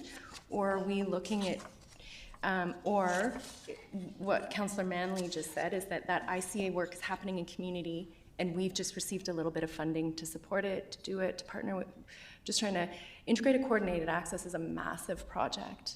And I'm yes. Curious how and where it's fitting with the SPO in particular and how it relates to $250,000. Through your worship, I don't think I know the answer well enough to give you a definitive, okay. Yeah. It's okay. Councillor Perino. Thank you so much, Your Worship, and through you, just a couple of questions. What's CAB? It's an acronym, obviously, right? Yes, Community Allocations Advisory Board. Advisory Board, thank you. Advisory Board, okay. The next thing, another couple of questions. So if I'm reading this right, it sounds more like this is an advocacy group, is that correct? Would that be a fair statement, or? Yeah, through your worship to Councillor Perino, yes, that's the idea. It's not delivering any services itself. It's, okay. Yeah, so it works with the service providers, but it does not provide services. So the SPO will not operate a shelter. The SPO will not be on the front lines doing work, but they'll be very much the advocacy piece, the research piece, and then making sure the nonprofits are connected properly. Yeah. Okay, and possibly to reach out to other levels of government for funding and so forth. Would that be a fair? Absolutely. Yeah. One of the recommendations was the whole table of champions that we hear from, and whether it's a table of champions for health and housing, or whether it's a table of champions for economic development, or the mayor's leaders table. That's a piece we still need to figure out, if it's one table of champions for our community or if there's multiple tables. I gotcha. Okay, that's great. Thank you. And you do not have an executive director. You're looking for one at this point. Is that right? I would love one right now. I'm sorry? Yes, because I look after it right now, so it'd be great to have It's someone. you? We are making some progress. We're hoping to have an interim executive director appointed soon, who could help steer the ship for a bit. Yeah. And just again, last question. So, what sort of qualifications are you looking for? Is this a health person, or is it a community advisor? Is it a what would you be looking for in an executive director? Yeah, great question. So I think we're looking for someone who has prior experience with the nonprofit sector, someone who's dealt with has been involved with our homeless population and understands the Nanaimo, the unique Nanaimo situation we have. Okay. Someone who can actually manage an organization, because it's a very small organization, but you got to be able to do payroll and all the administrative tasks. It really requires a jack of all trades and someone with great empathy and real connections within the nonprofit world. But then, of course, this advocacy piece you're talking about, they need to be able to connect in with the province and Island Health and BC Housing, etc. So. Okay, good. Okay, good. Thank you so much, Your Worship. Unfortunately, Bartholomew Cubbins only exists in Dr. Seuss. Councillor Hemmons. Thank you. That allusion went right past anyone who isn't familiar with Dr. Seuss.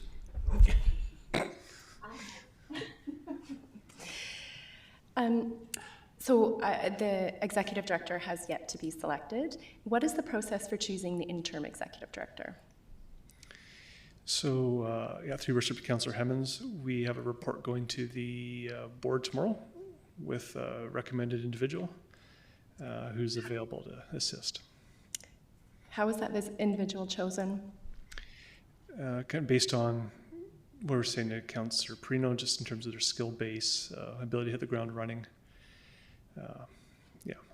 Was there a pool of candidates? There was a recommendation from the board members as to who would be the preferred candidate. Okay, thank you. Councillor Brown. Thank you, Worship. I'm probably can be more forthcoming. There was no process.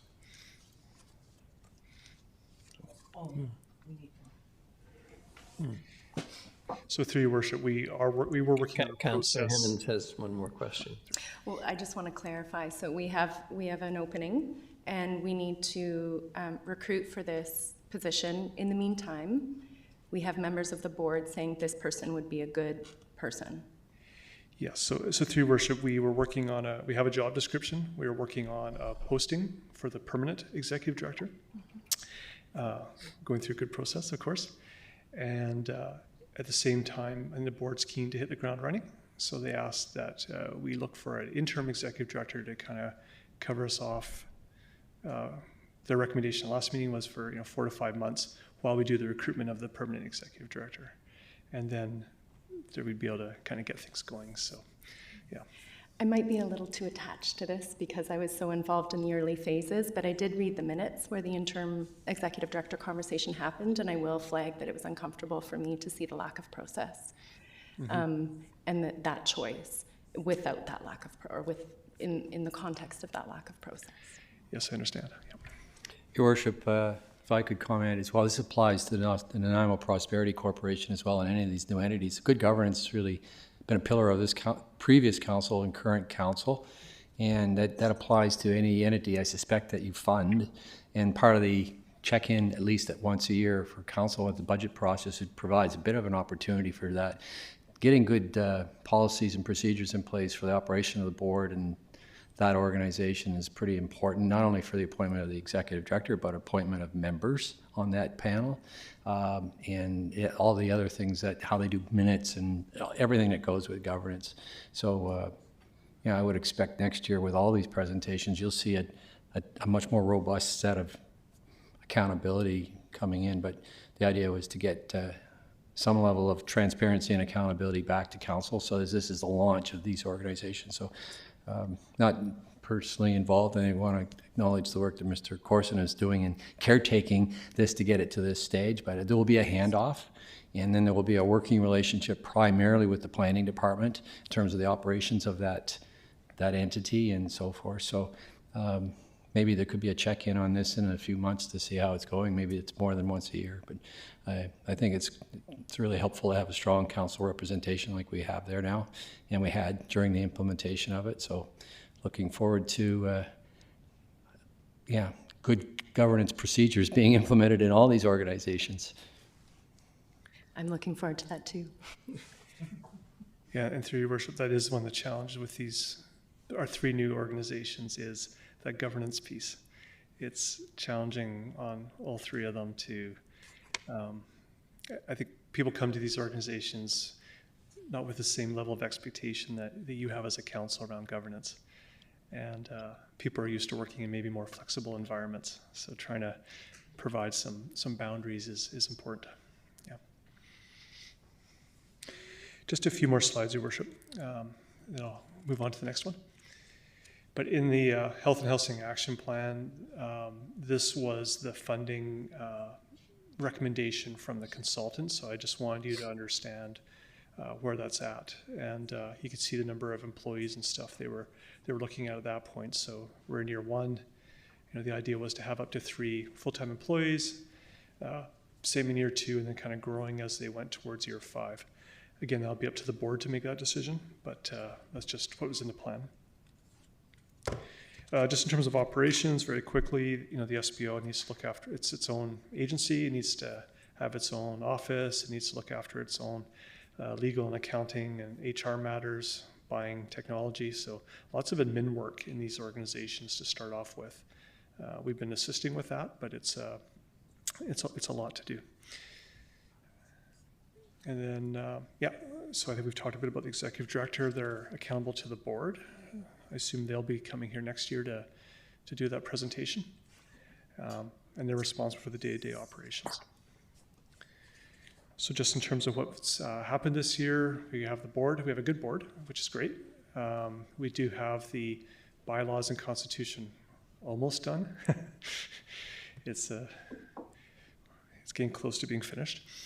We have our HR nominations committee, which was working on the full permanent time executive director role. We've been doing lots of admin support. But I think there's a real commitment from the board. I think there's a real anticipation in the community for the implications of the SPO. So we want to make sure we meet that anticipation and hit the ground running.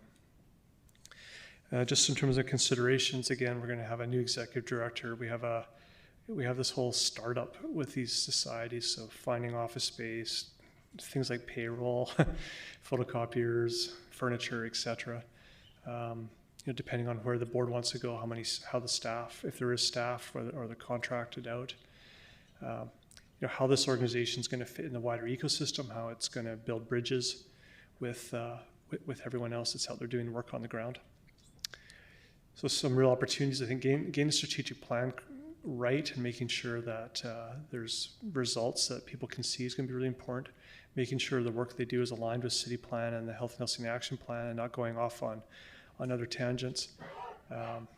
Really defining its space in the whole ecosystem. And that's really going to rely on them developing partnerships. There's some of the key initiatives. I took these out of the Health and Housing Action Plan, just in terms of things that Dr. Turner recommended to see happen in the short term. So these are all things I expect the board would be working on next year. Councillor Perina has a question. Thank you, Your Worship, and through you. Is this a registered society? You call it a society, so it is, yep. Registered? It will be a registered society. So yep. they'll be able to take donations and grants and so forth? I guess they could. Interesting. Yes. Okay. Thank you, Your Worship. Thank you. All checks are welcome, Councillor Perino. What's that? All checks are welcome. That's all I have, Your Worship. Thank you very much, Mr. Corson. Are there questions? If not, I have to give you credit for, according to my clock, 3:59.57. It's appropriate time for a break. We've been at an hour and a half, so 15 minutes, everyone, please.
This is the 2018 redux of the lighting at Nanaimo's historic bastion. I've had the pleasure of being part of the relighting project on this amazing building in downtown Nanaimo. So what we did is we've replaced the original high-pressure sodium lights, which basically did an okay job of lighting up the bottom 10 feet of the building, and replaced them with modern LED lighting that has the capacity to change color. We can run through a number of different colors that we have pre-programmed here in a pink, a purple, a green. Probably my favorite on here is Rainbow Chase for Pride Week. It'll actually run all the way around the building all the time. With this new technology, organizations can now request that the bastion be lit to promote their cause by going to the City Nanaimo website and following the instructions. Go to Your Government, Bastion Lighting Requests, complete the lighting request form, and submit. You will hear from us within a couple days if your request has been approved, and the bastion will be lit in the colors that you have requested. If you have any questions, please contact the Mayor's office at 250-755-4400. So the next time you're in downtown Nanaimo at night, come on and check out the new dynamic lighting at the Bastion.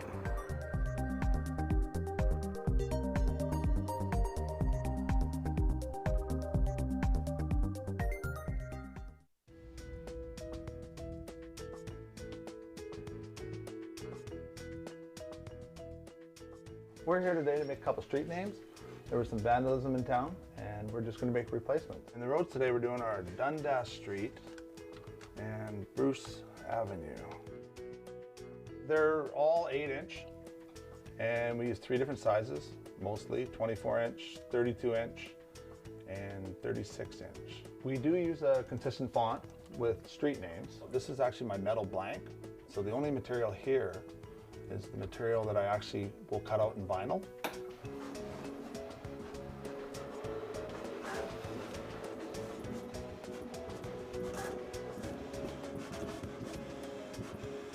From here, we have to take out the vinyl that's not needed, which is the outer. So all we want to do is save the inside borders.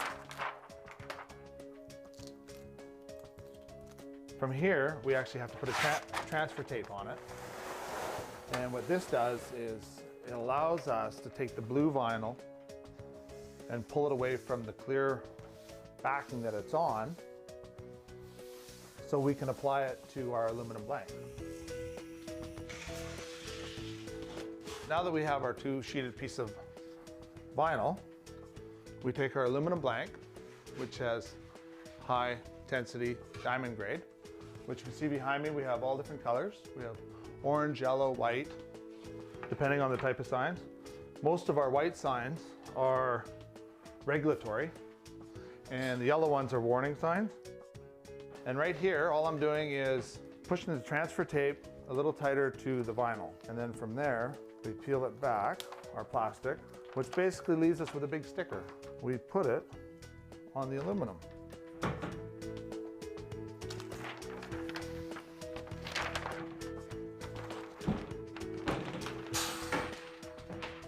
And when we're done here, we take our transfer tape off, and as you can see, we're left with Dundas.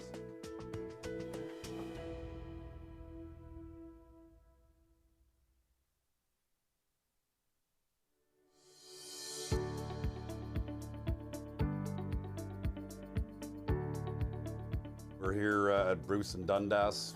Somebody's stolen the street names that were here, so we're here to replace them. Our sign shop has just generated us 2 signs, so I'm going to go through the process of putting it together and reinstalling the street names. First thing, we got to center the signs. We do everything on this truck. We've got all the equipment on here to build, install, remove, repair, whether it's street signs, street names, posts, banners, Christmas decorations, and so forth. I'm going to basically just put the sign in the brackets, and we'll be doing both signs, of course. So I've got a cross bracket that I'm going to put in, and then add the top sign, which is this street we're on, Dundas.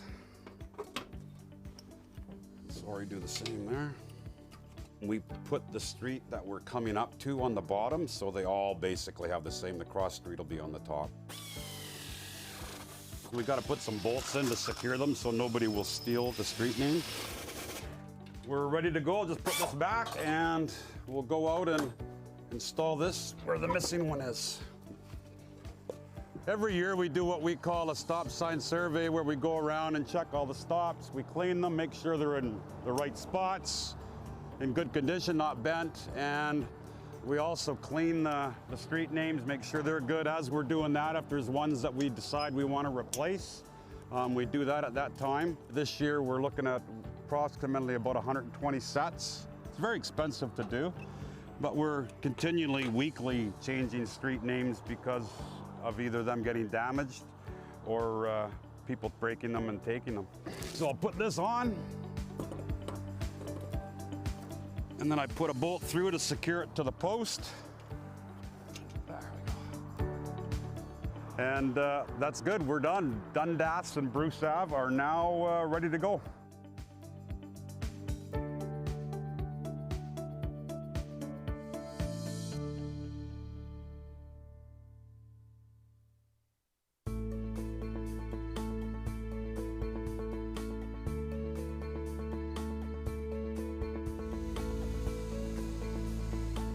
You are looking at Unit 400 from the City of Nanaimo Public Works Department. This truck is called our paint truck. It puts down most of the center line in the City of Nanaimo. Right now on the back, we have Holly. Today she is in charge of keeping the line straight. She can move the wheel back and forth right or left, which controls this paint gun. And then right behind the paint system, there's a glass beads that are dispensed onto the fresh wet paint for retroreflectivity at night. The painted lines can last 1 or 2 years. Most center lines in Nanaimo are painted every year. The white crosswalks and stop bars in thermoplastic can last anywhere from 2 to 7 years, depending on traffic flow. And on the back here, Derek will be kind enough to be dropping cones onto the fresh wet paint so vehicles do not drive over it. There's a lot of moving parts, high pressure, traffic, a lot of things going on at one time, and we're all working together. There's a lot of prep work before to make the lines straight. There's a lot of pulling of lines. Most of our equipment has guidelines and markers. It's a very rewarding job working for the Public Works Department. Lots of things go on and you stay in touch with the heartbeat of our city.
Our emergency routes, they are priority routes. They consist of roads that go to and from the hospitals, from the fire department stations, and from the BC ambulance stations. They're also their main commerce routes through the city of Nanaimo. So this allows commerce to happen during a snow event. So we hit those roads first. Once those are clear and open, then we move into the secondary roads, and then we move into the residential areas, which are dead-end roads and cul-de-sacs. And it can take up to 96 hours before we get into the residential areas. One of the side effects of plowing snow is it does end up on the sidewalk, and this can be very frustrating for homeowners and business owners that have just cleaned the sidewalk. It also pulls into their driveways. The crews try to keep it as close to the curb as they can, but we need to open the road right up to the curb to allow the drains to be exposed for when the snow starts to melt.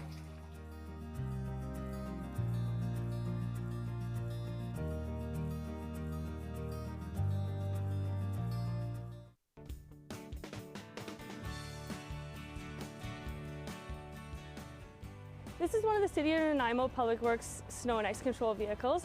And this is actually set up for a brining unit right now, or anti-icing. And what brine is a 23.3% sodium chloride solution.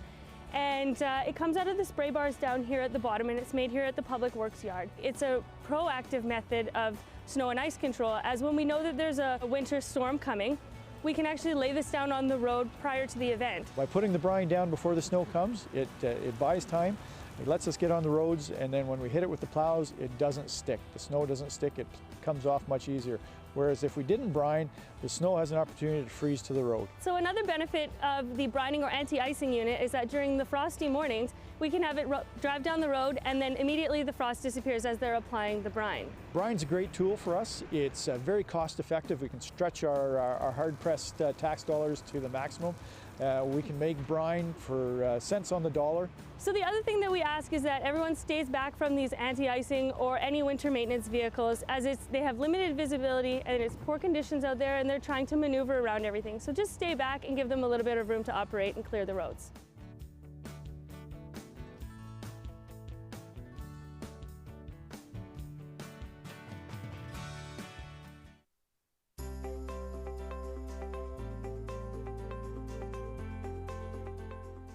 So here we are in the Public Works yard, City of Nanaimo, and what you look around, you can see our various tools that we use for snow and ice fighting. We have tandem trucks, 4x4 trucks, we have backhoes. All our trucks are capable of having front plows on them, and the larger trucks we have belly plows on them as well, and they all have a salter sander that can be mounted on the back. This is another tool in our winter maintenance fleet. It's a salting machine. And what happens is that the salt gets loaded into this hopper, and on this conveyor where it gets hit with these two saddle tanks, which are full of brine. Then it comes out here on the spreader. And why we add the brine is that it reduces the amount of spray from the salt. So it doesn't bounce nearly as far, saving about 20 to 30% of our salt. As well, by using the anti-icing liquid on the salt, the activation starts right as it hits the road. The purpose of the salt is to keep the roads bare, keep ice from forming on the road. Again, safety for everyone, including ourselves and the public. That's why we put the salt down.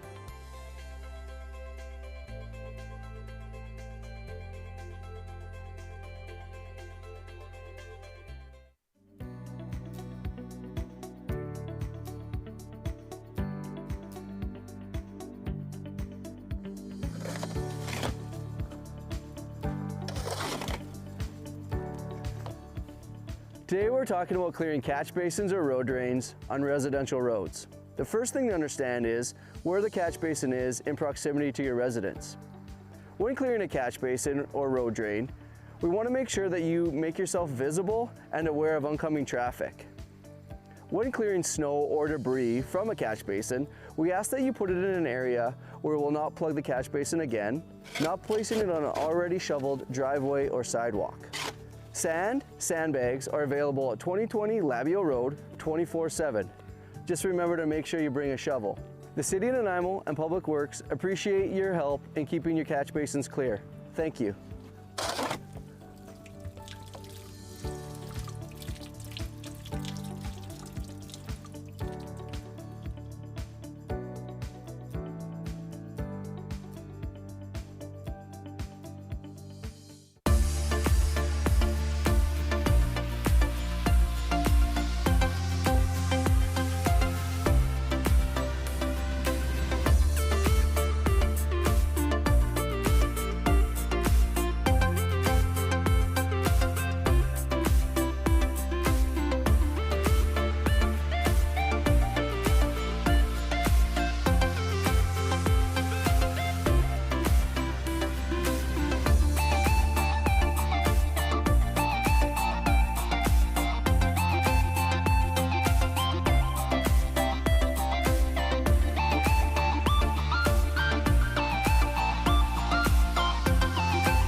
This is the 2018 redux of the lighting at Nanaimo's historic bastion. I've had the pleasure of being part of the relighting project on this amazing building in downtown Nanaimo.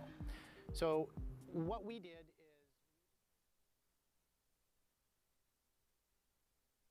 Reconvene, please. Back to Mr. Corson. I explained the reference to him now. It's a Dr. Seuss he hasn't read, so we'll add it to his library for Christmas, I'm sure. You'll have to provide a copy to Councillor Brown for his kids to read, I guess. Yeah.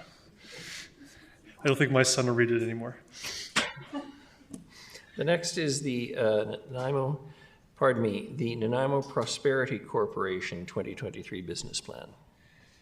Thanks, Your Worship. And I know Ms. Hobie just handed out socks. All I can hand you is prosperity.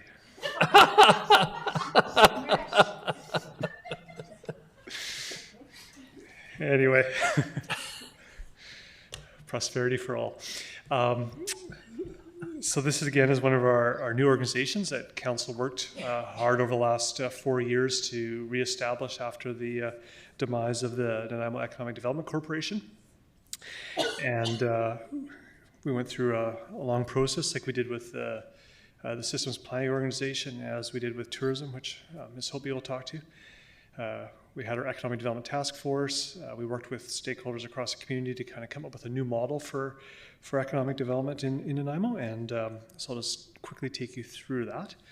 But the way the Prosperity Corporation is set up, it has an ownership model, which is different than our past. The City of Nanaimo is the main funder and also a Class A shareholder, but then we also have these partners that are owners as well. So Synamic is an owner of the Prosperity Corporation, as is the Nanaimo Port Authority, the airport, Vancouver Island University, and the airport as well. So we have actually owners sitting at the table, all in alignment. It's a very interesting model. As we were talking about these different organizations we've established, they're all a little bit different and unique in their own mind, and they're all done specifically because we've learned from past experience.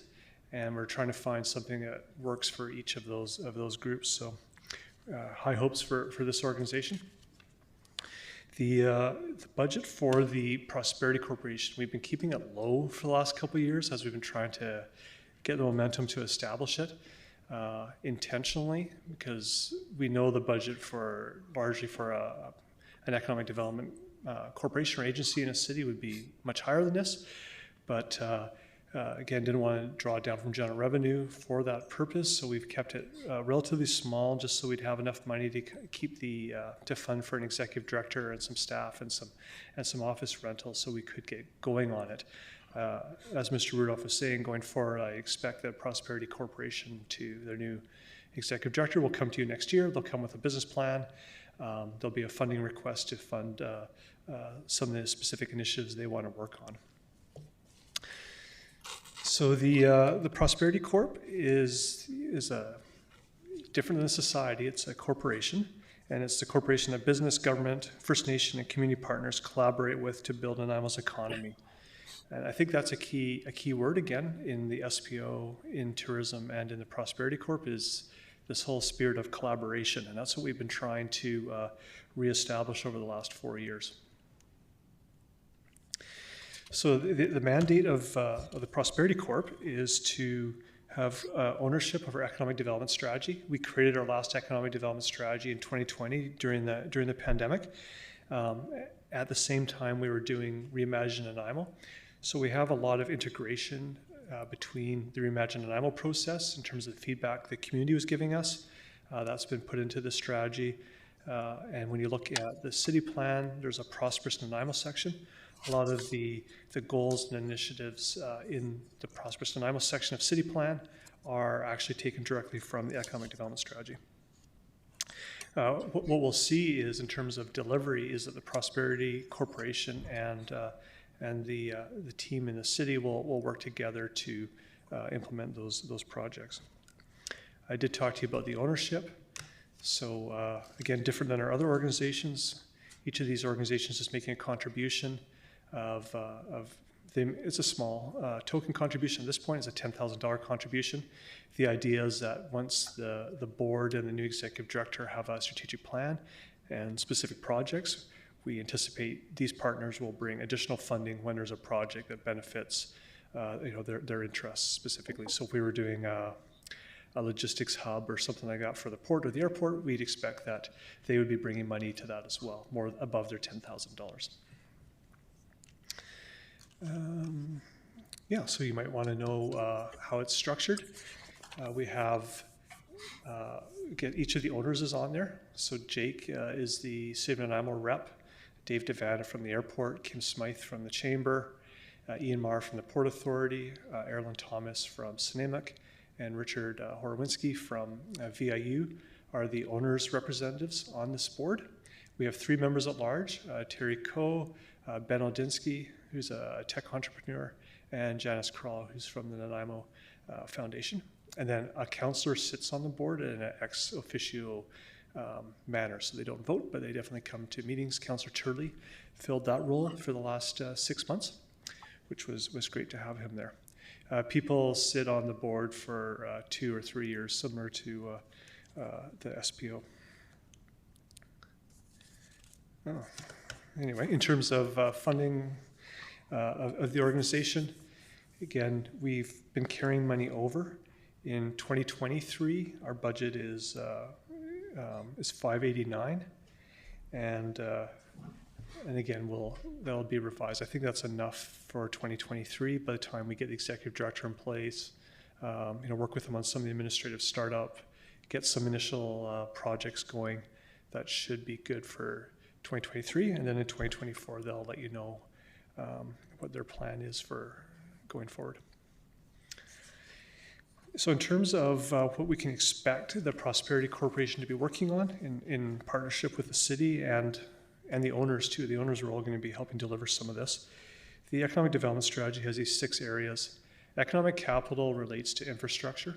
So we had the Mayor's Leaders Table. We talked about some of the big infrastructure projects we want to see as a community. One of the recommendations in the ECDEF strategy was to have a table of champions, which turned out to be the Mayor's Leaders Table. So we've got a tick there. That's already done. But I think the idea would be to keep that going so that we have alignment on what the community's key projects are for infrastructure. In terms of human capital, this relates to education and training. Again, in the Mayor's Leaders Table, we had a youth retention group. I think that fits in nicely here, making sure that we're training people for the jobs that are needed in Nanaimo. Under social and environmental capital, the health and housing work that we're doing is part of that, as well as healthcare, making sure the hospital meets our needs. And the Chamber's been working on the Indigenomics, the First Nations business opportunity piece as well, so we're looking to support them on that. Business development, which is hard to see up there, is what we do a lot of that work internally. Ms. Manhouse does great work in terms of data collection and producing reports for people on various sectors. But there's also a really important piece in here, what's called business retention and expansion. So working with the current businesses in our community to make sure that they're being successful and helping them expand where we can. So not really a focus on bringing businesses into Nanaimo, but making sure businesses in Nanaimo have the resources and support they need to grow and employ more people. Innovation technology is always really important, and this is about the tech sector. We're working on our fiber plan. I think you've probably seen through City Plan. We're working on smart city initiatives. The document talks about trying to create a bit of a tech cluster around downtown, working with VIU in terms of those spin-offs. And then this last piece, the placemaking and attraction, is probably where most economic development organizations spend most of their time, is that trying to attract and bring businesses to their community. So our strategy is a bit different. It's a little bit more holistic. It touches in the social elements, it touches on infrastructure. But we haven't forgotten the piece about trying to attract people to Nanaimo. And Ms. Hobie's going to talk about this, but we are looking at a branding exercise of Nanaimo through Tourism Nanaimo. We want to make sure whatever brand we do through tourism is the same brand we're using for the Prosperity Corp and probably also using for the city. So that's an exciting project to kind of help define who Nanaimo is today and going forward.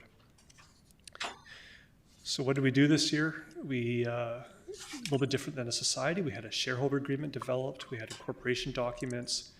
We got our board established. We are very close to hiring the executive director.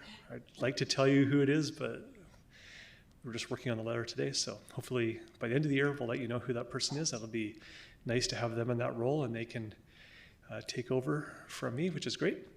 We participated in the Mayor's Leaders Table and helped out again with the three areas: the donut awareness, the infrastructure ask, and the youth retention. We have appointed someone from the Nanaimo Prosperity Corp onto the Systems Planning Organization Board to make sure the interests of businesses are represented on the SPO. We've been working on our policy development of the organization, and we did help sponsor the VIA Summit, and Mr. Rudolph spoke at that. So just in terms of considerations, very similar to what we talked about with the SPO. We're going to have a new executive director. We need to set a strategic plan. We have to get this corporation set up. We need to get some momentum. We've really spent, most of this last year just trying to find the executive director, get the board in place. I like to get things done, and it's really frustrating how long it takes to get this going, but I'm optimistic for next year. And then, opportunities. It's really exciting to have the Prosperous Nanaimo section embedded in city plan, and you'll see through the integrated action plans as well how everything's aligned. I think that's wonderful. The ECDEV strategy, we might want to start updating it. Usually they have a life of 3 to 4 years. Obviously the pandemic has fundamentally changed the way we do some things, so I think there's a chance to maybe give the document a refresh. I don't think it's a new document, but maybe a bit of an update. Making sure we're aligned with the Mayor's Leaders Table. We have, I think what's really exciting is the ownership at the table. It's a bit of a different model, having people who have a vested interest sitting around the table, wanting, with shared goals. I'm quite excited about the board of the Prosperity Corporation. They've all been, I think when you look at the names that are on there, you basically have the executive directors or people very high up. The organizations have all made a real contribution to having their top staff involved in this, so that's wonderful. And then key initiatives. This is taken out of the ECDEV strategy because it ties back into city plan, this whole idea of the indicators and reporting. I talked to you quickly about the Transportation Logistics Hub. That pure fiber network, whether we own or not, is important. From a Councillor Prino perspective, the whole healthcare center of excellence is important. Business retention, indigenomics. We're working on a circular economy pilot right now. Ms. Manhas is working on that, which is great. And then the joint branding with Tourism Nanaimo. That's all I have on the Prosperity Corp. Thank you very much, Mr. Corson. I'm not seeing any questions. So the next one is the Tourism Nanaimo Society. So I'll just quickly introduce Ms. Hopey, who's handy do socks. How can you not like her? Star of stage and screen in our minds. I'll tell you. And I just want to really thank her for her work and her leadership on this file. I don't think anyone works as hard as Jen. She teaches full-time at VIU. She works somehow full-time on tourism. She brings so much energy and passion to this. She works with a large board. We meet weekly and talk about various initiatives she's working on. Every week my mind just kind of gets blown away by how much stuff she's doing. And she's always ready to take on more. So we've very much benefited from Jen's assistance with this. We are in the process of looking for a permanent executive director because Ms. Hopey needs to live a normal life and just have one job. So hopefully we'll find someone soon who can take that role, and then I'm sure she will always be involved in Tourism Nanaimo and bring her expertise to it. So anyway, my pleasure to introduce Ms. Hopey to you.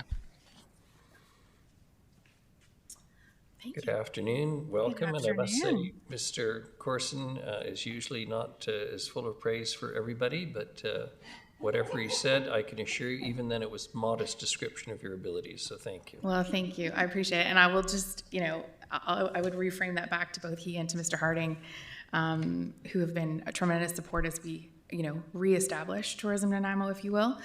There's been a lot of work done over the last 2 years, so I'm pleased to share some of that with you here and share what's hopefully to come in 2023. So here we are. Some of you folks may be familiar with this, which is Tourism Vancouver Island gave notice of the termination of their contract, and they were managing tourism in Nanaimo from a period of about late 2017 through 2020, December 2020, at which time I was asked to step in and provide some support. So what this did was gave an opportunity for us to really revisit, what is tourism in Nanaimo, what is our goal, and reestablish a new tourism governance and service model. So that is where we are, and we have, over the last couple of years, really moved forward in reestablishing tourism in Nanaimo as a society. And on April the 8th of 2022, we were formally reinstated as a society under the Societies Act of British Columbia.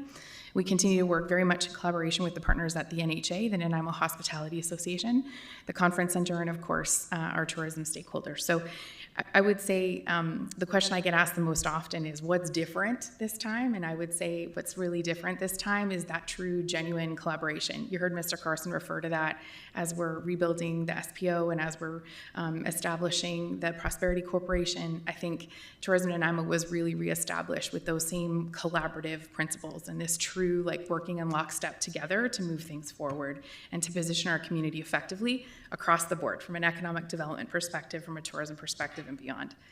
In terms of operating budget for 2023, about $730,000, about $160,000 of that is dedicated to visitor servicing, just to put that in perspective, the balance being dedicated to tourism and Nanaimo operations specifically. So the mandate of Tourism in Nanaimo is really sixfold, and that includes the implementation and development of a broad tourism in Nanaimo destination strategy. We do have a bit of a work plan, and we'll look to initiate that broadly in the springtime. This follows on the heels of a branding exercise that we've started to initiate now, and there will also be business and meetings tourism strategy, which will actually go forward to the board in early January. It will be seen by the Meetings and Events Committee coming up here in December as a draft. And we currently do have a sport tourism, it's not a society, we have a sport tourism strategy, which of course we're following as well. So we've got a few kind of irons in the fire here from a leisure perspective, from a meetings perspective, and from a sport tourism perspective. Those are the three sort of buckets that we operate under. Mr. Corson mentioned the destination brand. We're certainly moving in that direction.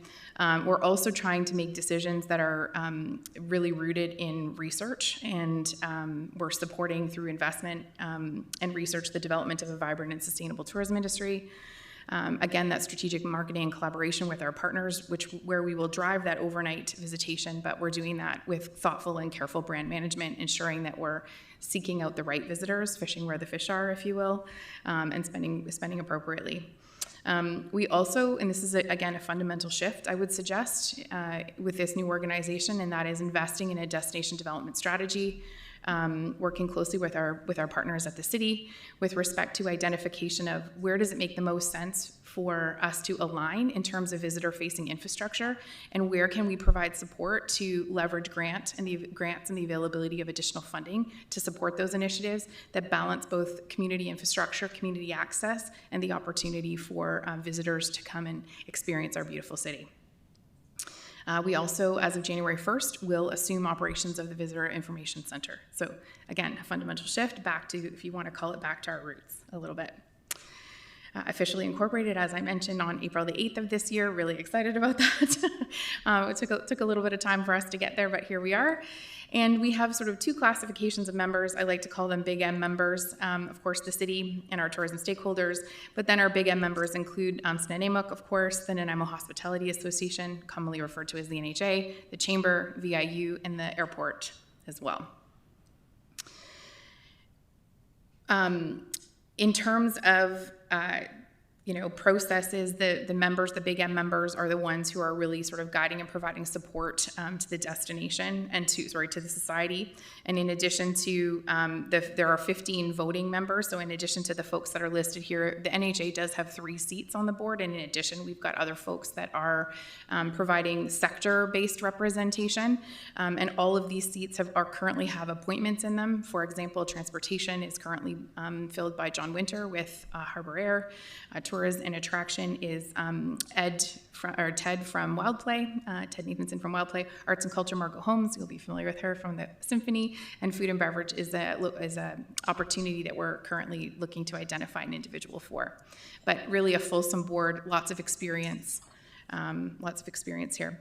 So in terms of the core funding, not unlike what we heard from the SPO and the Prosperity Corporation, of course, we're looking to, the funding supports the labor costs currently for myself as the interim executive director. We do currently have also a destination sales manager. That funding actually is coming in partnership from the NHA through the Municipal Rural District Tax. So a bit of a hybrid option there to support the sales function.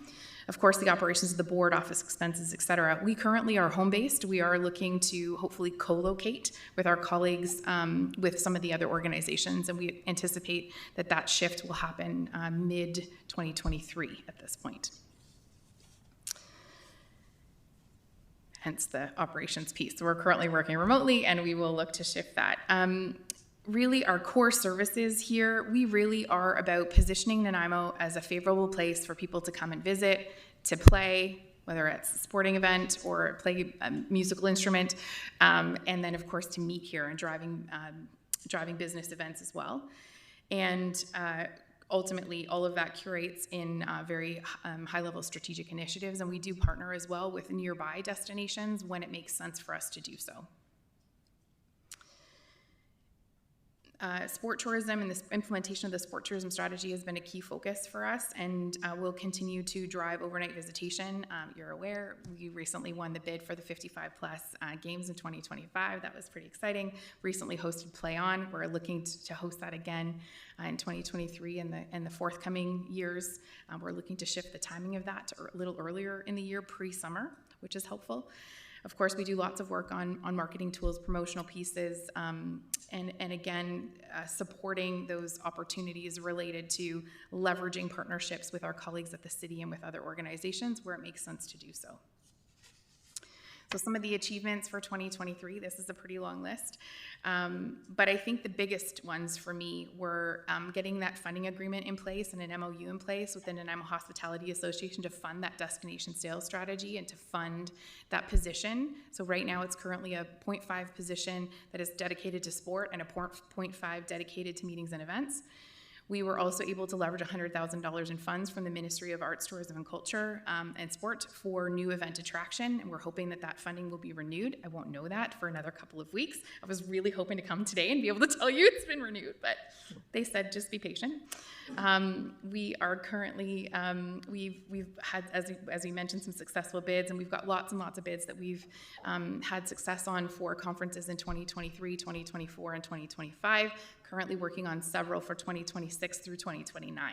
So while that seems like it's a long way away, the idea is we get the base and we can yield everything else from that. We also think it's really important to understand how residents feel about tourism. And so this year, for the first time ever, we asked residents, how do you feel about tourism? And we did a resident sentiment survey in addition to our visitor sentiment survey. So we're hearing both from visitors and from residents in terms of what they love about the community, where they feel like improvements could be made, et cetera. And that can help drive our destination development initiatives, Pride of Place campaigns, and again, collaboration with our colleagues at the SPO and Prosperity Corporation. We also initiated a visitor center review, and that resulted in the decision of the board a few weeks ago to assume operations of the visitor center effective January 1. We also completed some accessibility assessments this year for 8 businesses, and those accessibility, they're actually like a guide that we've developed. They're now located on our website. We're going to look to invest in that again. And the idea is that we can help people with diverse abilities make decisions about where they can go and events that they can do safely or places that they can visit safely, and that's all kinds of abilities. We also have really worked hard to promote our brand new beautiful destination playground at Maffeo Sutton Park. It's gorgeous, and it's such an awesome opportunity for us, again, to position that as a destination park for families right across the island and for folks that are visiting us. 2023, we're hopeful that there will be a new executive director starting in 2023. I am committed to being here for as long as is necessary to make sure that there is a smooth transition. It's important we get this right. We are looking at an increase. I've literally sent it yesterday to the province for a doubling of our co-op marketing investment. We're hopeful we'll hear about that in February. Again, the meetings and events funding I made reference to, the brand exercise should be completed in early 2023, and we're looking to, again, to partner with our colleagues on a Pride of Place campaign and a destination strategy. So lots of things still to come, lots of work that's been done. You can see again here some of these connected goals as it relates to other city strategies and how it sort of aligns here. I think, I don't know, Bill, if you want to speak to any of this, but in terms of the pieces, but I think that was the last piece. I'll go back if you want. Okay. Happy to answer any questions, Your Worship. Thank you. Thank you very much. Councillor Perino, and then Councillor Hemmons. I love, through you, Your Worship, I love your energy. I love it. It was a little fast. I'm sorry. I'm very excited about tourism all the time. It's like, I'm trying to take it in. It was just a little bit fast, but there was somebody that you mentioned that was getting a 0.5, and I'm like, what was that about? So we have a destination sales manager, a 0.5, where they're dedicated in sales, so sales focused on sport tourism initiatives. So that's selling our beautiful community in all of our city venues and positioning it from a sport perspective. And then the other half of her time is spent focused on business and meetings events. So conferences, trade shows, etc. So she's a 0.5 and a 0.5. Yes. Okay. I usually tell her she needs to draw a line. Yes, I understand. And one more question, Your Worship. So you are also looking for a new executive director? Yes. You don't have one yet? No. Not yet. It sounds the search is there. The search is on? The search is on. I'll just say it like that. Yes. Okay. No, that's we're being careful about making a good choice. I wasn't sure if the 0.5 was to do with the executive director, and I was going to say, well, no wonder you're having trouble getting someone, right? Because it is the executive. Just to provide clarity, the executive director is a full-time role. The destination sales manager role became full-time on July the 1st of this year. So this individual transitioned in May and June. Okay, and you said you're a registered society? Yes. Okay, and you get funding from various sources, right? We're obviously your largest funding piece. Is that yes. Okay, and do we have a counselor as part of the membership? Soon to be. Okay. As I understand, in the past we've had 2 counselors sitting at the table. Okay, good. Yes. Thank you so much. Thank you. Wonderful. Thank you very much, Councillor Hemmons and Councillor Brown. Thank you, Your Worship, and I second Councillor Perino's. I always get excited when you're at the podium, so thank you. The sports tourism, are we weaving that into the new infrastructure we're building, and are they informing each other? And I say that like the Harewood Sports Field, obviously Nanaimo residents are excited about that, but that improves our ability to host tournaments too, right? Okay. It does, and I won't speak for Mr. Harding, but I will say that we work very, very, very, very, very closely with the city team. So I feel like Darcy and I are joined at the hip a lot of the time. We will not make a bid that uses municipal infrastructure without the city being a partner at the table and part of that process. So when we did the BC 55 plus games, as an example, it was very much the city team and myself collaborating together to identify, okay, what facilities make the most sense, how are we going to position this, and balancing that with what impact there might be to the community and how do we minimize that to the greatest degree where it's appropriate. So, so yes, we're implementing that strategy, but we're doing it in tandem. I will say that we recently, just at the beginning of November, attended what's called the Sports Events Congress, and I have attended many times in the past. And there were so many new sport orgs that didn't even know Nanaimo was kind of at the table. We haven't been at the table, you know, for many years. Of course, COVID didn't help. And some of that new infrastructure is really exciting to them. I'm working with Mr. Harding on a very large funding proposal. We call it a destination development proposal for support of some additional infrastructure that's already planned at Rotary Field, but would allow us to accelerate the process if we were to be successful. Great, thank you. Thank you. Councillor Brown. Thanks, Your Worship. Thanks for the presentation.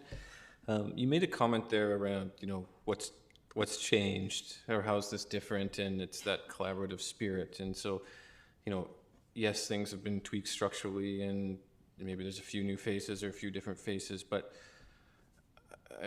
maybe I'm sort of selfishly curious or genuinely curious around, you can feel that there's a different energy there, and it's focused on something else. And I'm curious if you're able to unpack why you think that is the case.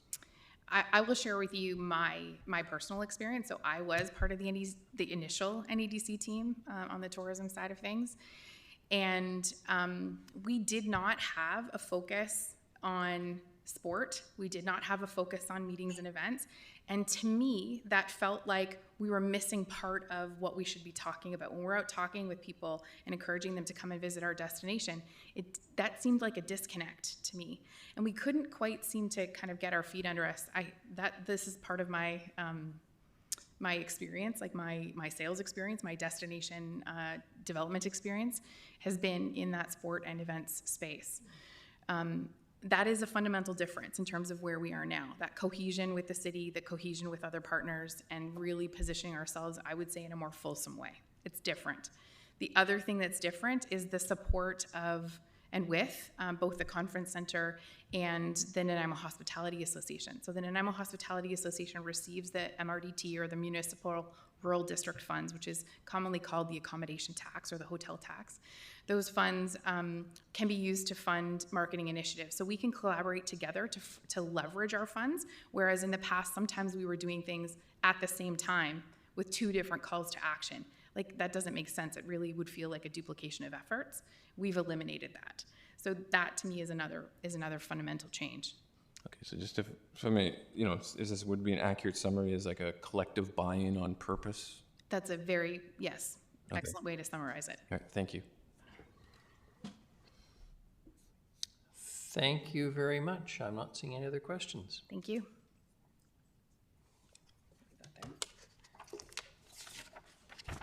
And the last item is introduction of items for council discussion. Back to Ms. Mercer.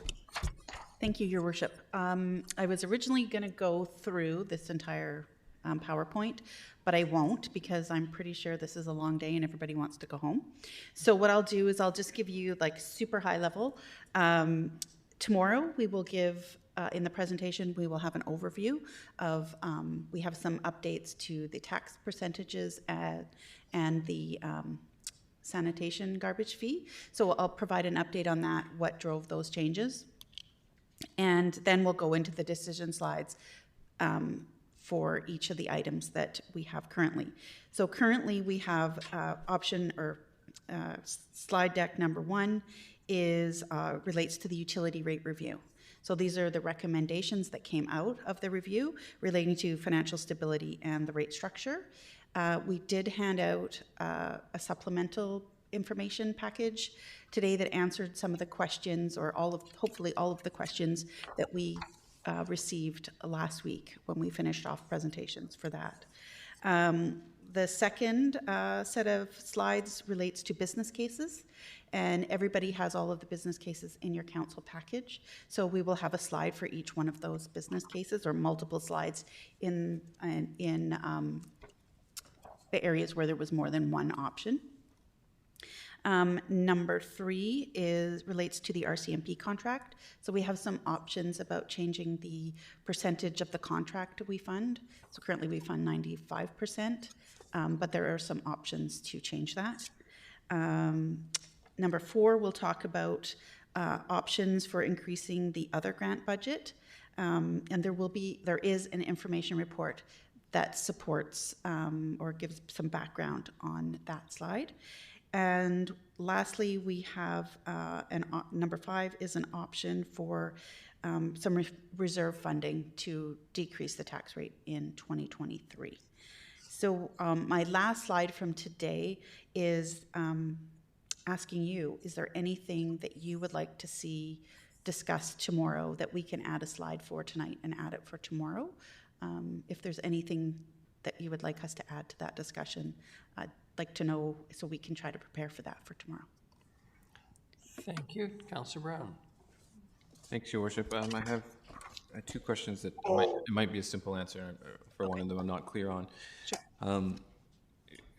If I'm understanding things correctly and based on previous council decision making, is the tax increase arbitrarily lower this year due to a transfer from the general fund? Is that the 800,000? Through Your Worship to Councillor Brown. So this year, in 2022, we had $1.9 million in reducing funding, reducing taxes. For 2023, it's 1.1. So we dropped 800,000. So that is a budget driver where we no longer have that from a reserve funding. It now has to be funded from taxation. So that is the driver. And so that does relate to the 800,000. Okay, so I would be interested in knowing what the what it would add to the overall increase to eliminate that transfer in its entirety and fund it how I think it should have been funded with appropriately from property taxation. Okay. And then the second item that I would be interested, if possible, and maybe I'm the only one, but the question there around what would a property taxation hit for in terms of percentage amount, increasing the budget on the fire engine and the I think it's 20 officers or 20 fire personnel that are included in that portion of the phase, with a January 1st start date. So what would the entirety of a year be? I think oftentimes it gets added in as based on the hiring and things like that for the August. But I'd be interested in sort of both of what. Like a full year's Yeah, cost. what is the true cost, so it's not just dumped onto next year? Go ahead, comment. Your Worship, Councillor Gesselbrock has his hand up as well. I'm sorry, I thought Ms. Fuller wanted to say something. Yeah, through the chair to Councillor Brown. So the one challenge, if you wanted to look at adding, you're talking about a fire truck and 20 firefighters for 2023.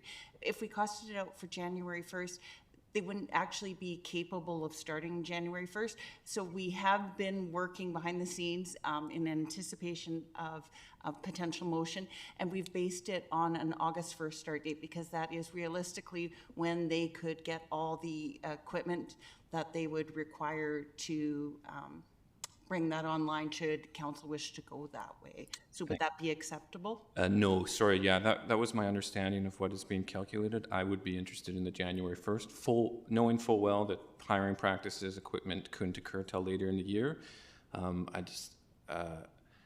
I'm more comfortable with knowing if something gets added to surplus than having the true cost not realized in a single budget year. So I would be interested in the January 1st start date as well. Yeah. Knowing full well that staffing couldn't be applied, but I want to know the budget implications because I know sometimes we add things in based on not a January 1st start date. Yeah. And then that catches up with us in the following year, and then so the 2024 budget amount would have to be higher than I think sometimes we realize when we add it in. Through the chair to Councillor Brown. So what we actually have done is priced out the full 5 years because for IFF members under the contract, they have a scale where there's the first 6 months, the second 6 months, year 2. So we've done quite a comprehensive of the total impact of adding them August 1st, and it shows you the impact. We can give you the financial impact of each year of the financial plan on an August 1st start date. So if we redid that with the January 1st start date, and then we can't hire the people, then what you're seeing for the impacts of year 2, 3, 4, and 5 aren't going to be the true impacts, because now that's going to shift everything if you proceed with that and that goes forward. I mean, we can try tonight to No, rework that makes sense. everything, Yeah. but I'm just concerned we're not giving you actually the picture that you want to see in the impact of the 5-year financial plan if we don't base it on what we could actually execute. Right, because unlike other position, like a QP position, there's Correct. okay, that makes sense. Okay, They have a much more complicated pay structure, especially in the first 5 years, and we've taken that all into account. Okay, yeah, thank you. Okay. Thank you. I think I heard you say you have the answer already. We're working on it. Yes, more or less. Councillor Gesselbrock and then Councillor Armstrong.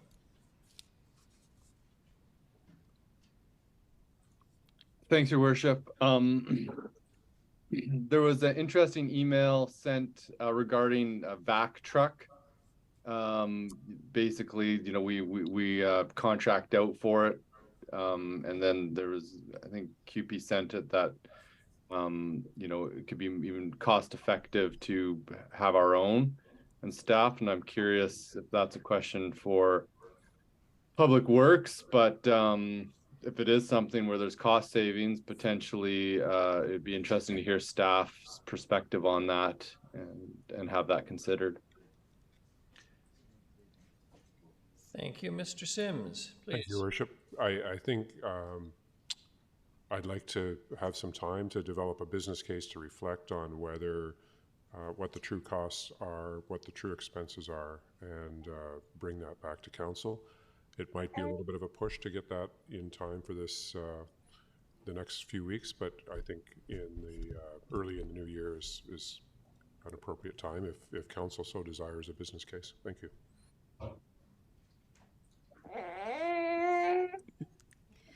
Okay, thank you for that. And just a comment on that too, is this isn't the final budget you're going to have. So we could, if that is something you want us to look at, we can bring that back, like Mr. Sims said, in the new year and add it for final if that's what the committee decides. And have an accurate number too. Yes. Yeah. Or as accurate as any budget can ever be. Thank you.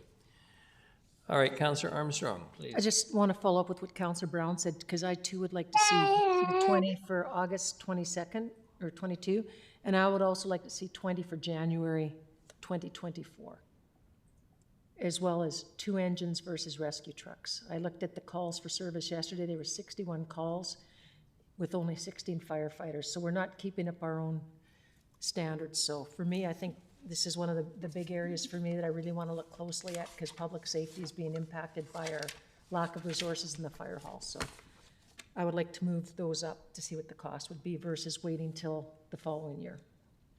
So instead of 2025, 2024? Yes. Thank you.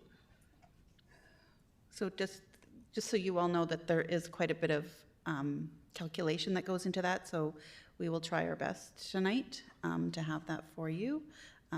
Is it more realistic, Ms. Mercer, to consider this for, how should I say, the same time frame as a response to Mr. Sims? Yes, because it wouldn't be, and Ms. Fuller can correct me if I'm wrong, because we're not looking at hiring those for 2023. There won't be a delay. We could calculate that and add it for final for an addition in 2024. Yeah, that works for me, just so long as that, you know, that's what I'm looking at and we'll be pushing for. Thank you. Thank you. Councillor Perino. I apologize, Your Worship. I just can't help but add that not only did they have the 61 calls yesterday, but then they had a fire during the night. So the crews were back out again. I shudder to think. So thank you. I just couldn't help myself. I had to add that in. Thank you. Thank you. Councillor Brown. Thanks, Your Worship. Happily, Councillor Armstrong brought that up. But I do remember Chief Doyle making some comments there around the ability of Station 2 to accommodate, I guess it would be 2 crews or 8. So I'm just flagging it. There may be additional conversation there for council around, you know, if they went down that route, what the facility itself could actually accommodate. And I would be interested in, I think that might be a bigger, longer conversation, but I'm just flagging it as a potential area of future consideration. As I understand it, there's personnel, there's equipment, And there's capital now attached to this, all this rolled in. So all those numbers are being calculated by the finance department, but they're, yeah. So there is a slide deck that refers to the recommendations of the consultant and the fire department coming into this budget pursuant to that review process. If there's a change in the sequence of those recommendations or the acceleration of the timing, then those do affect budget on 3 levels: trucks, people, and space. So there's implications, so that needs to be presented. It's not simply hiring 20 people. There's a whole whack of extra costs that go with this. Fire engines, space in buildings to accommodate people that are staying there, so forth. So they'll work through that. They're working through that now. But it may not be entirely complete for your presentation. And remember, tomorrow is part of your day. You may get to this tomorrow, but you also have Friday morning if you need it to work through it. So there might be a 2-day kind of conversation going on here. So as I understand it, those are the pieces that you're, based on our conversations, you're working on. So the one thing is, because it's kind of, we've only been working on this for a few days, we're probably going to have a range on some of, like, especially any modifications to a building that are needed. That's going to be, if everything goes like easy peasy, all the way to we've, come across major issues. So that's going to be a range at this point until obviously more work could be done on costing that out. So we will do our best to get you the best information we have at this time. Thank you very much, Councillor Perino. I did, thank you, Your Worship. I just wanted to say, for goodness sakes, you've had a long day too. Go home and rest tonight. Don't be putting in more. That's ridiculous. I think as much as we want information, if it's at the drop of a finger to a calculator, okay, one thing, but this is not the case. So please go home and rest tonight. We need you to be alert tomorrow because we're going to drive you crazy all over again, So thank you. We can give you the January 2025 costs of adding that. At this point, we just can't give you the 2024. So that'll be close. That will be close, Your Worship. That would give us an idea. Yeah. Yeah, good. Thank you. All right. I think I see Councillor Gesselbrock. I was just going to say Councillor Gesselbrock and then Councillor Thorpe. Just a really quick question. The supplemental information on the utility rates, was that sent out as an email or is it an attachment somewhere? I'm sorry, I'm just having trouble tracking that down. Through Your Worship to Councillor Gesselbrock, we handed a physical copy out this today, and we have, I believe, Legislative Services has an electronic copy, so we'll get a copy out to you. Through Your Worship, I can send you that, Councillor Gesselbrock, as well as add it to the other budget materials. And just so those in the public know, it will be added as a supplemental item on the website meeting page as well. Thank you very much. Very good. Councillor Thorpe. Thank you, Your Worship. Through you, I certainly support the intent of Councillor Armstrong's request, but I think we'd be well served to wait until we have full information. So I also agree with Councillor Perino's admonition to staff to get some rest tonight, and you've had a long enough day. My question is regarding process tomorrow. Am I correct in understanding that we have a workshop in the morning? We then will reconvene in the afternoon to start to deal with these budget issues. Is that correct? The morning session is in fact an RDN session, as I understand it. And of course, most of us are on the RDN. And then our session actually starts at 2. Tomorrow is the City of Nanaimo Employee Christmas Lunch. Most of us are scheduled for either noon or 1 o'clock, and then we'll be coming straight here. So that's the drill for tomorrow. Okay, thank you. Well, that's good. Otherwise, I would have gone to the wrong place tomorrow morning. And then my second question relating to tomorrow afternoon. Just so we're clear, Councillor Thorpe, the RDN gathering is here at the conference. Oh. Okay, well, okay, that's fine. Then I would have been in the right place. Secondly, for tomorrow afternoon, am I correct that we are going to be starting to work through these proposed options and motions and making budget decisions? And if so, will we have a running score on how those decisions are affecting the tax rate? And my last question is, what is our starting point? What are we looking at out of the gate? So through your worship to Councillor Thorpe. So we will give a recap in the morning of where we sit, where we start, and we will have a staff member keeping track of the things that council adds or changes. So we will do our best to give you the estimated change. Of course, we don't know final until we enter all of that into the system, but we will give you a pretty good estimate of where that's going to land. Yep. Thank you. And we're working through each one tomorrow. Yes. Thank you. But we're not starting from zero, are we? Or are we starting from 6.2? Or what is our starting line? Yes. So currently, right now, it's 6.2. The presentation for tomorrow will start at 6.1, and I'll talk about the changes that happened there. So that's our starting point. Wow. Well, that's going to be a very interesting and difficult discussion then. And, well, that's a hypothetical question, but I'll leave it until tomorrow. Thank you very much. Thank you. Thank you, Councillor Thorpe. Anything further for Ms. Mercer or Ms. Fuller right now? If not, we have no reports. We have no other business. No, I don't think we've got a question period sheet that anyone has signed. Motion for adjournment. Moved Councillor Perino, seconded Councillor Manley. All those in favor? Any opposed? None. Motion carries. Safe home, everyone. And thank you very much to all of staff who've attended today and participated.